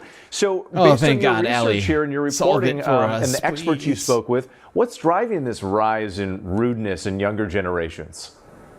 Right. I mean, it's almost a comfort to know that every generation thinks the one that follows it is a bit more rude. I talked to an etiquette expert who comes from a long line of etiquette experts, and for 5 generations, this question keeps popping up and popping up. But I think what we're seeing now is technology. It's everywhere. Screens are everywhere. There's always something that is more. There you go, people. That's the reason. Everybody's much more rude. Oh, all of the etiquette experts are saying it. It's the technology. Everything is computer. Is that why Donald Trump is a rude piece of shit? Because everything is computer? He wasn't a garbage person before the advent of the computer? I think it's a nonsense claim. I think it's just that we see more rudeness on the computer because it's more readily available. You can find it. You can search it out. You'll find the rudeness if you look. Let's move on. Let's move on from the political violence. Talk about the people that Charlie Kirk was targeting. Young children. Don't be creepy. Well, it's true. That was the whole express goal of TPUSA, was to get them while they were young, indoctrinate them, groom them into being Republicans before they're smart enough to realize that it's a terrible ideology for garbage people. But perhaps this young man has the intelligence to figure it out for himself. NBC News 5 days ago, 9-year-old boy makes history at Pennsylvania College. What you talking about? At 9 years old, Aiden Wilkins is making history at a Pennsylvania college. Every little thing I learn just fascinates me. And feeling right at home as the youngest student to ever take classes at Ursinus. I just feel like, okay, I'm in a classroom with people more than double my age. Okay, because this class, neuroscience. Okay, is it just me, or do those sunglasses are fucking hilarious? This 9-year-old boy wearing sunglasses inside during school at college. This screams 90s movie, like this is like early 90s, like boy genius goes to college, like doesn't know how to actually behave like a normal human being, gets into a bunch of zany situations. Take classes at Ursinus. I just feel like, okay, I'm in a classroom with people more than double my age. Okay, because this class in neuroscience is helping Aiden focus on what he wants to be when he grows up. The reason why I want to be a pediatric neurosurgeon is mainly because, well, I like helping kids around my age. Since 3, Aiden loved watching anatomy videos. I was always fascinated when I saw, like, the brain. Aiden's mom says his genius was evident when he was still in diapers. He was reading signs and correcting people's sentences, and he was actually correct. He was promoted to high school at 7 when most kids his immediately, age go into if the not second sooner. grade. Now at 9, Aiden is in college 3 days a week and has virtual classes as a sophomore in high school. Part of Aiden's gift is his love of things other kids his age also enjoy. I mainly like to play video games. But more than anything, Aiden loves learning. I'm going to go straight to med school and kind of just see how I do. One gifted child who may be a gift to all of us. There we go, a boy genius in the flesh.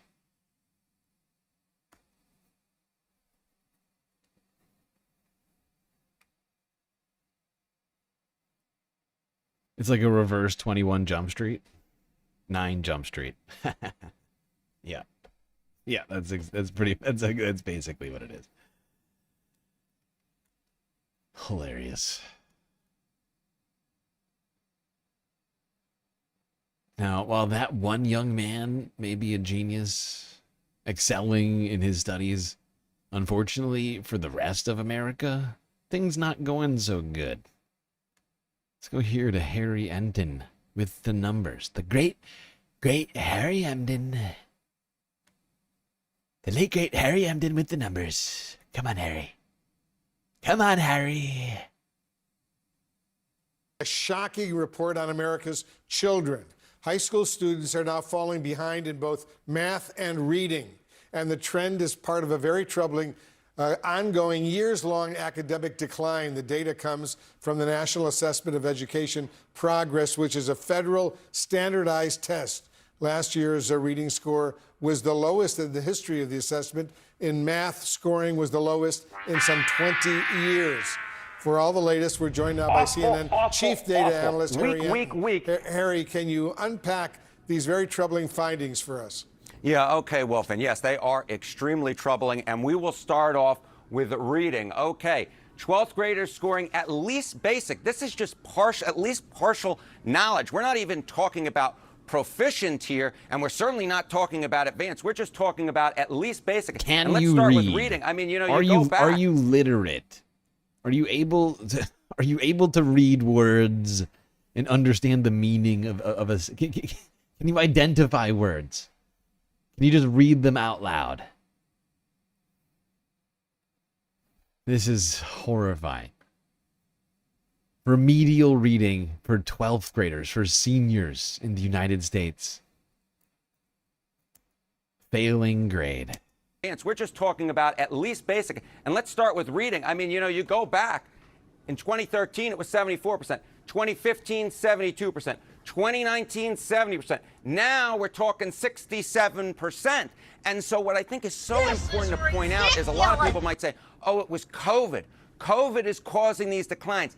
Look, it might have exacerbated the trend line, but this trend line of going downward dates back all the way to the middle of the last decade, long before COVID actually hit the United States back in 2020. And when we're talking here about reading and 67% who scored at least basic, keep in mind that the proficient number is about half this level, and the advanced number is only about 5% of those 12th graders are scoring advanced on this. So we're just talking at least basic, and this trend line, extremely troubling. Only two-thirds of 12th graders scored at least basic on reading. Now, of course, we're not just talking reading here, Wolf. We're talking about mathematics as well, and the scores are even lower. What are we talking about here? 12th graders scored at least basic on math. Again, it's the same trend line that we saw in reading. And again, this is just at least basic. 65% in 2013, 62% in 2025, 59% in 2019, and then we get 55%. The bottom has fallen out here in mathematics. And of course, what's so important to note here, 55%, what does that mean? That means, get this, about 45% can't even score at least basic in reading.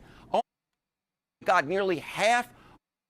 Harry meant math. 45% of people that are in 12th grade right now in the United States can't do simple mathematics. We're not talking about anything of any consequence. This is not whether or not people are able to do algebra. Like, this is like arithmetic. This is division, multiplication type shit.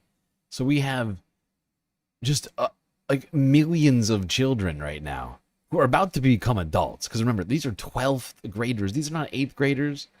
These are not kids in middle school. These are people who are supposed to be going to fucking college in a second. Like literally in a second. And they cannot add, they cannot read. We are in such a bad place as a society right now. We are so fucked. And this is why people like Donald Trump are thriving in this moment.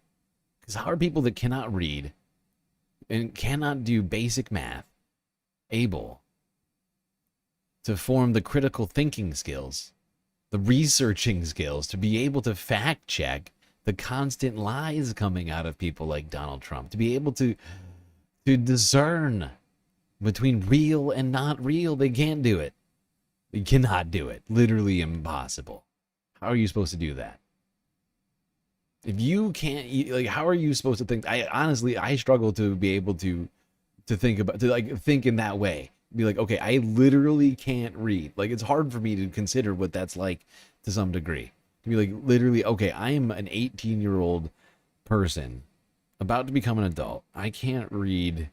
I can't do math. How am I supposed to also figure out politics and figure out whether or not leaders are lying to me right now? You just listen to influencers and you take them at face value. That's what happens. That's what happens. Listen to people like Joe Rogan.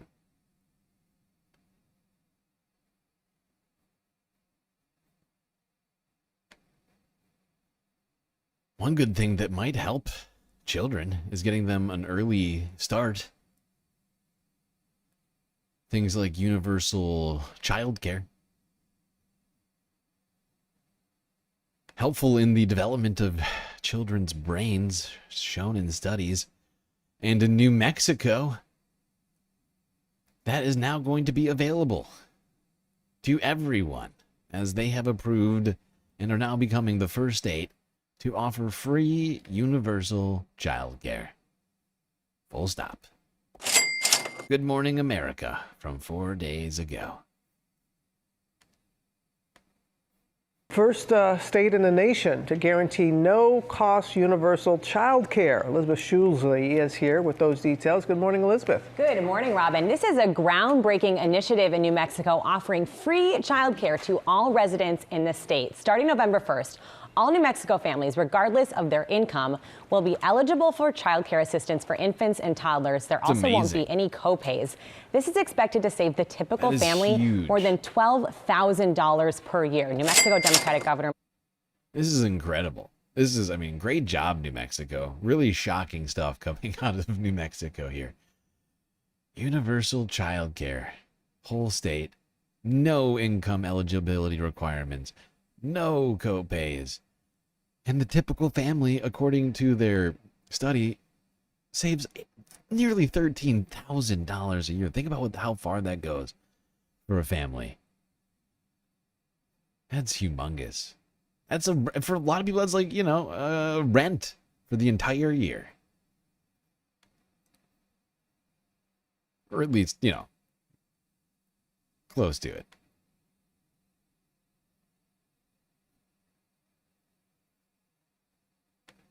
Now, of course, Donald Trump wants to go the exact opposite way.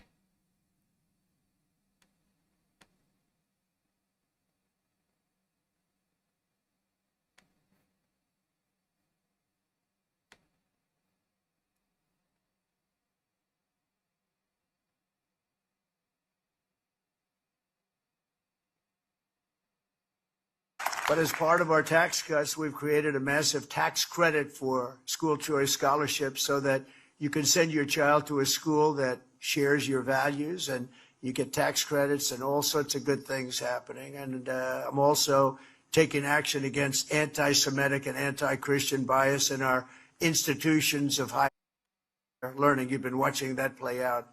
They're making very substantial settlements. There's Donald Trump's plan for education.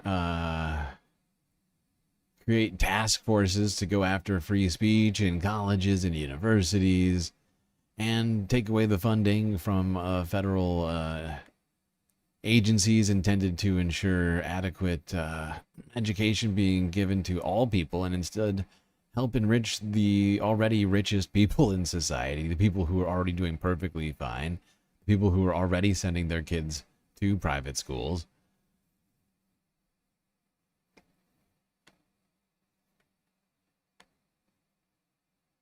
The fact is, these tax credits, these vouchers, like none of them cover, unless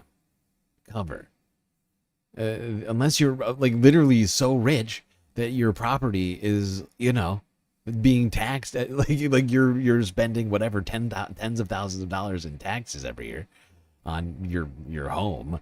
Like none of them are going to pay for private school, and yet it's even for those people, like it's not going to pay. It's just going to be a little bonus for those people, right? Because those people are sending their kids to the $100,000 fucking private school rather than the $15,000 private school, right? Or the $50,000 private school. And it's just like, the fact is, the people this just hurts low income people, right? Who in some cases may very well want to send their kids. I don't care if you want to send your kids to Catholic school or whatever else. That's fine. I don't care. But you're not going to be able to. First off, you're just not going to have the money. Like you're not realizing it, but you're not. It's just a benefit for homeowners. It's just a homeowner benefit.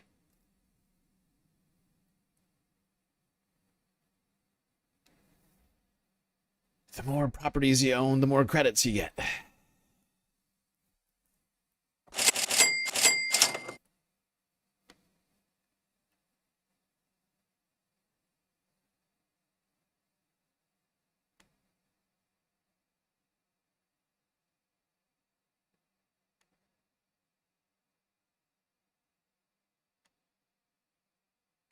All right. While we're talking education, we might as well talk little literature, Dan Brown has come out with a new novel, The Secret of Secrets.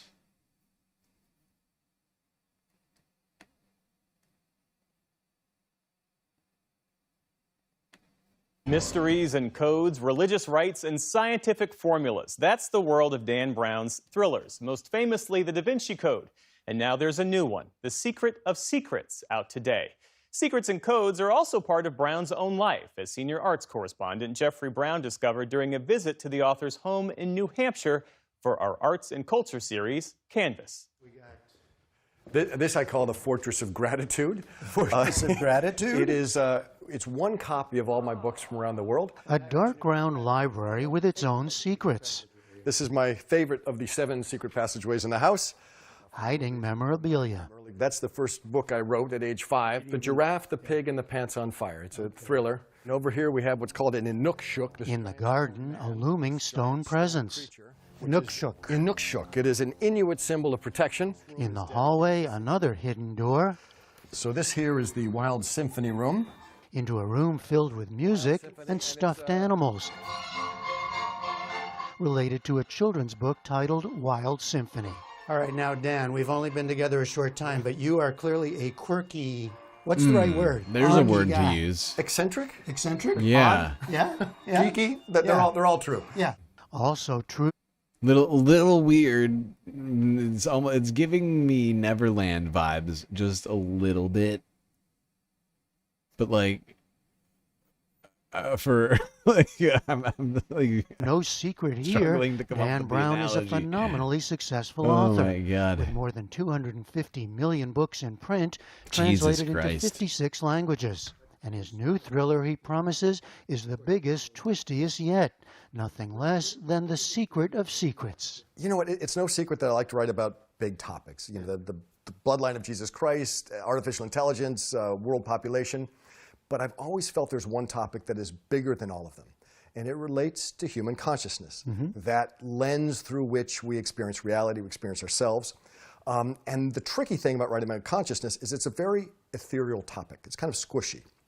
So the challenge, and this book took quite a bit of time to write, the challenge was turning this ethereal topic into a fast-paced thriller. A thriller for your consciousness. All right, Dan. I can't say I'm planning to read that, but it could be good. I don't know. For those into the Dan Brown, little more literature for you to read, apparently. Dude has got so much money. That house is out of control. Settle down.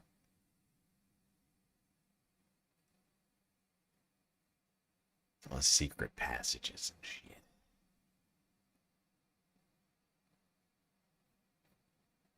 Okay.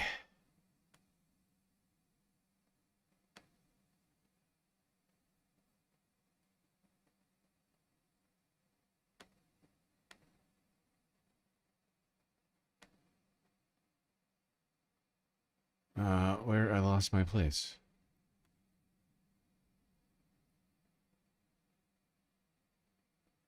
Okay, well we're let's go from talking Dan Brown and his love of writing quasi-historical fiction to talking about historical pre-industrial sites in Pennsylvania. 6 ABC Philadelphia 5 days ago. Exploring Berks County's rich pre-industrial history and rural charm. In tonight's One Tank Trips, we are exploring a place where wagons are still very much a part of farming and covered bridges the landscape.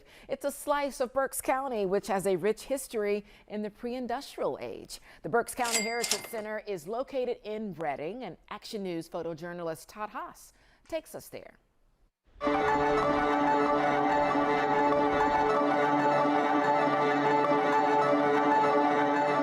The Heritage Center is one of 8 parks managed by the Berks County Parks and Recreation Department.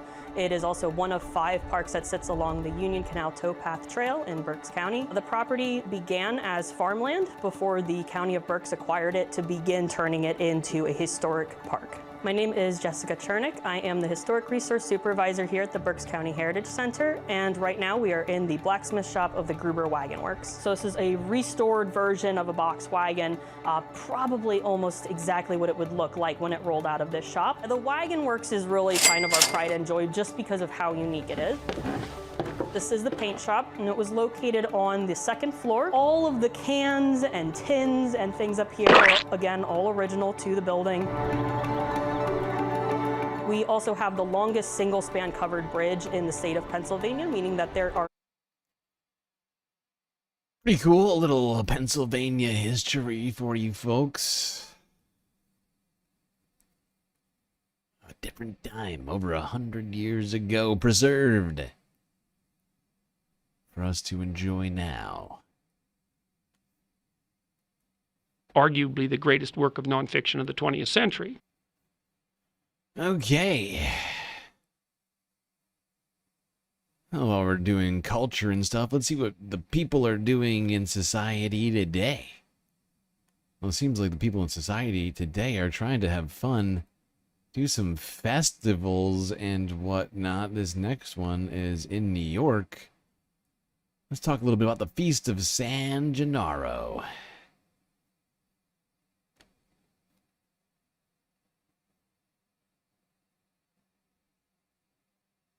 From the smell of sausage and peppers to the sounds of Sinatra, the Feast of San Gennaro has returned to Little Italy. Here's a live look at Mulberry Street, courtesy of EarthCam. This is the feast's 99th year, and as John Diaz explains, the history still runs deep. So I will show you the behind the scenes of Danny on the corner.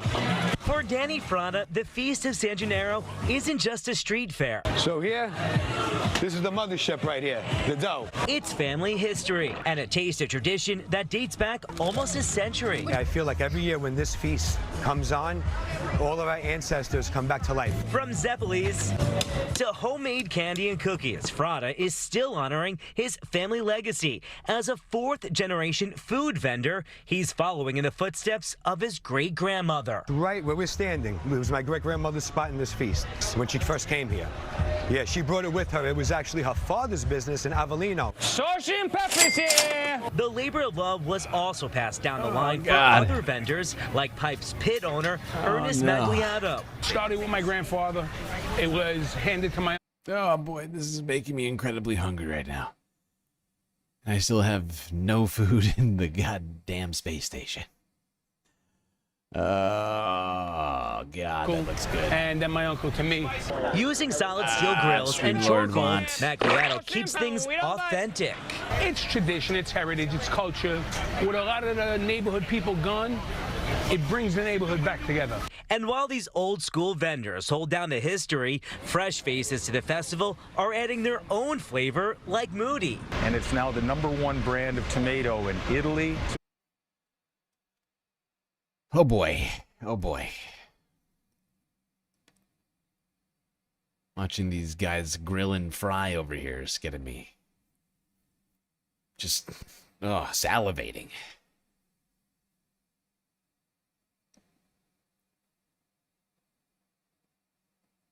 Bemendays Peppers.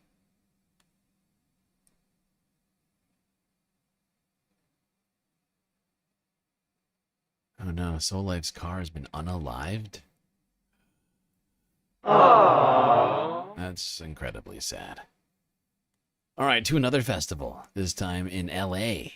31st Annual Festival of Filipino Arts and Culture, kicking off in San Pedro.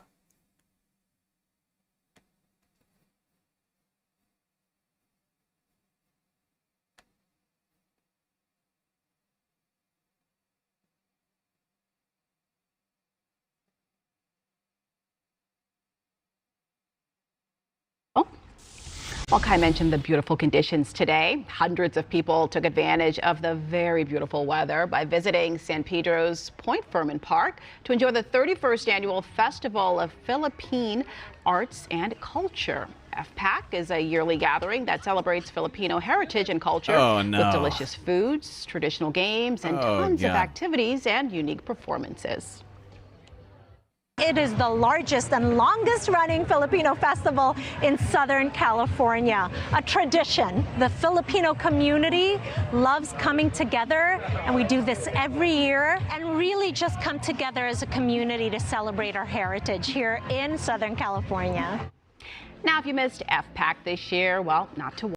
The longest running Filipino Heritage Festival in Southern California will return next September. Oh, there we go. Festivals. From sea to shining sea. Let's move on from that to talking about film. As we continue to talk about culture here on this Sunday Fun Day. Let's go to, wait, where is this one? Oh, Toronto, the Toronto International Film Festival. CTV News from 16 hours ago. Recapping the final moments of TIFF.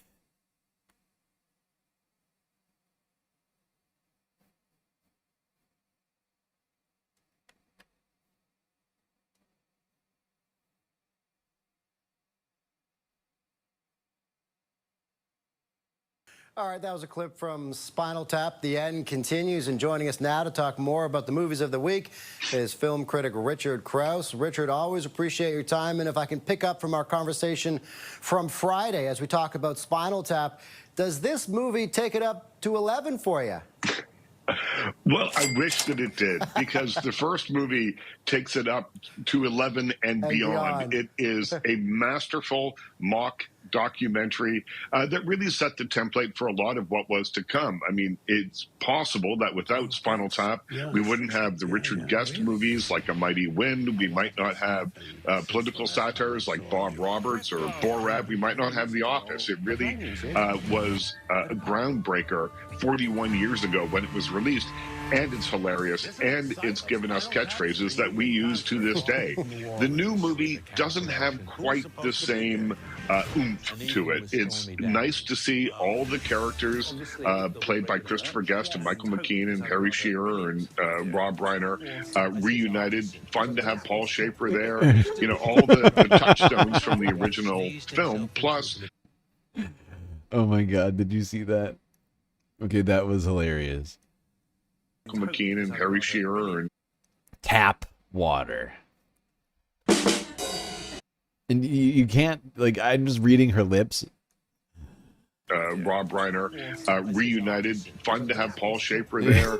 I'm reading her lips, but she just says it's just tap water. It's just tap water in a bottle.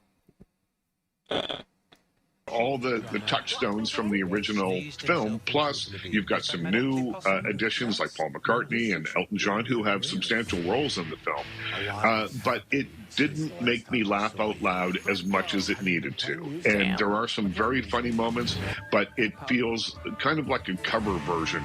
Stop spoilering, okay? If that's what this is, I didn't even watch this one. I assumed it was going to be the festival, not this dude giving us goddamn movie reviews. This is bullshit. All right, chat, I'm going to skip this one. I am sorry, but I'm not going to do this. I'm not going to play this game. You tell me Toronto International Film Festival, you should tell me about the festival. Okay, don't tell me about movies.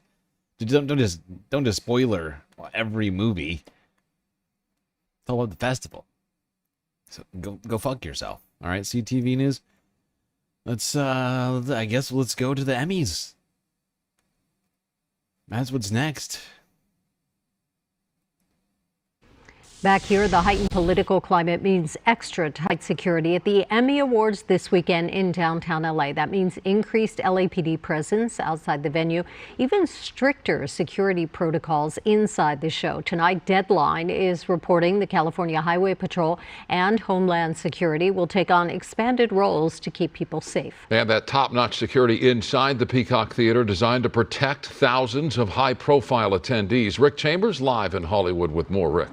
Yeah, Micah, security for these types of events is planned months and months in advance, and you have state, local, and federal police all working together. But as you mentioned, the shooting of Mr. Kirk is likely going to ramp things up a bit. Expect a scaling up of security Sunday at the Emmy Awards in downtown LA. You may see more of a visible presence. Bobby Chacon is a former FBI agent who for years coordinated the Bureau's participation in these types of Hollywood events. These are all high-profile events, and if something happened at any of these events, it would be a global incident with global attention. Any security increase, of course, will be in direct response to the assassination of conservative political activist Charlie Kirk Wednesday in Utah. The heightened level of vitriol now in the wake of Kirk's death may prompt another layer of concern. We all get involved in sharing and talking about that intelligence and what can be done to... There we go. Extremely high security for the Emmys this year in the wake of the murder of Charlie Kirk.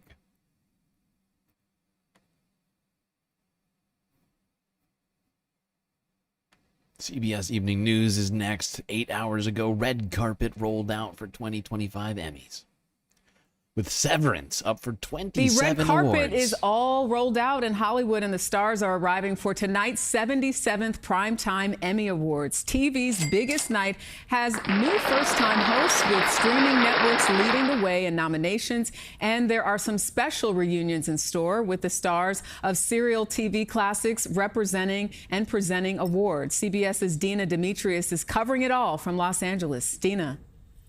We're just a few hours away from curtains up here at the 2025 Emmy Awards at the Peacock Theater in Los Angeles, Chirica. And as you can see around me, the red carpet is laid out and just waiting for some of television's biggest stars to start streaming in.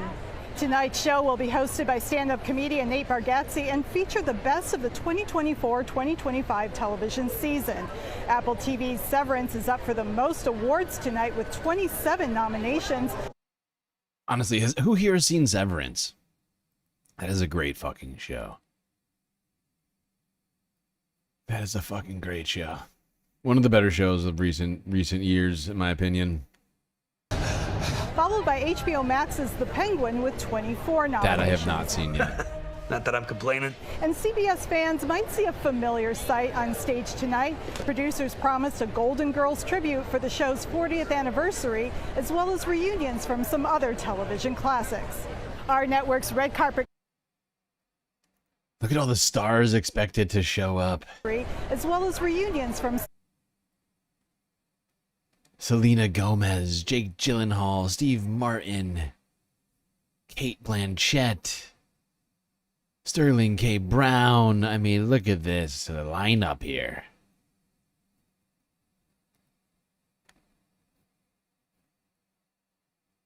Oh, God. It's happening again, people. It is happening again, and I hate to say it, but it is true. Oh, God. We are approaching, very nearly approaching the end of the goal, end of the 5th hour of this stream. We are still short. 5, 6. I mean, like we said earlier, it would take 5. We would settle for 5 today on this Sunday Fun Day. But we are short. We are very much short on the goal right now. We are in dire straits. Just a couple of dollars, if you've got them, would help us get closer to completing that goal.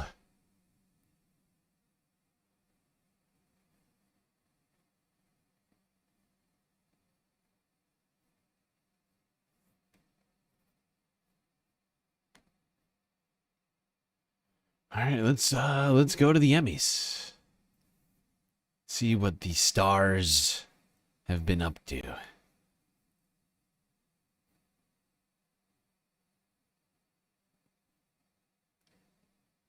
Look, when are people going to stop correcting me on the Sunday Fun Day Monday thing? You've been doing this for how long? When will this come to an end? Huh? When will people finally, give me a goddamn break? I know it's not Sunday anymore, but it is Sunday Fun Day. It is the Sunday Fun Day stream. The Sunday Fun Day stream is still ongoing, which means that until the stream is over, it is still Sunday Fun Day. And that's how I've always seen it, believed it to be. And I think we won't be changing that anytime soon. Just saying.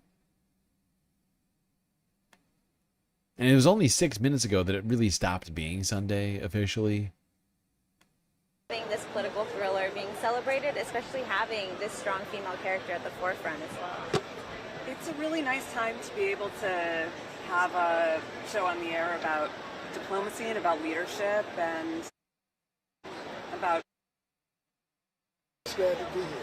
And I know fans are wondering, how much longer is Abbott Elementary going to go on? Because they want to see you all go up to season 20 and beyond. We want to be like Grey's Anatomy with Abbott Elementary. What does that mean to you? I want to make their wishes come true. I'm hoping we go another 20 years, maybe. Mrs. Johnson be in a wheelchair.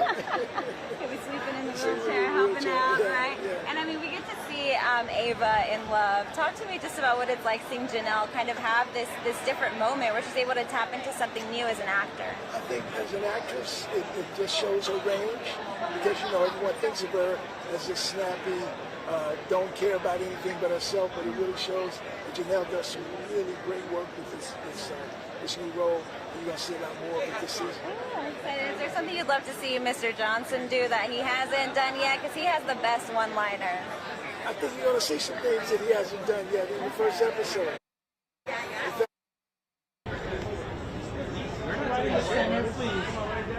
Oh boy, here come the fancy outfits. Look at this thing. Got very Roman sort of vibes to it, almost. I'm digging it. Please, thank you. Looking back on the right one. Thank you, sir. One more straight ahead.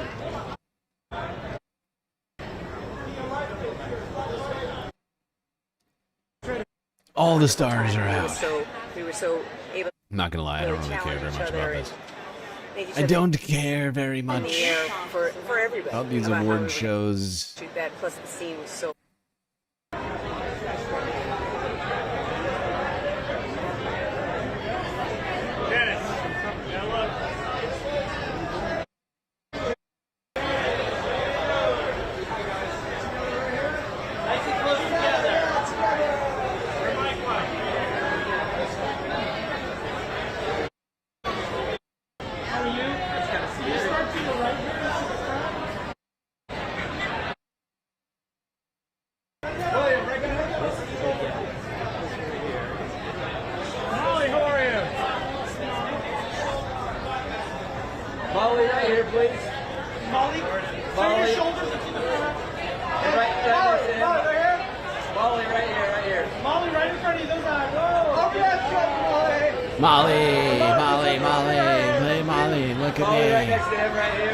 I need you to look at me, Molly. Molly. Molly. Molly. Molly. Molly. Molly, please. Please, I need the picture, Molly.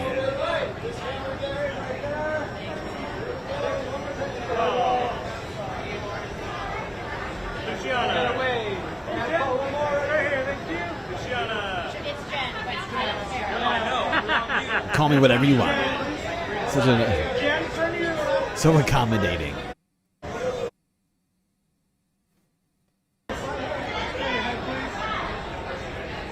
All right, I have no idea who most of these people are.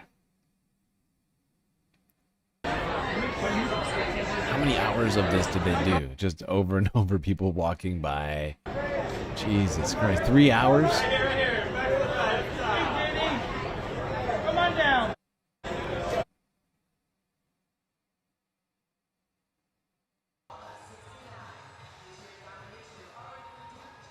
All right, members of the press, we are going to give success. Oh, here we go. All right, next we'll do The House awards. Right first row. Please announce your name and your outlet. Hi, Michael Schneider with Variety. Congratulations, guys. Tell us a little bit more about the civilian version, what to expect, how different will it be from the Emmy Award-winning main version of the show, and how excited are you to try something new? I have no idea what show this I mean, is. the civilian version will be different. Do you know what the thing is about Traitors is every series so far, every season so far has been so different. Of course we do twists, of course we change the missions, but the main thing is who walks through those castle doors. Oh, I think this is Downton Abbey. Downton Abbey 1. You have other talents. I don't know. How does it feel? The children. Did I go long in the speech? Did I take away their money? Illegal. You know, I think a lot of children watch our show, but I think what's great about our show and about even just like this win, because it means more people will watch it, is it's about normal people. It's about people. Next question is going to be House left, middle row. Oh, hi. Hello. Okay. I think that's good enough on the Emmys. Although, wait, there's one. Hold on.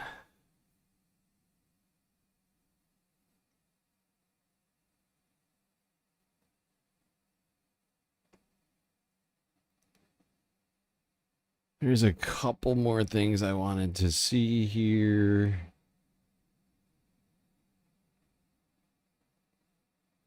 Yeah. Yeah, let's go here first. The Associated Press, 8 hours ago. Javier Bardem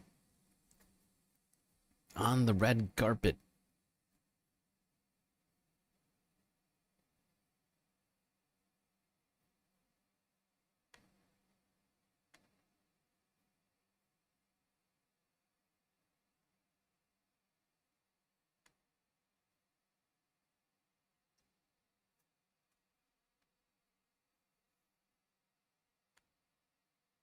You wore the keffiyeh today. Talk to me about why it was important to you to proudly display this.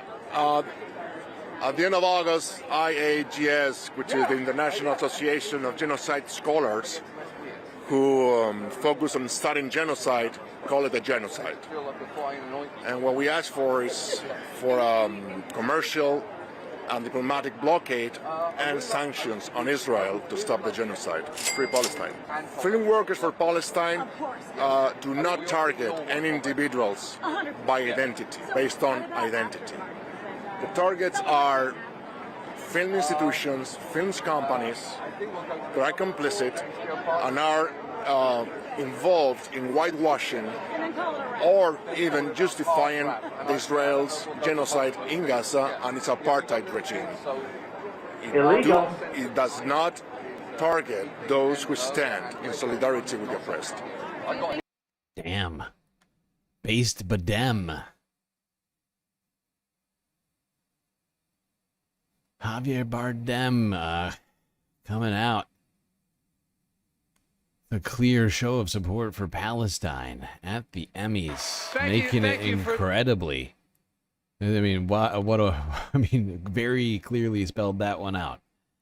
He's like, look, all of the goddamn experts say it's a genocide, so it's a genocide, and and that's why I'm wearing this fucking scarf.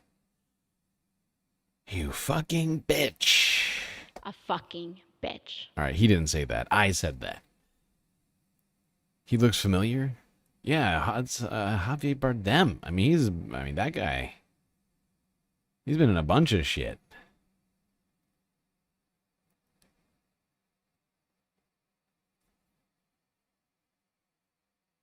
Like, what wasn't Javier Bardem in exactly? He was in Pirates of the Caribbean, Dead Men Tell No Tales, Skyfall, No Country for Old Men, F1, which came out last year, Dune, Jamon, Lyle Lyle Crocodile, The Little Mermaid, Dune Part 2, Spectre, 007 Spectre in 2015, Collateral. Oh, that's right, he was in Collateral. Oh, I forgot about that. It's a good-ass movie. He's been in a shit ton of movies. Like, just a ridiculous number of movies.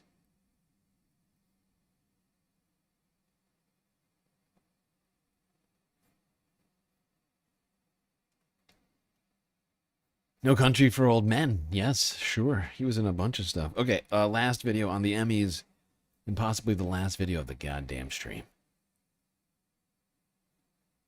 Shock of shocks. Man with supposedly very low ratings, according to the president and other right-wing talkers. Stephen Colbert. There you have it. Fiery speech from Stephen Colbert at the Emmys.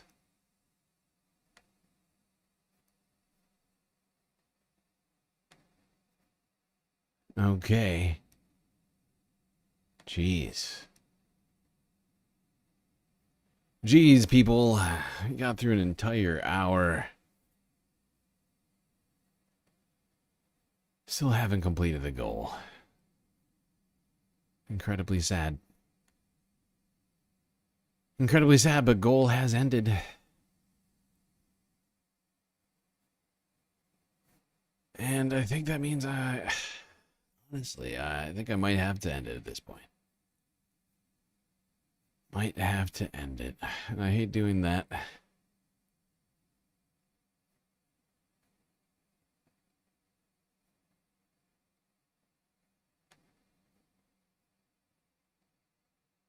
Yeah, let me think.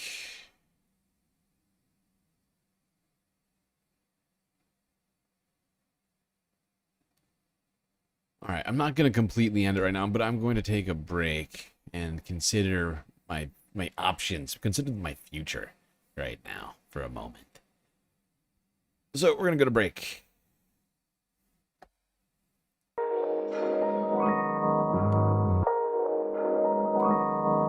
All right, everyone. Hope you've enjoyed the show so far. If you have, do consider contributing, as without your donations, this show could end. Things like super chats, super stickers, memberships on YouTube, Cash App and PayPal donations, as well as Patreon memberships, all good ways of showing your support and helping keep the stream alive. Enjoy the break, grab yourselves a drink, maybe a snack. I'll be right back.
All right, space fams.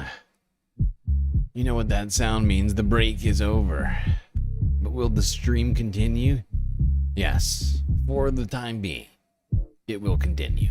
But on a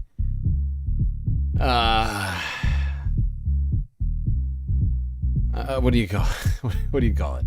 I was gonna say case by case basis, but that's not quite the right way to put it. It will be on a God damn it, what is the phrase for that? Why can't I think of it? My brain is broken already today.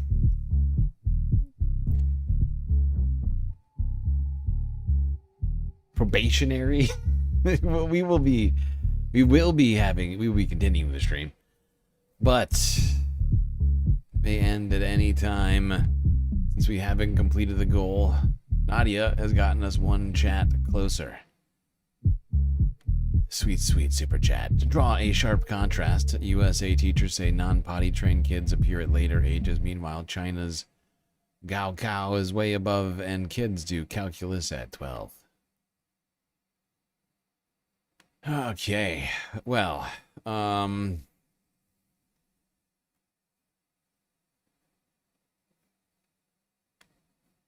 going to keep the stream going for a little bit longer.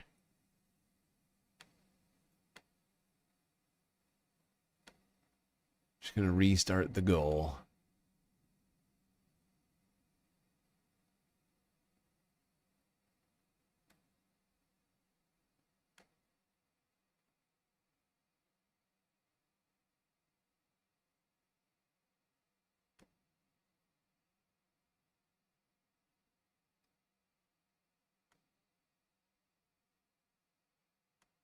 God damn it, my browser isn't working. Oh, come on. Why do you do this to me? You son of a... Really? Really?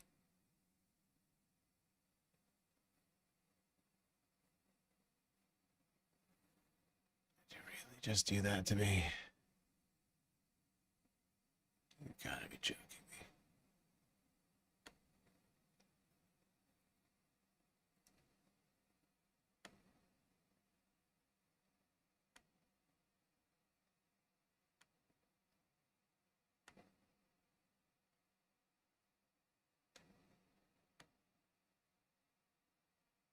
Okay, I'm gonna restart the goal, but we are in seriously dire straits right now.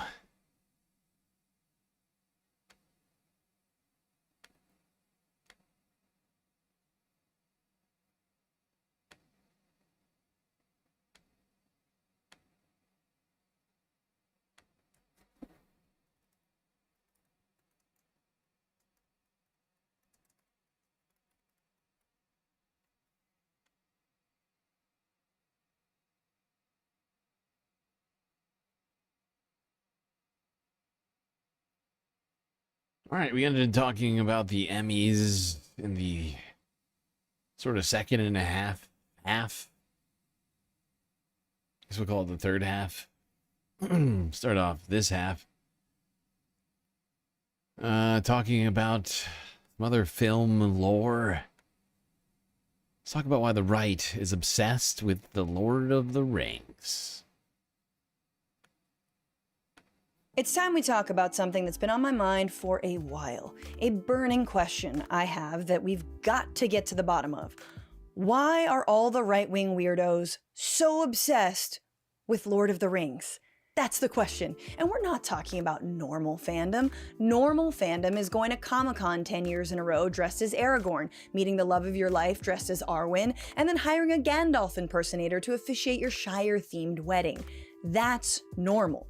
What's not normal is naming your military tech company after a Lord of the Rings sword, your surveillance company after a Lord of the Rings crystal ball, or your venture capital fund after a Lord of the Rings ring. Naming objectively evil things that kill, monitor, and swindle people after heroic objects in the Lord of the Rings is a misunderstanding at best and terrifying at worst.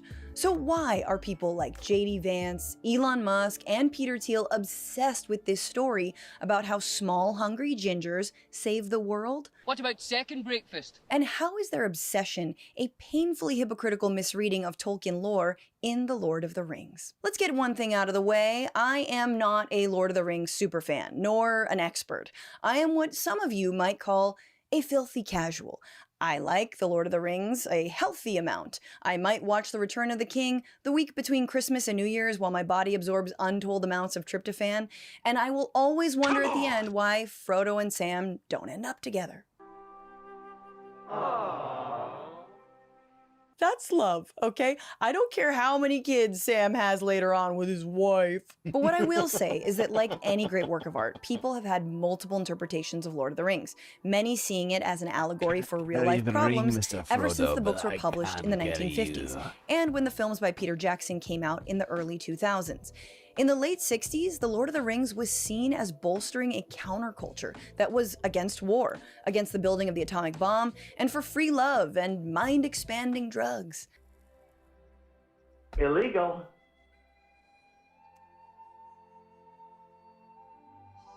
To be fair, taking mushrooms in the woods is the closest I've ever come to living in the Shire, and it was glorious. Lord of the Rings is the story of quite literally a little guy standing up against the big and powerful, just as many who protested and fought in the 60s and 70s did. And at a time of major anti-materialist backlash against the alienation of technology and the rising military-industrial complex, Lord of the Rings was all about the living world and being in harmony with the natural world against those who would destroy it in the fires of Mordor. The Beatles, Pink Floyd, Genesis, Led Zeppelin, and Black Sabbath all had Lord of the Rings inspired songs or inspired vignettes in their songs.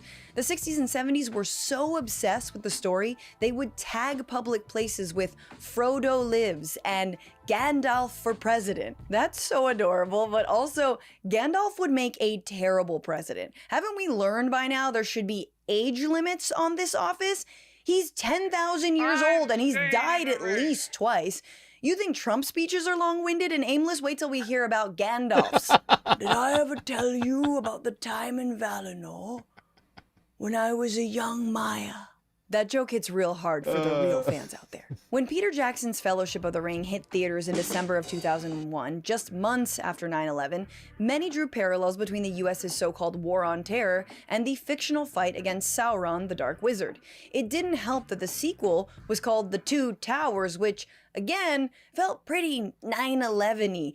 And I actually saw both of those films in the theater, and as a young anti-war activist, I had a completely different read on who the forces of good and evil were, a read that was shared by one Viggo Mortensen and Elijah Wood. And if you didn't already think him the finest specimen of man to ever walk the Middle Earth, Viggo pulled up to a Charlie Rose interview in a No Blood for Oil t-shirt to dispute the idea that the United States were the good guys. You're obviously making a political statement with your t-shirt. I wouldn't normally, but it's sort of a reaction to, I've heard a lot of people say to me, and I've read in a lot of places about the first movie and increasingly about the second one. I've seen where people try to relate it to, current situation, specifically the United States, and their role in...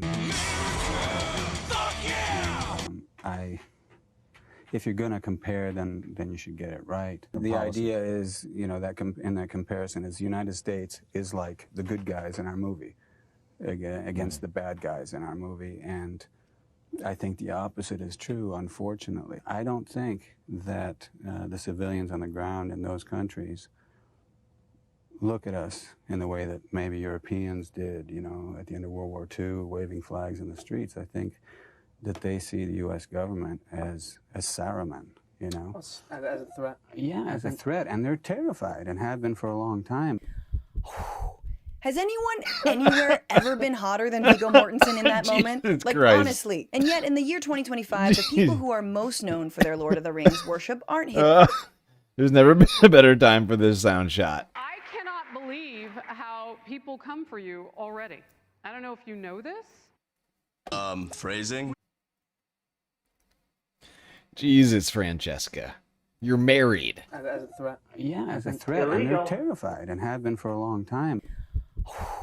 Has anyone anywhere ever been hotter than Viggo Mortensen in that moment? Like, honestly. And yet, in the year 2025, the people who are most known for their Lord of the Rings worship aren't hippies or nerds at Comic-Con, but tech billionaires, right-wing ideologues, Christian nationalists, and fascists the world over. One of the most prominent reactionary Tolkien lovers is venture capitalist and guy who has tried to live forever in part because he's been fascinated by elves, Peter Thiel, who himself looks kind of like a soulless wet Legolas. Thiel regularly references Lord of the Rings in interviews as if everyone knows what he's talking about. If you're not going to live forever, you can be like, I don't know, you can be like Denethor, the Mad Steward in Lord of the Rings, where you can light your own funeral fire and set the hour of your death. One way to think of the Weimar period was, I don't know, it's like the dwarves in Moria where they dwelled too deep and, you know, finally they awakened the nameless terror of the Balrog. There's a reason that Thiel and others have been called the Nerd Reich, because in case you were wondering, that was him comparing Weimar Germany. Did Thiel just say the dwarves dwelled? What's dwelving? Is that a word? To dwelve? I know to delve. Delve deeply. That's a word. But dwelving is what is to dwelve? Dwelve is not an English word, says AI Overview. The correct word is delve. Thank you. Thank you, Google. Because Peter Thiel's not that much of a super genius. To the dwarves of Moria. But don't worry, he does get back on track and compares Weimar. Well, first of all, some of the things that I say will be incorrect. Germany to something that actually exists, the United States. There are certainly certain parallels in the U.S. in the 2020s to Germany in the 1920s, where liberalism is exhausted. One suspects that democracy, whatever that means, is exhausted, and we have to ask some questions very far outside the Overton window. Democracy, whatever that means. Yeah, it's really time to ask some questions outside the Overton window, like maybe Nazis good? Is that the question you want to ask? Because it feels like the question you want to ask. Peter Thiel has invested or has founded at least 10 different companies named after the Lord of the Rings. His company Palantir is named after the Palantiri, the 7 seeing stones used for communication and intelligence gathering, which is fitting since Palantir is a tech surveillance company that grows stronger by the week as it continues to snatch massive government contracts to collect our data and spy on all of us. There's military tech company Anduril, named after a sword, Narya Capital, founded by J.D. Vance, named after one of the Rings of Power, Mithril Capital, named after a precious metal, Lembus, a holding company named after elven bread, Rivendell, another holding company named after the peaceful valley where the elves lived. Oh my There's God. the banking company This guy is such a creep. Valar Ventures, named after the angelic beings who shaped Middle-earth, a healthcare software company platform called Athelos, named after a healing weed, and yes, he has children, so you can only imagine what their names are. Smeagol, you're being a real golem right now. Get over here and finish your sashimi before I put the chains back on. The question remains, why? Why are people like Thiel obsessed with Lord of the Rings? A lot of it stems from their obsession with Christianity, traditionalism, war, and the West. I bid you stand, men of the West! Men of the West. In The Lord of the Rings, the West is the Westlands, where most of the groups fighting Sauron live, and the home of Gondor. And somehow, in the real world, the West is also kind of imaginary, vaguely a white man standing valiantly against the hordes of orcs or brown queer immigrants, defending the supposed Judeo-Christian values of colonialism, rape, pillage, enslavement, mass slaughter, mayonnaise, and missionary position. If you needed proof that right-wingers see Lord of the Rings this way, check out this meme from the far-right Spanish political party Vox, where Aragon is fighting the feminists, immigrants, anarchists, a newspaper, and rainbow ghost cartoons for some reason. God damn those rainbow ghosts. Appropriating Lord of the Rings as part of a crusade against the woke really squares with the victimhood complex that so many Why is society being taken over by rainbow ghosts? Can we talk about this? Why is nobody talking about this plague of rainbow ghosts? have. Despite their money and status and their belief in their own ethnic or religious superiority, they've been losing a broader cultural war against democracy and equal rights and plurality. And before that, they were losing actual wars. Therefore, they must be the downtrodden. They must be the hobbits fighting Sauron and Sauron. Italian Prime Minister Giorgia Meloni, who has been part of reviving the Italian far right while secretly loving but publicly dropping the whole Mussolini baggage, is also a huge Tolkien fan. As a teen, she went to a hobbit camp set up by the Italian right to try and rebrand themselves as underdogs, which is incredible. That pitch meeting must have been wild. Okay, hear me out. What if we do a Mussolini only a smaller, cuter, cuddly? We call him Bilbo Sulini. You cannot get mad at Bilbo Sulini. Look at his feet, they're so cute. So what if he's homophobic? Nowadays, nowhere is the victimhood complex stronger than with the American right and the billionaire class. It's not just Teal. Elon Musk is also a Lord of the Rings fan, and so is former Republican Senator Rick Santorum. Jeff Bezos is such a fan, Amazon overpaid the Tolkien estate to buy the television rights to Lord of the Rings and then created Rings of Power, which upset fan Musk so much because apparently there weren't enough good male characters in it. Almost every male character so far is both a coward, a jerk, or both. Only Galadriel is brave, smart, and nice. He doesn't have a point. I mean, the genre is fantasy after all. If there are wizards and dragons and magic, then men can be nice. And on a side but not unrelated note, remember how the show got review bombed by bigots after it premiered, in part because there was a black elf and a black dwarf? Imagine the shock of these racists seeing a black dwarf and being like, get your woke DEI away from what I always assumed was a grotesque racial stereotype of Jews. Rich and powerful people who are already winning somehow think that they're Frodo.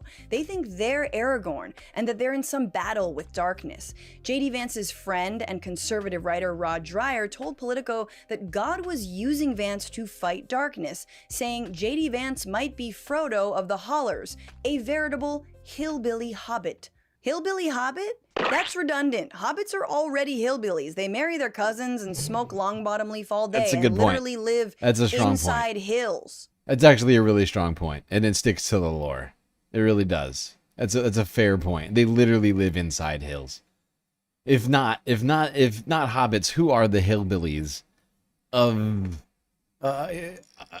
all of the overarching lands within this world? It's obviously the hobbits. There's no one else, you know? Mark Andreessen, head of the venture capital firm Andreessen Horowitz, known for his head, really, and his fear that AI will become woke, quoted The Lord of the Rings in his cringe techno-optimist manifesto, saying, "We believe in undertaking the hero's journey, rebelling against the status quo, mapping uncharted territory, conquering dragons, and bringing home the spoils for our community." Who's your community? The billionaires or the balds? Because I know a lot of balds who are still waiting for their spoils. The other aspect of the Lord of the Rings worship is who these fans think J.R.R. Tolkien was regarding his religion and his worldview. And who J.R.R. Tolkien was is someone who hated when fans of his work, whether hippies or fascists, likened his writing to history or the present moment. He said, "I cordially dislike allegory in all its manifestations and have always done so since I grew old and wary enough to detect its presence." Well, buckle up, dead man, because a whole lot of conservatives think your work means that they're heroes. Vice President J.D. Vance has said, "I'm a big Lord of the Rings guy, and I think, not realizing it at the time, but a lot of my conservative worldview was influenced by Tolkien growing up." Now, drawing a conservative message seems a little odd to an average viewer of Lord of the Rings, but that's because you're not cherry-picking hard enough. Tolkien was indeed Catholic, and adult convert J.D. Vance is so Catholic, he killed the Pope, which, again, is like my kid killing Chuck E. Cheese. She just loves him so much. But the late Pope Francis is kind of relevant here because of his disagreements with J.D. Vance over Catholicism. You see, just because Tolkien was Catholic doesn't mean he embraced conservatism. In fact, evidence shows that it was quite the opposite. The author Holly Ordway wrote an entire book about Tolkien's faith and concluded he was someone who, while writing about dark forces and evil villains, said he did not believe in absolute evil, but he did believe in absolute good. She writes about Tolkien's belief in Christian concepts of pity and mercy. That's very clear throughout Lord of the Rings. Theoden has mercy on Wormtongue even after he was manipulating him.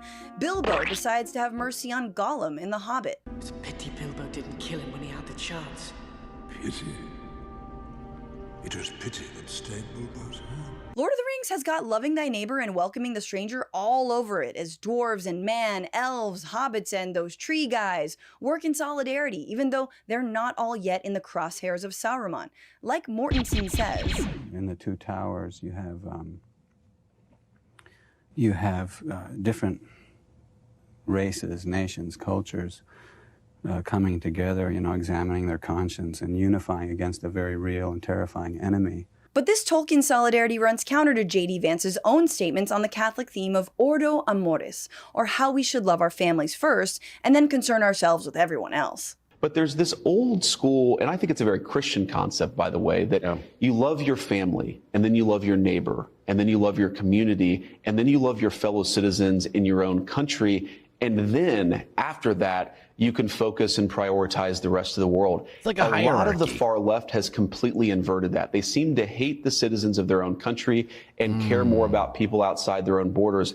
That is no way to run a society. And one of the last things the late Pope Francis did is write a letter over his concern of US immigration raids, and low-key responded to J.D. Vance's misreading of Ordo Amoris, saying, "The true Ordo Amoris that must be promoted is that which we discover by meditating constantly on the parable of the Good Samaritan. That is, by meditating on the love that builds a fraternity open to all, without exception."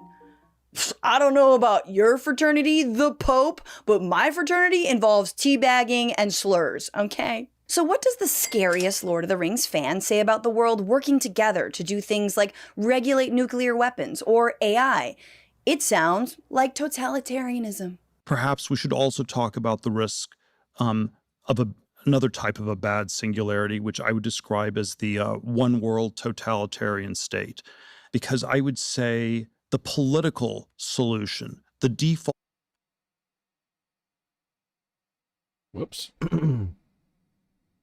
political solution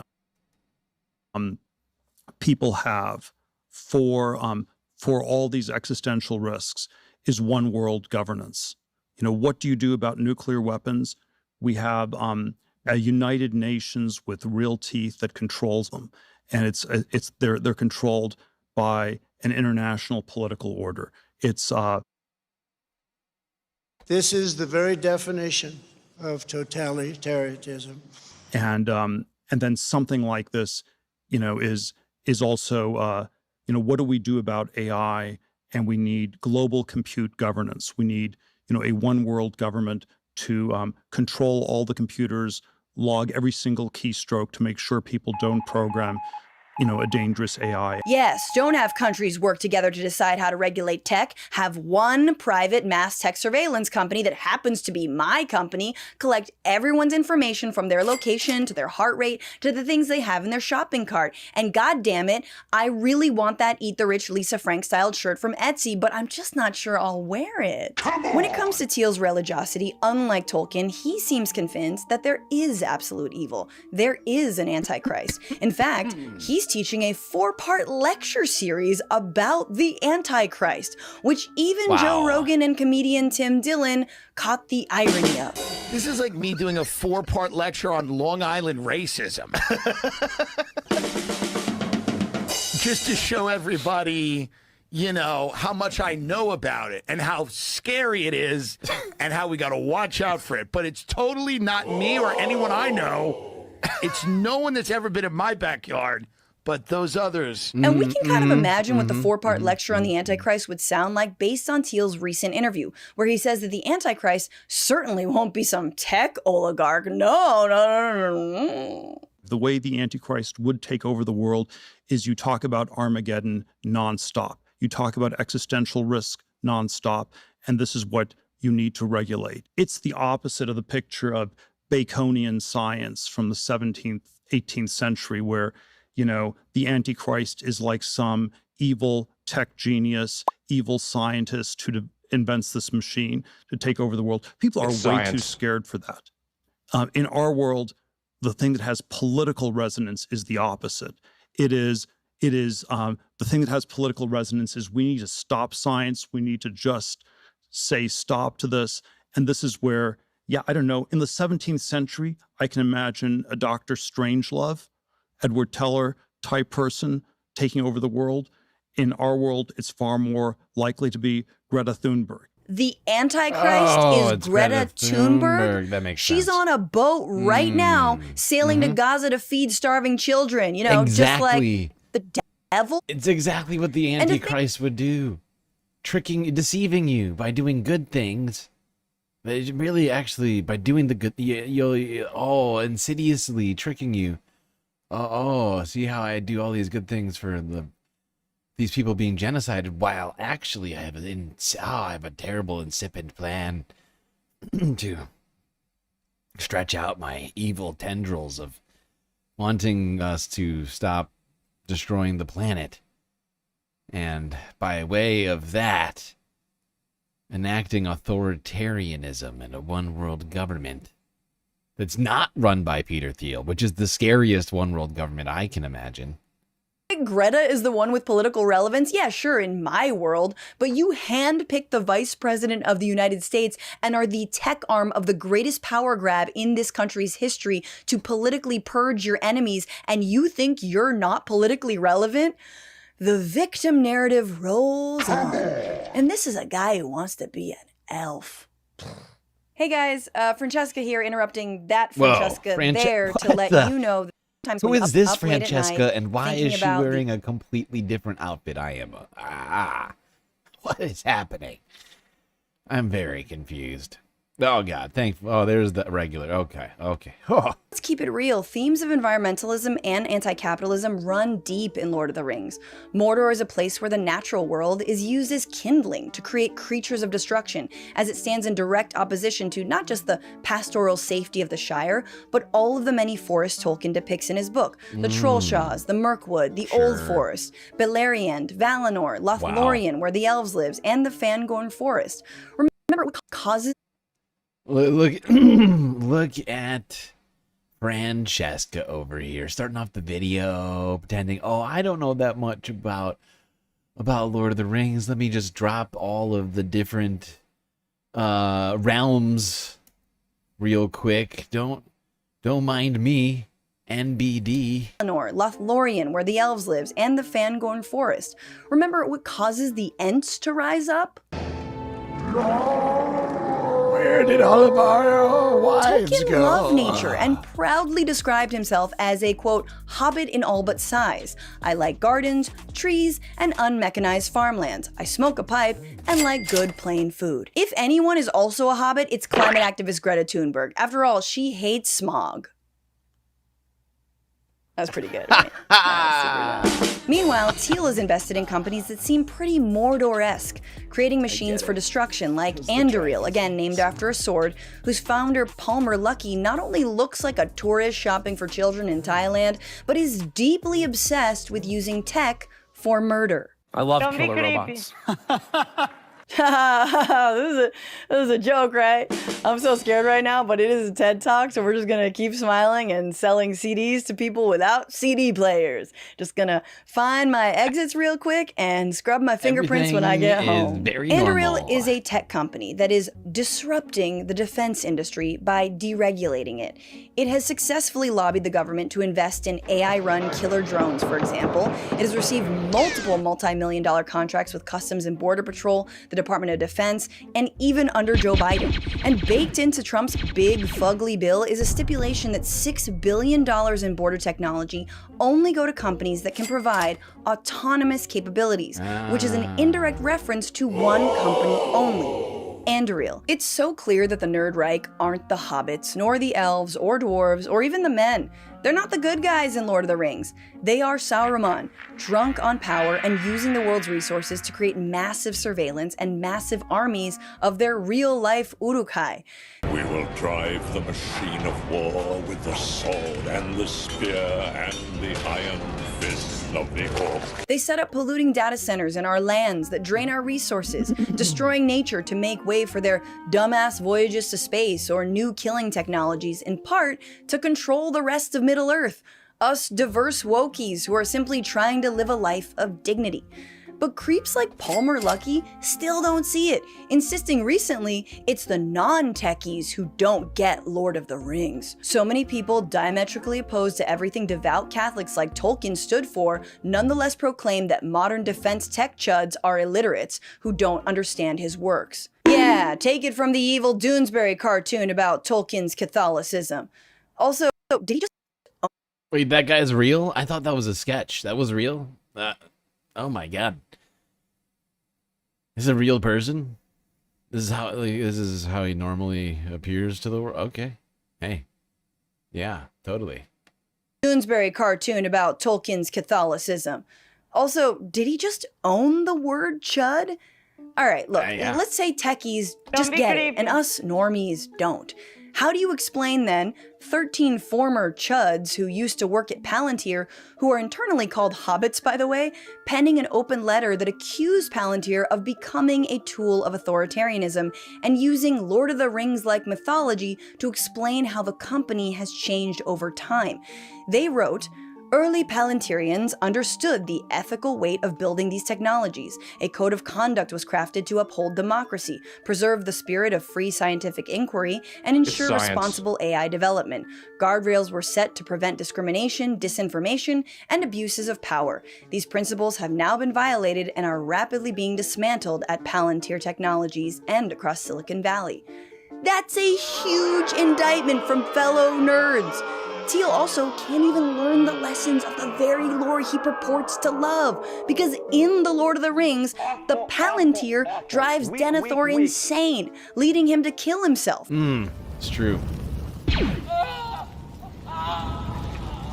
Which I guess gives new meaning to Teal saying this? If you're not going to live forever, you can be like, I don't know, you can be like Denethor, the Mad Steward in Lord of the Rings, where you can light your own funeral fire and set the hour of your death. Are you trying to unalive thyself? What's a funeral fire? If you set the hour, I'll grab a few friends and we will What's a funeral fire? Does he mean funeral pyre? I've never heard of. I should look that up. What's a funeral fire?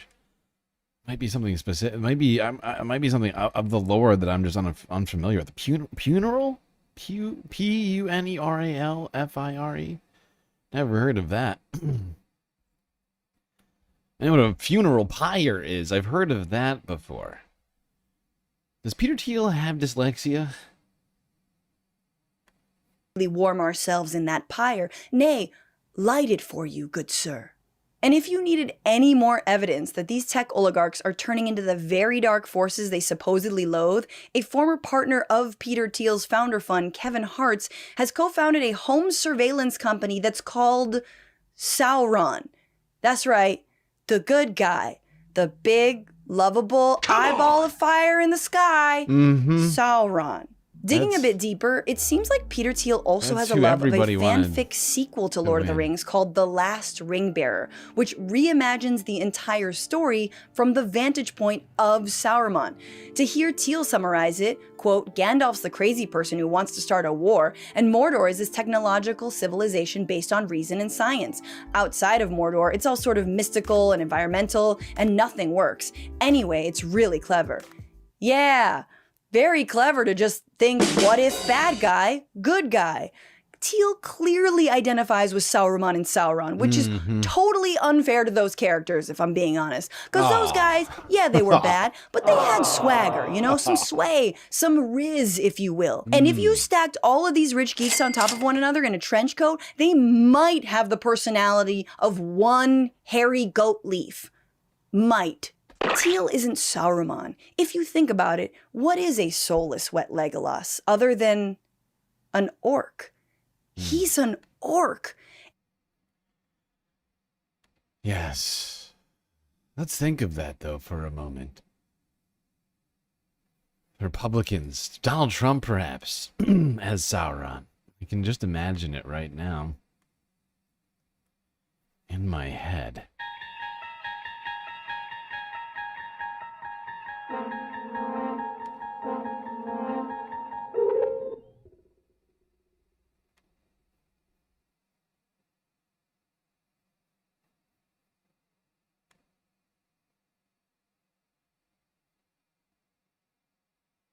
Sauron. Stop.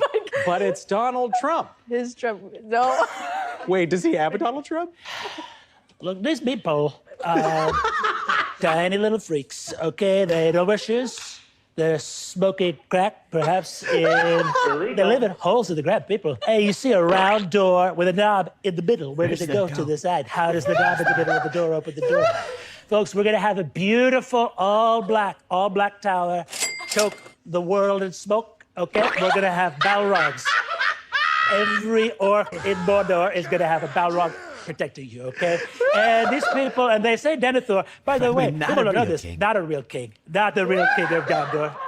Only... Make Isengard great again! Yes, we're going to make Middle-earth great again. Folks, listen, people don't understand. I'll tell you this right now. If you ever see Denethor, and I call him Little Tomato, because if you ever see this guy eat tomatoes, what a freak, what a freaky guy. We're going to have so much poison smoke. By the end, you're going to be, the age of the orc, you're going to be tired of the age of the orc, okay? We have 9 Nazgul flying on their horses, drowned in a river. Very nasty elf man, Elrond. Very nasty elf made a river come to life with horses to drown. Who drowns a horse? Beautiful horse. These horses, expensive. Expensive, most expensive horses you've ever seen. But I said, no problem. Brennan, I think we can go on for forever. Holy shit. Nasty man. Elrond. It's a great point. It's a great point that Sauron Trump just made. Who drowns a horse? By the way, I've been holding on to that for a while.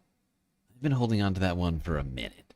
And today was the day where I was like, okay, it's time for Brendan Lee Mulligan's Donald Trump, but he's Sauron from the Lord of the Rings impression. It was the perfect day because we were talking about Republicans, specifically, you know, weird oligarch, techno oligarchs' obsession with Tolkien and the Lord of the Rings. No, truly no better time. Okay. Well, we gave it, I feel like we gave it as long as we could. That is two, let me think. That's 3 extensions, right? Was it 3 or 2? I think it was 3 extensions of the goal. 6 hours in.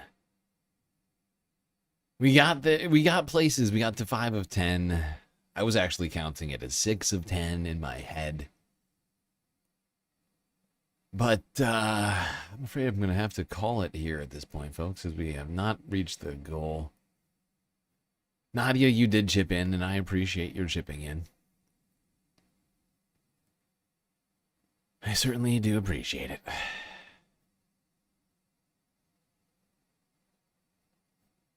And it makes me sad to end the stream. I do have to think about, other things I could technically, probably should be doing right now that I'm not doing. Even though I would like to continue with the stream. There's a lot of things that I didn't cover yet that I wanted to cover. All right, you know what I might do? I might extend it one more time to cover the one last thing on the thumbnail, on the title. We'll take a quick break. We'll come back, and I will cover the Unite the Kingdom rally, the disturbing display on the streets of London earlier today. Or is it yesterday? It might have been. I think it was yesterday, actually, technically.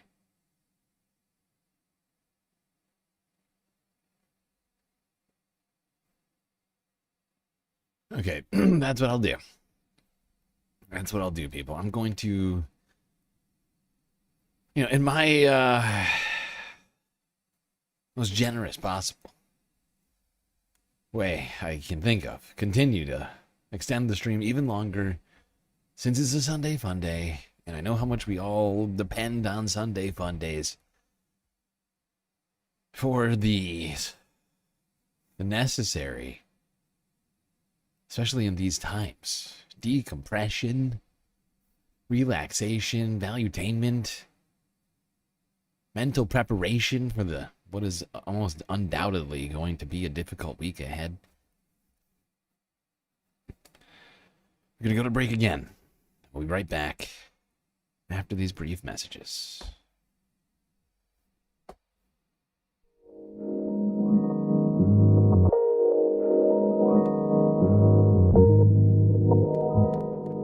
All right. I hope everybody's been enjoying the stream so far. If you haven't already, hit the like button. Don't forget to subscribe. Hit the bell icon, too, so that you don't miss a single episode of the GNN Spacecast. While you're at it, do also consider contributing to the Galactic News Network, as we are completely funded by individuals like you. And without contributions from space fams who enjoy the stream, we would cease to exist. I would just go floating off into the deep, dark void of space. Thankfully, we have a myriad ways for you to show your support. Things like YouTube, Super Chats, Super Stickers, and memberships, Cash App, and PayPal. We prefer all of your money go directly to supporting the stream rather than the bottom line of Google. But of course, the very best way to get the most space benefits for your Earth dollars is to go on to Patreon and become a Galactic Patron, where for the low, low price of $3 US a month, that's right, 10 cents a day, you get access to a cornucopia of space benefits unseen by the rest of the goddamn Milky Way galaxy. Anyway, chat, enjoy the break. Grab yourselves a drink, maybe a snack, and I will be right back.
Well, that was the end of the third half. Fortunately, we never completed the goal. And are still 5 short of ensuring that we get all of the sweet, sweet galactic content tonight. I am going to continue on for a little bit longer. But it could come to an end at any time.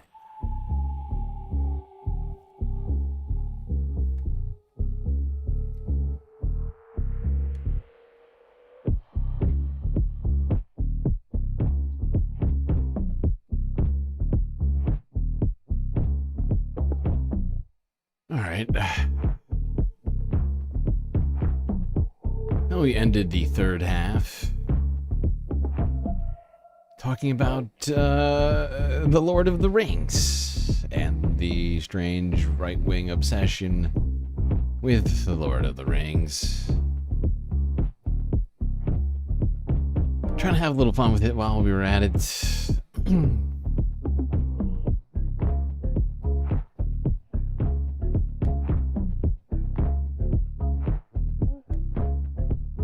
You know what nerds love just as much as they love the Lord of the Rings?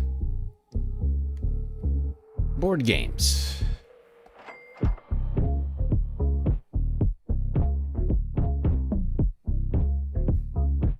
I should know I'm slightly of the nerdish persuasion myself, and I enjoy a good bit of Tolkien and some board games. Could do both at the same time, really.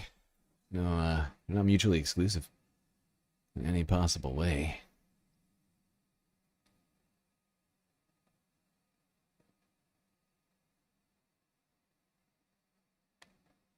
Hold on, I gotta skip ahead to through a bunch of shit.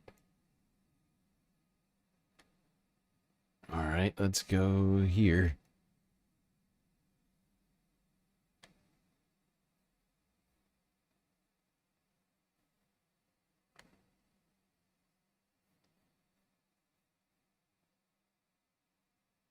No, you've ruined the act. Go back. It's Monday. It is Monday now. You're right. No, damn you, Catelyn. Catelyn, what did I just say?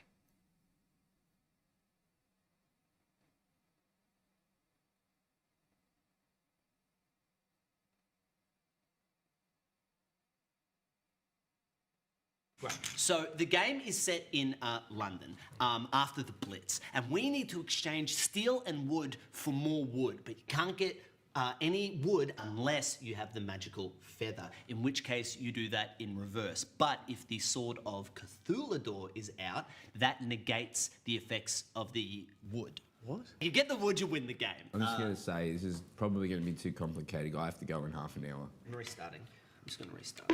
Because the way the dice, I'm the dice master. So, have you seen Back to the Future? Who's the dice master, me or you? You are. No, you are. We are paper boys. The feather and the sword come into play in round 4. There is no winner because it's about teamwork where all of us work together to eventually beat the winner, who determines who the losers are. So it's work as a team? No, because out of the top 4 players... what now? Right? It's better There's 3 of us. Yeah, it's better with 8 people. If you're the fascist, keep that card to yourself and don't tell anybody, okay? If I'm the fascist, does that mean that I roll next? Are you asking that because you're the fascist? Yes, I am. Start again. We go back to the start of the game's story in the past. I'm gonna get out of here. Right after the Blitz. Your turn, big boy. Boom, boom, boom. All right, so you can either roll, trade, attack, or Bizarro World it. Attack. No. So you want to see how the dog lands on the side, and then you want to enter into here. So I've changed the value of 1 wood to now be 1 wood. So to trade 1 wood for a wood, you must have a wood. What would you like to do? I'll use wood. Wood? Do you think these are just chips? Yeah, I thought they were chips. No. These are potato tokens. You're difficult to be around.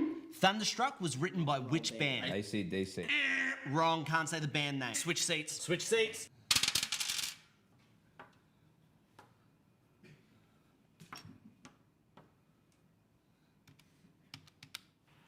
You watching football, Broden?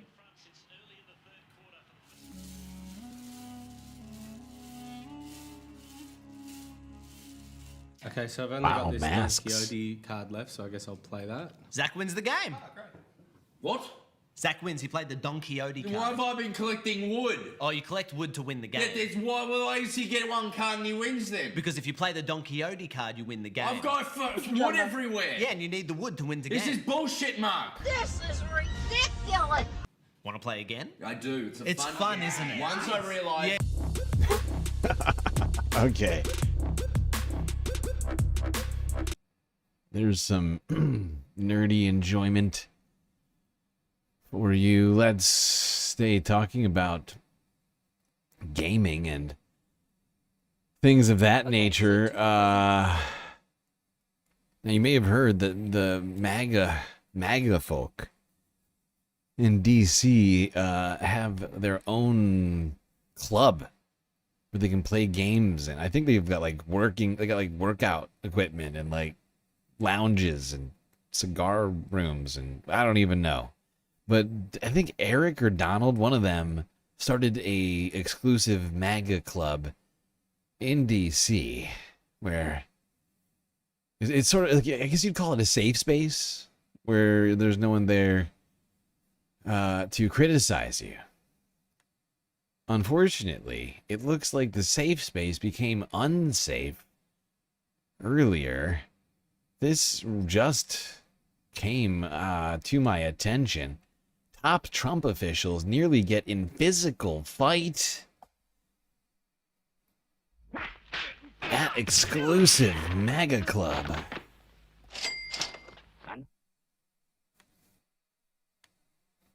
Okay, so two of President Trump's top economic officials got in a fight that nearly came to physical blows recently at a MAGA-oriented club here in Washington that's designed for members of President Trump's administration and his allies to be able to go and hang out. It was actually one of the opening nights of this club, and both Treasury Secretary Scott Bessent was there, and so was one of President Trump's housing officials, Bill Pulte, who's been at the center of a lot of the Federal Reserve drama. And apparently the two got in a heated confrontation where Bessent was accusing Pulte of trash-talking him to President Trump. I'm told by a source that's actually accurate, that Pulte has expressed negative views about Bessent to President Trump. And when Bessent confronted him and someone went to step in to break up this fight that was happening between these two top officials, I'm told that Secretary Bessent basically said either he gets the F out or I do. Of course, I'm told Bessent did actually use the expletive there. Neither men ultimately left the dinner, however, that had about 30 or so people at it. Instead, they just sat apart for the whole rest of the night. But the moment did lay bare a turf war that's basically been playing out between people like the Treasury Secretary Scott Bessent, Bill Pulte, and also the Commerce Secretary Howard Lutnick over who has the president's ear. Wow. MAGA Club coming to fisticuffs. Scott Bessent, and what's that guy's name again? I forgot it already. He's such a forgettable person. What is this dick's name? Bill Pulte. Bill Pulte, right. Wow, wow, wow. Maybe it's just something in the air. You know?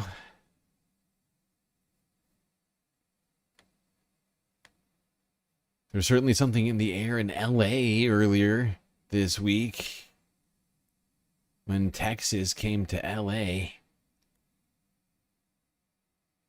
A Rams victory over the weekend overshadowed by a violent brawl at SoFi Stadium caught on video and going viral. The fight happened during the Rams' first game of the season on Sunday. And tonight, NBC4's Robert Kovacic is in our newsroom with a look at that video just obtained by NBC4. Robert. Carolyn, there are a number of videos on social media, and the one we're about to share with you matches the others. This all went down on Sunday during the Rams' home opener at SoFi Stadium, up in the stands while the game was underway down on the field, but we don't know exactly when during the game. The Rams' opponent, the Houston Texans. Okay, we're going to show you most of the video right now. We've dropped the sound in some places to keep out the profanity, but please be warned here. Much of what you are about to see is violent, and it is bloody. This is how the roughly 3-minute video begins. A confrontation between two women, one in a Texans jersey, the other wearing the Rams. illegal. Then men get involved, including a man carrying a small child. Oh no, that's not a good idea.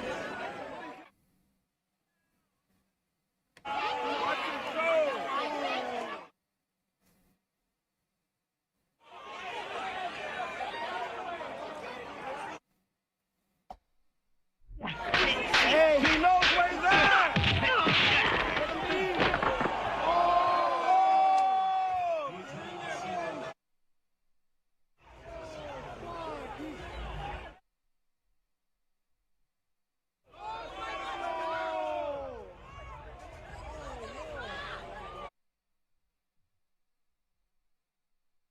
Well, people are getting a little out of hand here at the Rams' home opening game. People just trying to have a fun time with the family. Turn into a bloody brawl.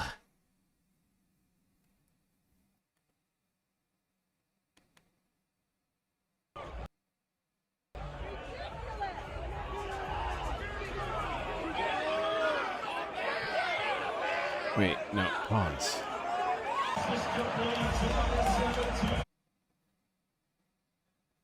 Okay, now I'm just gonna like zoom way ahead.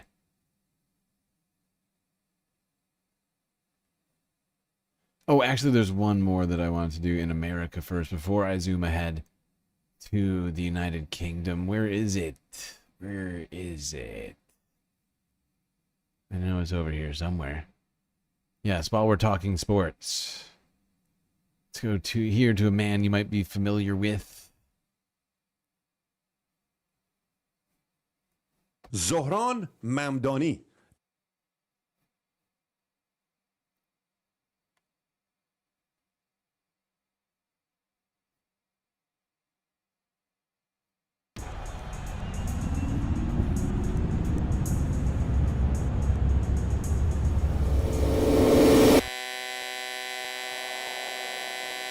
The World Cup's coming to New York next year, and as a lifelong soccer fan, I couldn't be more excited. But are any working class New Yorkers actually going to be able to watch the matches? Pre-sale starts tomorrow, and for the first time, FIFA is using dynamic pricing. So they're going to figure out in real time how much they can get away with for charging a ticket. Come on! The tickets can be resold on an official FIFA platform with no price cap. That means you can buy a ticket for $60 and sell it for $6,000. And unlike the last 3 World Cups, there's nothing set aside for residents. What this all means is the biggest sporting event in the world is happening in your backyard, and you'll be priced out of it. That's why I'm calling all soccer fans to go to ZohranForNYC.com/GameOverGreed to demand FIFA and dynamic pricing. Place a cap on resale prices and set aside 15% of tickets for local residents at a discount. Let's call this price gouging what it is. Red card. Red card. Zohran Mamdani calling red card on FIFA for not setting aside affordable tickets for New York residents, completely excluding the city in which some of these games are going to be happening. Zohran exhibiting his soccer skills and coming with a message.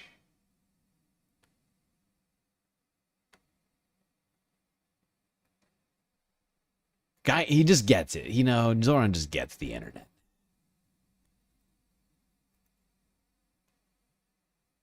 All right, let's go across the pond to Britain, to what is going to be, I guess, our last story, since we did not complete the goal tonight. Very sadly. After nearly 6.5 hours. I'm sad. I had a lot of content for tonight. But 'tis okay. 'Tis but a flesh wound.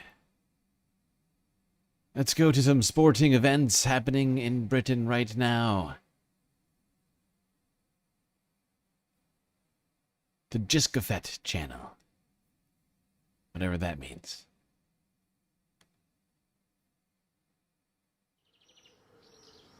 Well, it's stopped raining. Players back on the lawn.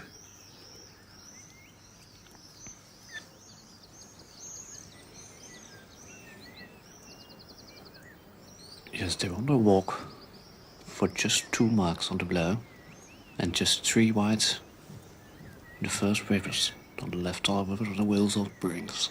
Yes, we've seen not much of that, Ted. And there goes.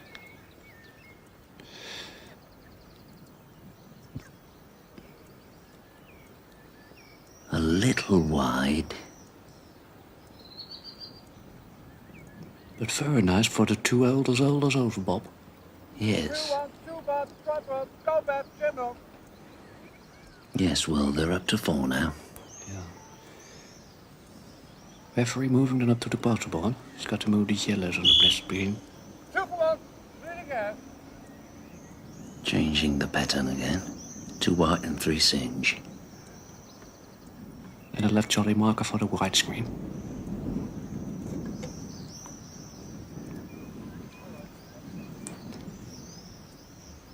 I see. Referee moving up to the 4th screen on the 3 lawns.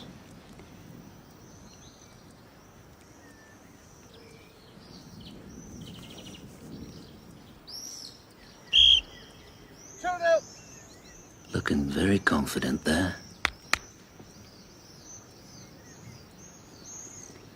Yes, moving up very fast, and there's... He's just in time, just in the ring. Very nice indeed, Mulroney. Yes, he's done it again. Just a nick for first quarter.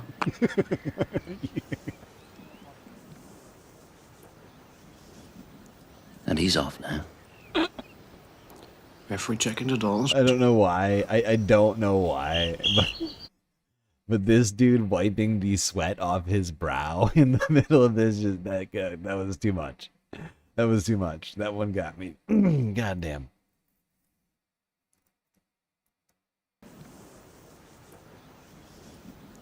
And he's off now.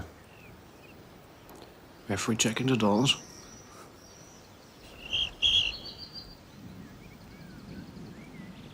There goes. Just a little too short. Oh, but he's going to the boards, you see. It's a Changing 2 the block. pattern very much. Look how he moves. He goes up, comes down. 2, 1, Trafford, 1 suit. Here it comes, sir. But it's a stroke. Yes, and a traffled for him.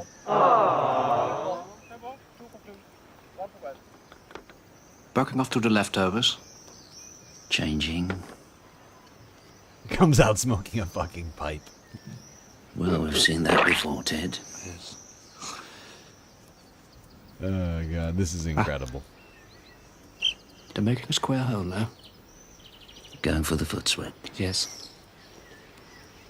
Is this Monty Python? Very fine leftover for 2. No, this is not Monty Python. This is a channel called Jiskafit. I was recommended this like last week and threw it in here.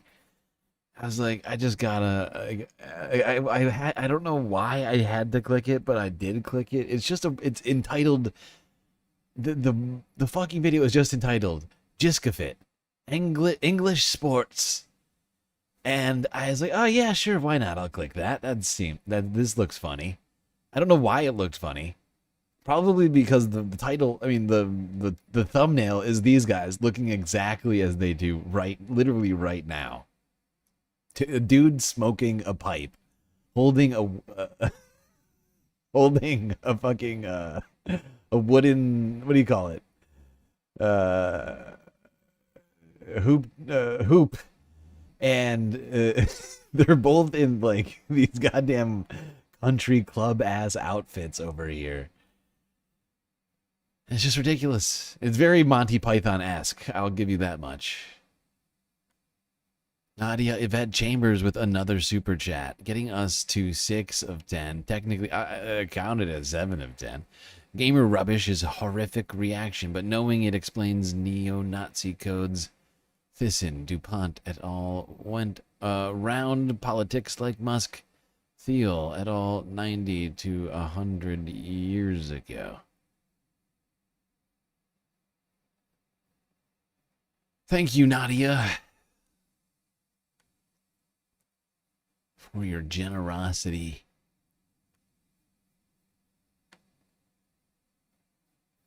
We are still short like 3 super chats right now. 3.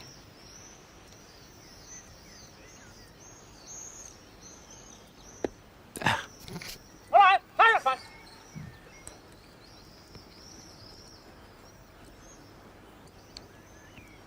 And look how he fringes the ring there. I've never seen anyone fringe it quite like that before. It's amazing. Yes. He's very pleased with himself. Hope we can see that again. Beautifully executed there. There, look, see what he does to the grass there? Just in time, just in the nick of time there. See, and what he's doing now? Going for the block foot on the right swing. It's not evident exactly what it's done, but it is amazing. Yes. And they're going for the threesome.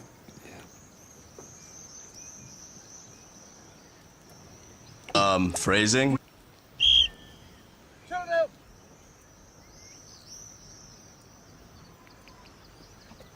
Very well executed. Typical borderline, just over the hips of the grass, and throwing them down nicely, the 3 of them, going up to the ring for bolstering and upholders. Yes, it's right on the mark. Yes. Like, honestly, like this feels like a combination of all of the English sports. It's like a part cricket, part lawn bowls, part it's just such a strange such a strange sporting event. So strange. 2, 1, 1 to go, 3, 1. I'm shocked that I've never heard of it before. Here? I'll go. He's going for the red and the greens. And the Of course, yellow to finish it off. Chess. The one thing that I was confounded by is the lack of snooker. One would have expected some element of that, but no. Also, for some reason, croquet vibes. It's probably just the vests. The vests really give the croquet vibes. Well, there you have it. English sports.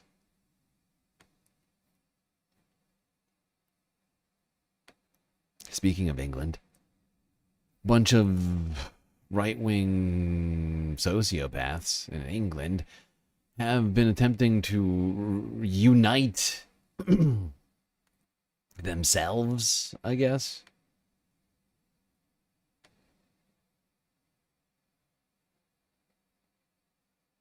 Is croquet American? I always associated that with being British.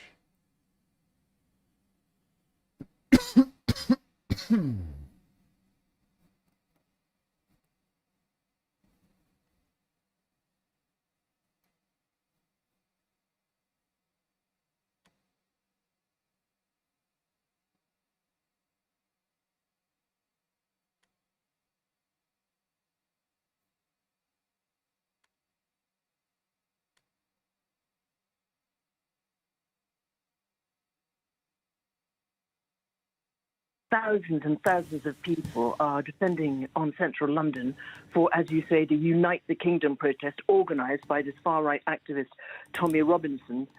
They are converging in the centre of London, near the British Parliament, and there are indeed fears that there will be clashes with the police, for example. This is going to be really next to the House of Commons and House of Lords, Mr. Stephen Yaxley Lennon, that is his actual real name, is saying that this is a free speech rally and that this is, he claims, uniting the kingdom. Indeed, he's just tweeted, "You are about to witness the spark of a cultural revolution. This will be the biggest protest in British history." I think the second part may or may not be true. We'll have to see. But what is very clear is that protesters, as there's also a counter protest, is really hotting up here in London. The numbers are clearly huge. As far as the Unite the Kingdom rally, that is very much picking up on the crisis here that Keir Starmer's government and before them Conservative governments had with the way that they manage asylum seekers, particularly asylum seekers coming illegally across from French shores to British shores. Remember Rishi Sunak, a previous Conservative Prime Minister, talking about I still find this to be so it is a very fucking policy of immigration here. I don't think it'll ever stop. I don't think it'll ever stop. It's creating tension. You know, Britain spent hundreds of years, you know, going to every single country and exporting itself physically and or otherwise to every place imaginable throughout the globe, especially in the global south, and then extracted all the resources from those countries. And sometimes, you know, some of the people too.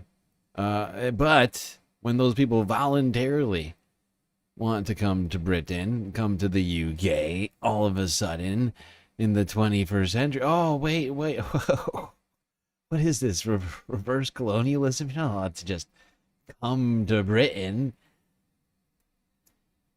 Illegal.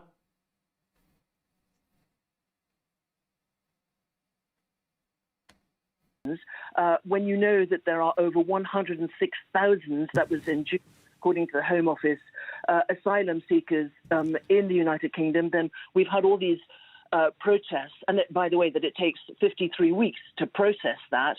This whole issue of protests and of closing of hotels across the United Kingdom and protests this summer has been very much in people's minds. And the fear today is that there could be a clash between both the United Kingdom rally and also then the counter demonstrations. Now, British police are very used to policing these sorts of protests, but they are saying today that they recognize that there are particular concerns for many in London's Muslim communities ahead of these, particularly the United Kingdom protests. Yeah, let's go through these. Now, this rally happened yesterday. It was led by Tommy Robinson, a man with incredibly racist views. If you're at all familiar with Tommy Robinson, I mean, this guy is Charlie Kirk with more of a temper and a British accent. And like, I don't know, like a foot shorter. I think Tommy Robinson's like 5'5" or something like that. He's not every image I've seen of him, he appears to be pretty short. Not that that's his biggest shortcoming. No, his personality is definitely the biggest shortcoming for Tommy Robinson. But as you can see here, the fucking streets of London are just completely filled with, I guess you'd say, racists. Just overwhelmed with racists.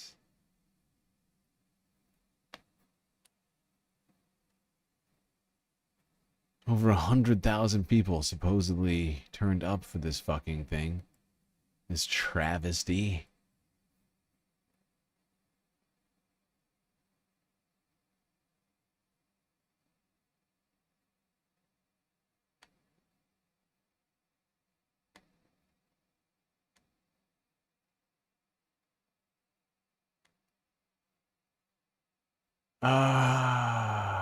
God, I got more of this. This next one is...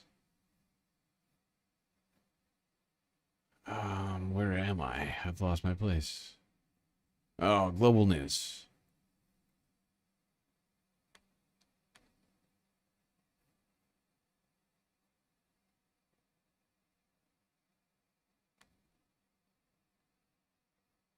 Please do this, are ya? Traitors, mate, a lot of you.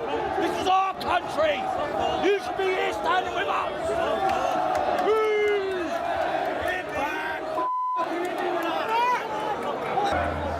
Thousands of protesters hit the streets of London, England on Saturday to protest immigration.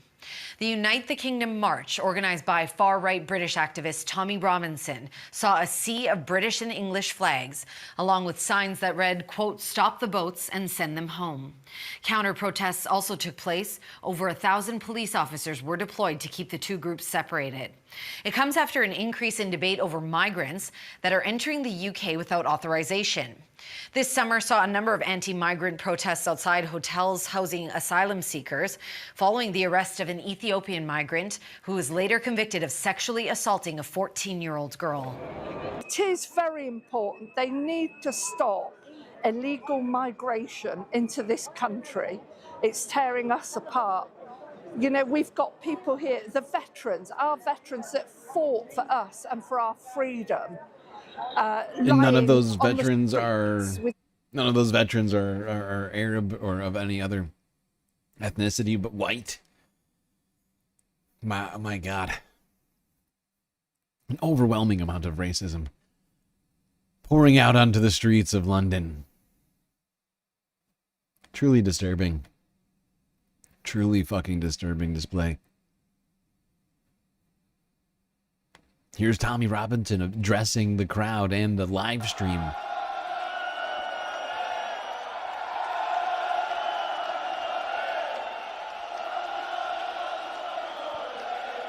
Look, my throat's gone already, okay?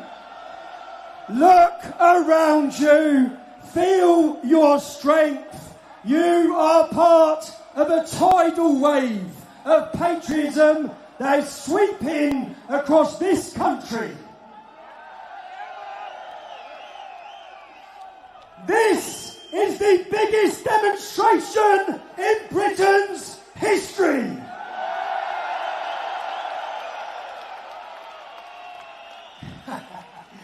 Turn to the person next to you. Shake their hand. Greet them. Give them a hug. This is your community. These are your brothers and your sisters. This has real Nazi rally vibes. Maybe it's just me. But the racist, exclusively white crowd with the yelling personality on the stage, the oversized personality screaming the racist, nationalist, xenophobic sentiments. Are your brothers and your sisters. With people like this smiling. We today are united. Today is the spark of a cultural revolution in Great Britain. This is our moment. The traitors in Westminster are watching right now. They are cowering. They are trembling. Keir Starmer, the Labour Party, the revolution has started. They managed to silence us for 20 years with labels. Racist, Islamophobe, far right. They don't work anymore. You know what's incredible to me about this this labeled outrage Tommy Robinson has just put words to? For the last 20 years, they've been repressed. I mean, it's insane. They have had a conservative government there for the last 20 years, right? Labor just took over last year, right? Before that, the 20 years before that, it was all right-wing conservatives in charge. But those right-wing conservatives weren't right-wing and conservative enough for Tommy Robinson. Those right-wing conservatives weren't racist enough for Tommy Robinson. They weren't xenophobic enough. They weren't homophobic enough. They weren't, you know, like, they weren't Islamophobic enough. He wanted them to go much, much further.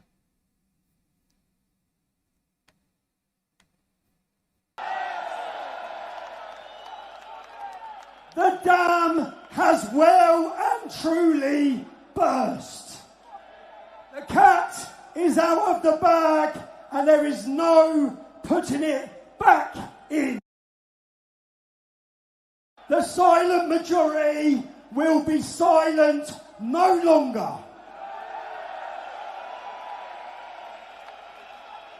Today, we are sending shockwaves through the corridors of power of the elite, like a bloody earthquake.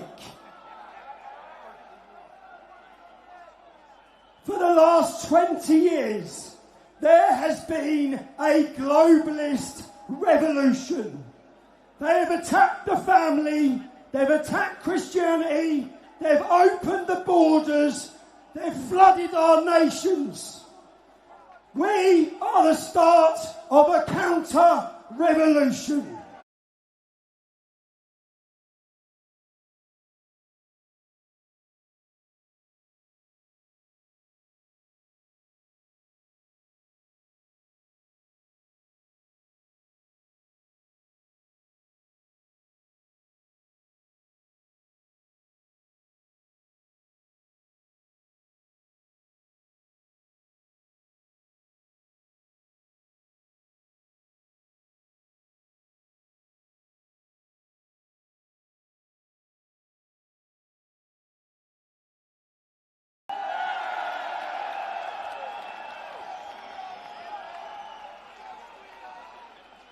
Shit, I just realized I was fucking What muted. a moment! Look at this! Look at this!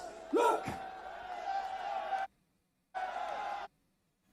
God damn, I was fucking muted that whole time. What was I saying? Oh, I was saying, you know, I'm not from the UK, but this is terrifying to see this many people out here supporting this hateful, xenophobe, you know, it's just horrible.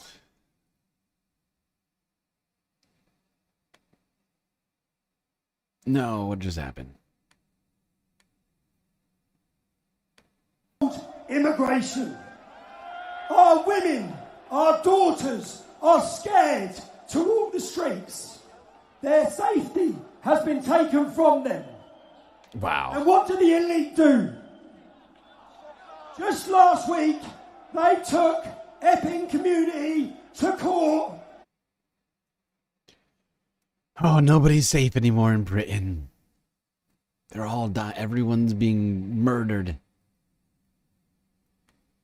And they said in court that the rights of migrants, undocumented migrants that we know nothing about, supersede the rights of the local community. This is fucking They pathetic. told the world that Somalians, Afghanis, Pakistanis, and all of them, their rights supersede yours, the British public, the people that built this nation, the people whose families have sacrificed for this nation. Is Tommy going through puberty finally, or what's going on here? What's happening? Why is his voice cracking so much?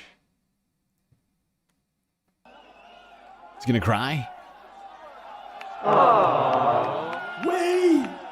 We have gone from 30,000 people to 100,000 people to 200,000 people to millions of people. There's 100 million people in the UK right now, and they're all brown. We can't have that.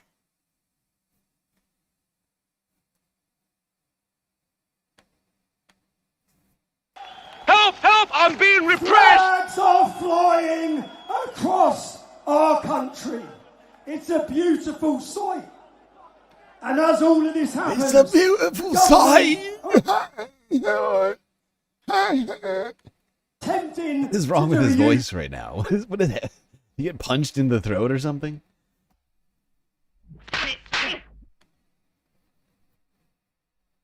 Whoopsies. They can see the people power. They can see the shift.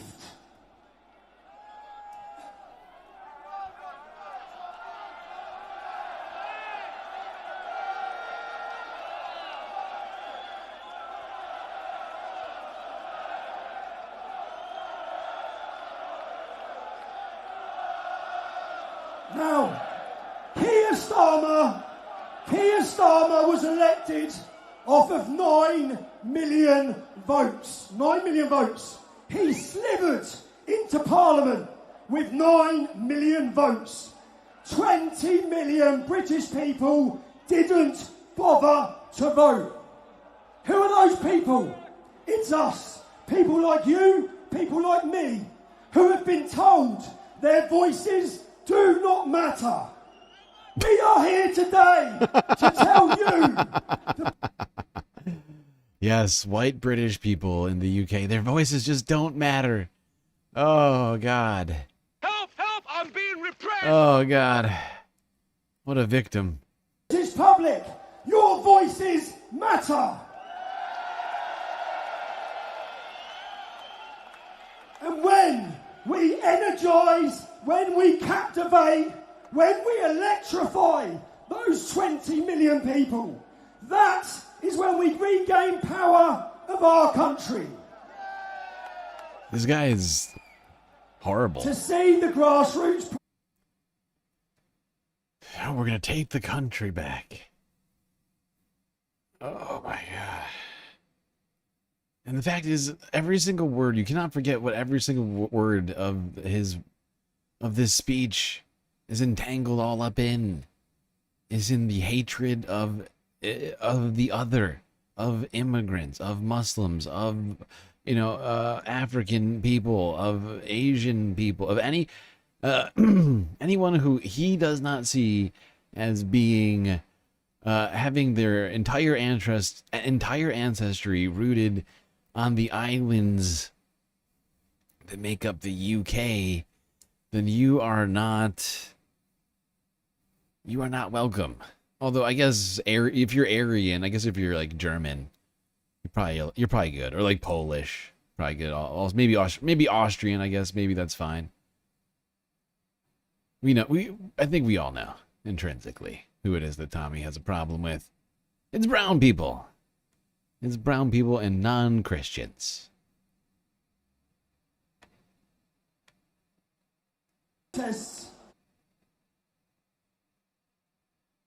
Like each one of these veins popping out of his forehead. Here's brown people. Here's just non-Christians. Here's non-binary people over here. Across the country, outside the hotels, it's inspired this country. The women have led it. The women have led it. And when 1 million or 2 million today becomes 20 million, power returns to the people.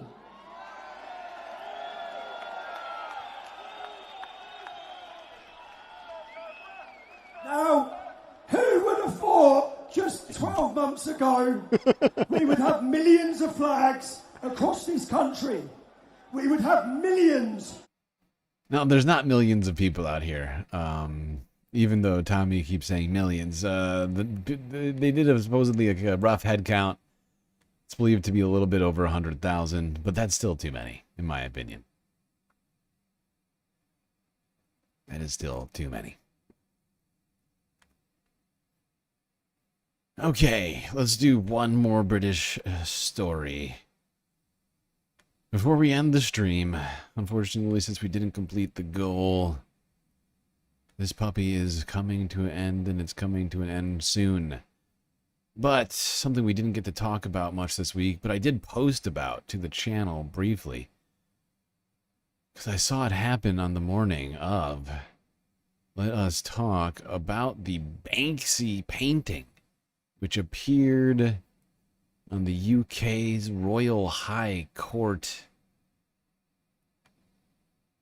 Oh shit, wait, before we do that, I have more footage of this after Tommy Robinson got done yelling a lot and talking to Elon Musk. They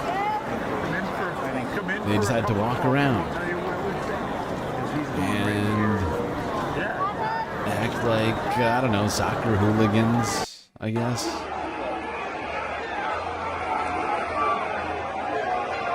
Do crimes. Illegal.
Yeah, there's no sound. The sound cut out. Unfortunately.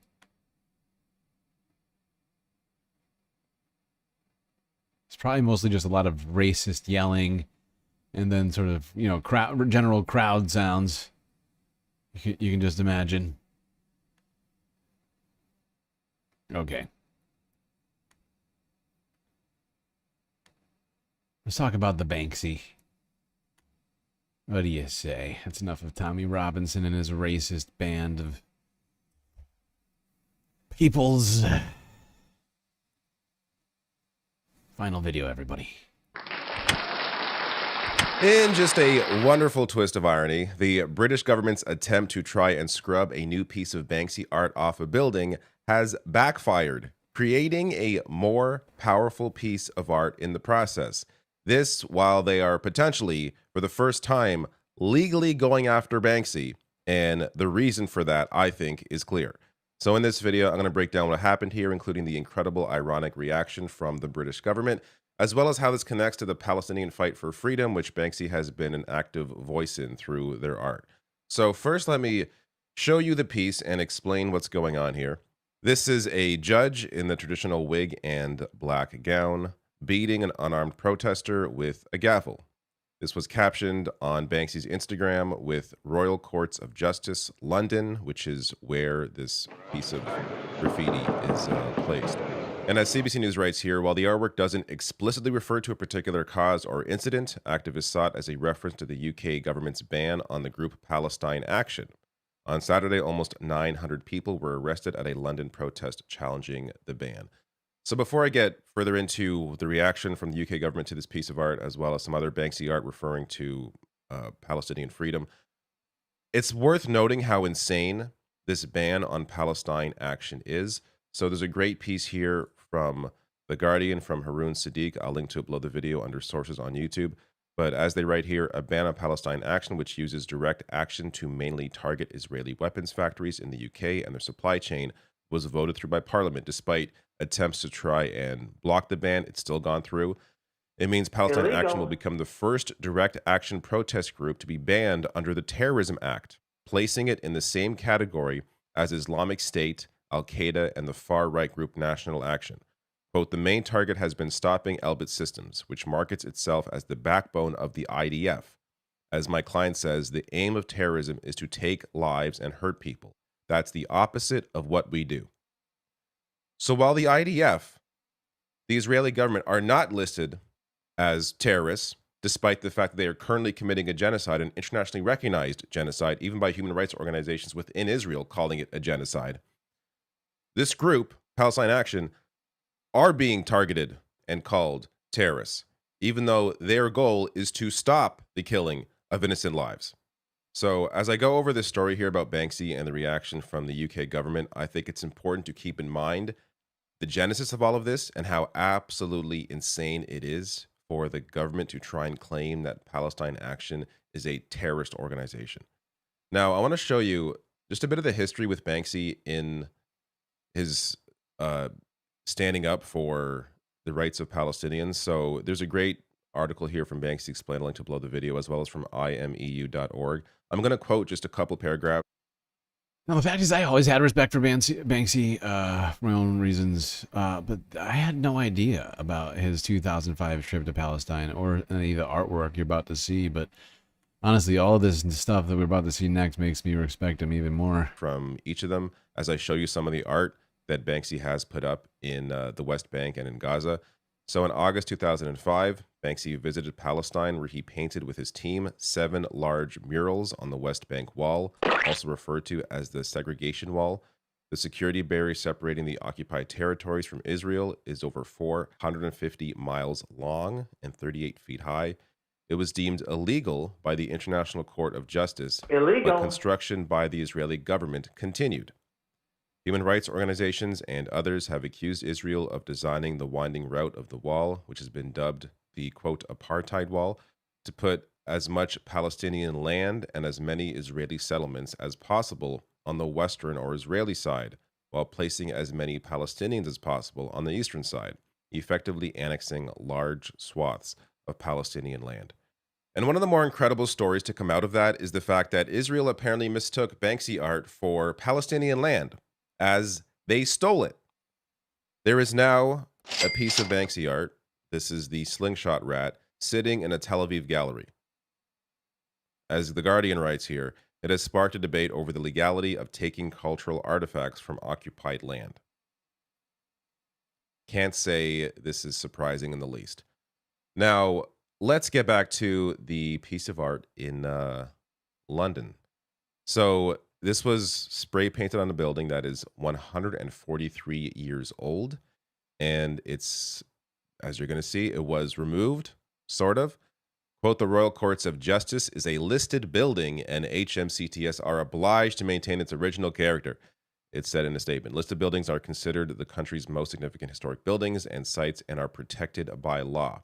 So there were people here, as it was covered up before it was taken down or removed, trying to peek behind the wall here, checking it out.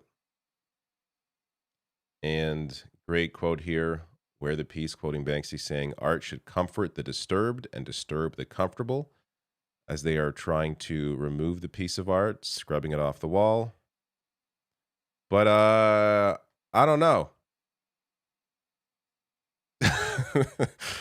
There's some incredible irony here, as Barry Malone, journalist, writes here, when you try to remove a piece of art and accidentally make it better. This is a piece of art discussing or trying to showcase, highlight government censorship. And in the process, they put on full display a piece of government censorship. It's absolutely incredible. You have to wonder if this was done on purpose, knowing they were going to remove it and knowing the kind of wall it was, the building. No, there's no way. There's no way they or you're always saying whether Banksy knew ahead of time. That's a fair question.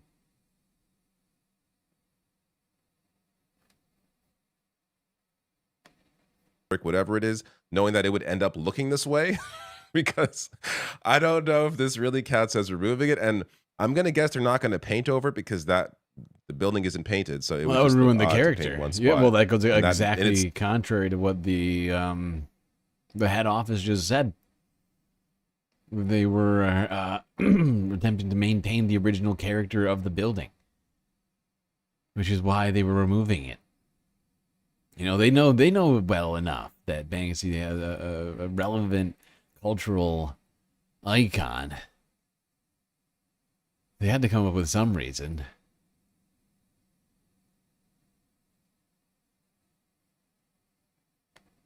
may be considered vandalism. So this just may be how it's left. And another image here. I wish I could credit whoever took this. It may have been this individual, but just beautiful the way this has come out.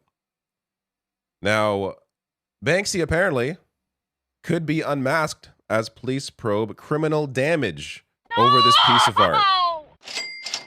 You have to wonder. That would be a what tragedy. Is it exactly about this piece of art? I know it's on a government building, but we're going to get to another example. Unmask Banksy. It's ridiculous. This is ridiculous. Whoopsies.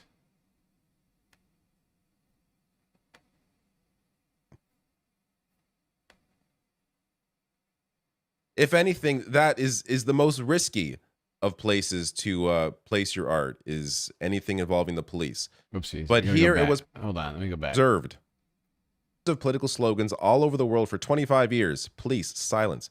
Banksy criticizes crackdown on anti-genocide activists. Police launch investigation.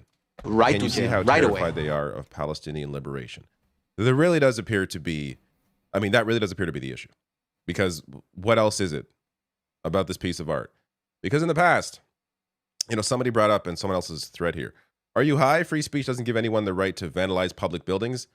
Well, the city of London preserved this police box that Banksy sprayed. So, spray painting something that is of police property usually doesn't lead to a good outcome. If anything, that is the most risky of places to place your art, is anything involving the police. But here it was preserved. Yet, when it comes to criticizing actions taken against peaceful protesters standing up for Palestinians, all of a sudden it becomes a big issue. Very bizarre stuff. So let me know. Very bizarre indeed.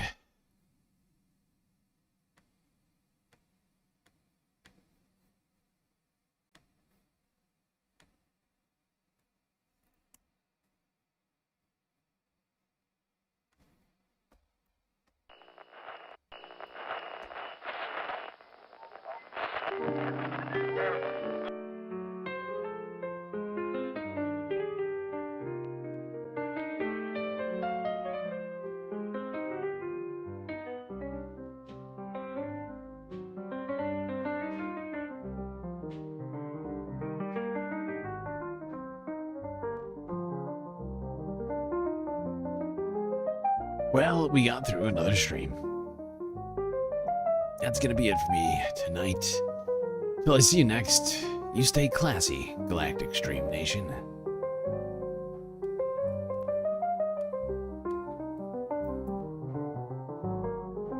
Can't forget this. These are your galactic patrons. Gabby, Goth Dogs, Aaron W, Schmegley, PB, Mitty, Afroponics, Narwhal by Nature, Interplanet Janet, Godcat, Robot Cat, Disco Wolf, Callie Braiding, Sammy, Geodragon, The Anti-Corporatist, Obsessive Audio, Moanoip, Nadia, Jokey, Scout, Selena, Mrs. Jen, Omegastar, Sasha G, Pitchforks Dragon, Vincent Morales, Donald James X, Evan from Portland, Lovely Pariah, Mish, Becky, Decipher, Icebreaker, Columbia Rican, New York, Will in Detroit, Sisyphean, Task, BC, Free Palestine, excuse me, Hermit Horologist, XBX, and Carl Gaslight Docracy. That's right, all these people here have helped produce the show, which your eyes and ears just got done enjoying. You can do for just a few US dollars a month on Patreon.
Can't forget this either.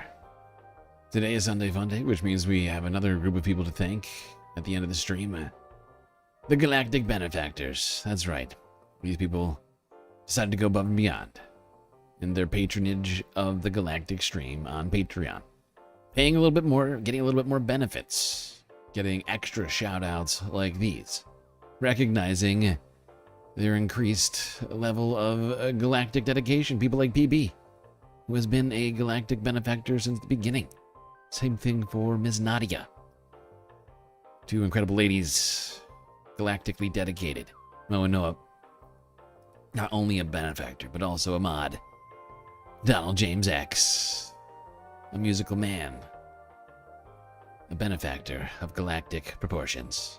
A megastar, a shining star in the distance. One of beacons of greatness, MIDI doctors, a mod, a music man, Mrs. Jen, a lady of the feline persuasion, Disco Wolf, the canine benefactor that we all wish was here right now, Narwhal by Nature, an aquatic individual of galactic greatness, calibrating, keeping it calibrated. Scouts, one of our great Australian patrons, Icebreaker, a chilly orc who loves the galactic stream more than anything. Selena, a galactic lady, may not be here right now, but is here in spirit. Mish, a galactic woman of wonder. Free Palestine. Someone in chat. No, not here right now, but great individual and a great message to use. It's not even their name in chat. They just said, you know what? I don't care about being recognized. I just want people to remember Free Palestine. That's a brilliant way to use $6 a month, in my opinion. You also, of course, get the avatars, you get the shoutouts, you get the secret Discord channel, and much, much more when you are a galactic benefactor. All right, people, to the galactic afterstream.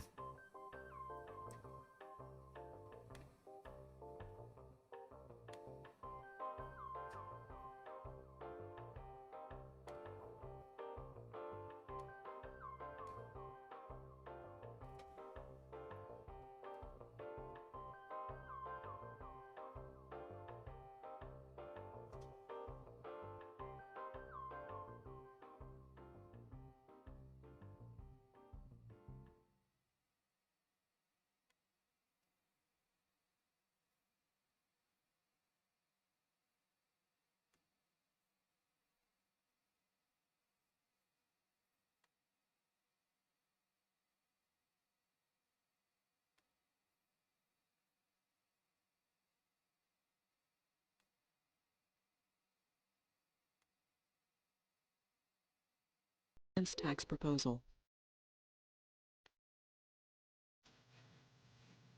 Mr. President, as I think everyone knows, the President of the United States, President Obama, and the Republican leadership have reached an agreement on a very significant tax bill. In my view, the agreement that they reached is a bad deal for the American people. I think we can do better.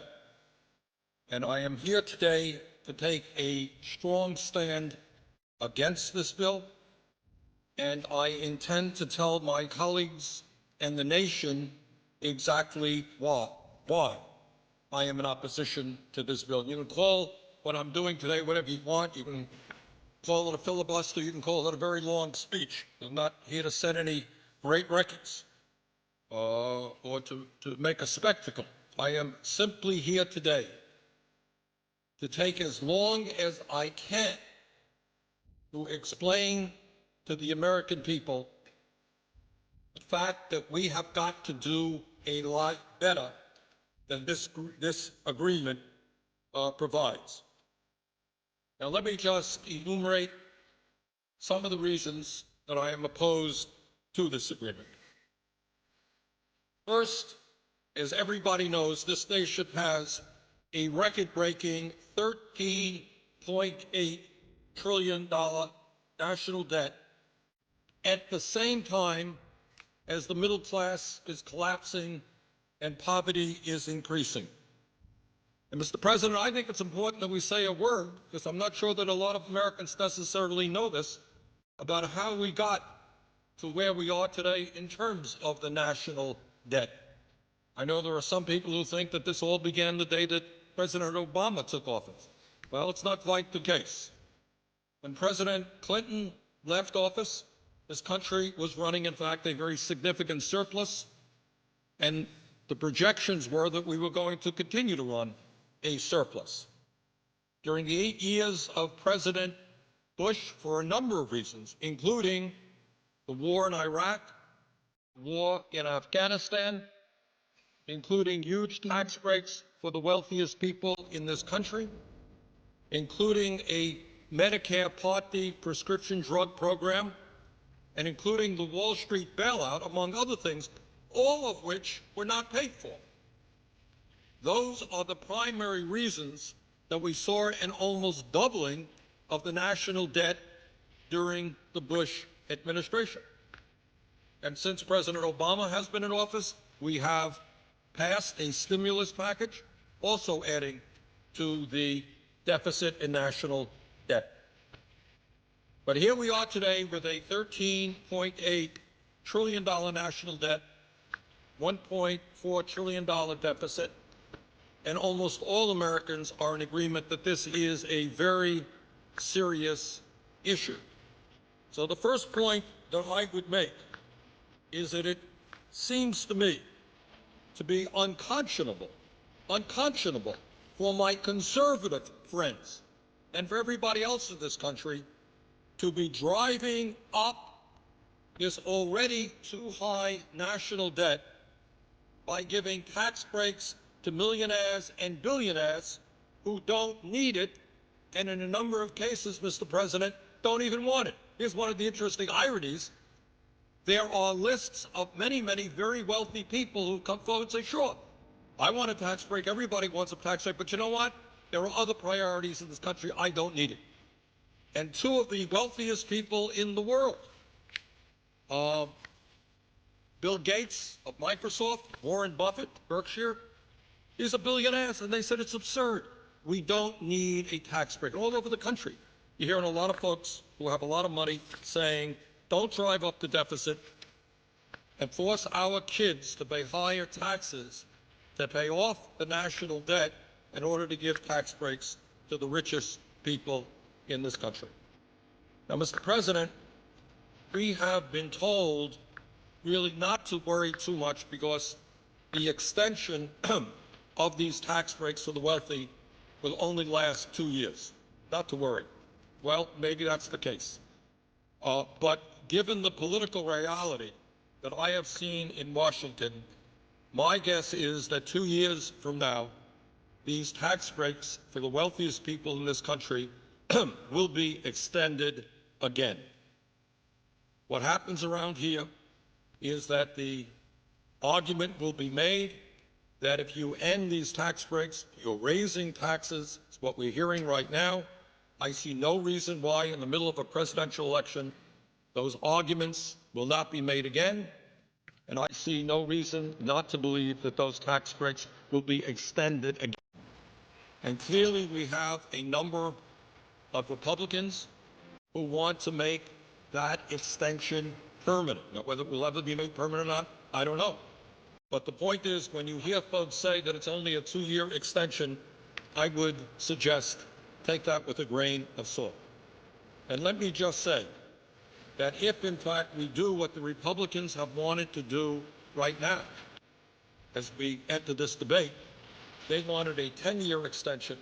That would add $700 billion to our national debt, $700 billion. Now, I've got 4 kids, and I've got 6 grandchildren. And I think it is grossly unfair. None of them have a whole lot of money. I think it is grossly unfair to ask my kids and grandchildren, children all over this country, to be paying higher taxes in order to provide tax breaks for billionaires because we've driven up the national debt. That is just plain wrong. And Mr. President, I think the vast majority of the American people, whether they're progressives like myself or whether they're conservatives, I think they perceive that that concept of giving tax breaks to billionaires when we have such a high national debt makes no sense at all. Furthermore, Mr. President, it is important to point out that extending income tax breaks to the top 2% is not the only unfair tax proposal in this agreement.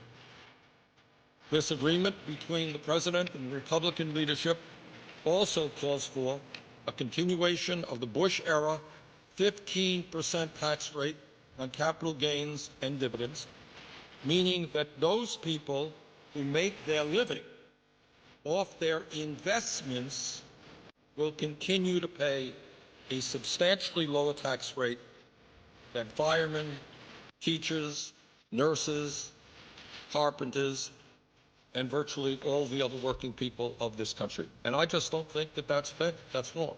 And we are continuing, if this agreement were to be passed, that unfair arrangement. Mr. President, on top of all that, this agreement includes a horrendous proposal regarding the estate tax. And that is a Teddy Roosevelt initiative. Teddy Roosevelt was talking about this in the early years of the 20th century. It was enacted in 1916. And it was enacted for a couple of reasons. Teddy Roosevelt and the people of that era thought it was wrong that a handful of people could have a huge concentration of wealth and then just give that wealth, transmit that wealth to their children. He didn't think that that was right. Furthermore, it was a source, a progressive and fair source of revenue. Under the agreement struck between the Republican leadership and the president, the estate tax rate, which was 55% under President Clinton, and let's all remember, we had problems with the economy under President Clinton, but very few will deny that during those years we were creating a heck of a lot more jobs than we did under President Bush. That's the fact. Over 20 million jobs under President Clinton. We lost 600,000 private sector jobs under President Bush. During the Clinton era, the tax rate on the estate tax was 55%. What this arrangement would do is lower that tax rate to 35% with an exemption on the first $5 million of an individual's estate, $10 million for couples. Now, here's the important point, Mr. President, that I think many people don't know, because I have to confess, my Republican friends and their pollsters and their language people have done a very good job. This is the so-called death tax. And I think all over America, people say, oh, this is terrible. I have $50,000 in the bank and I want to leave that to my kids. And the government is going to take 55% of that, 35% of that. What an outrage. So let us be very, very clear. This tax applies only to the top 0.3% of American families. 99.7% of American families will not pay one nickel in estate tax. This is not a tax on the rich. This is a tax on the very, very, very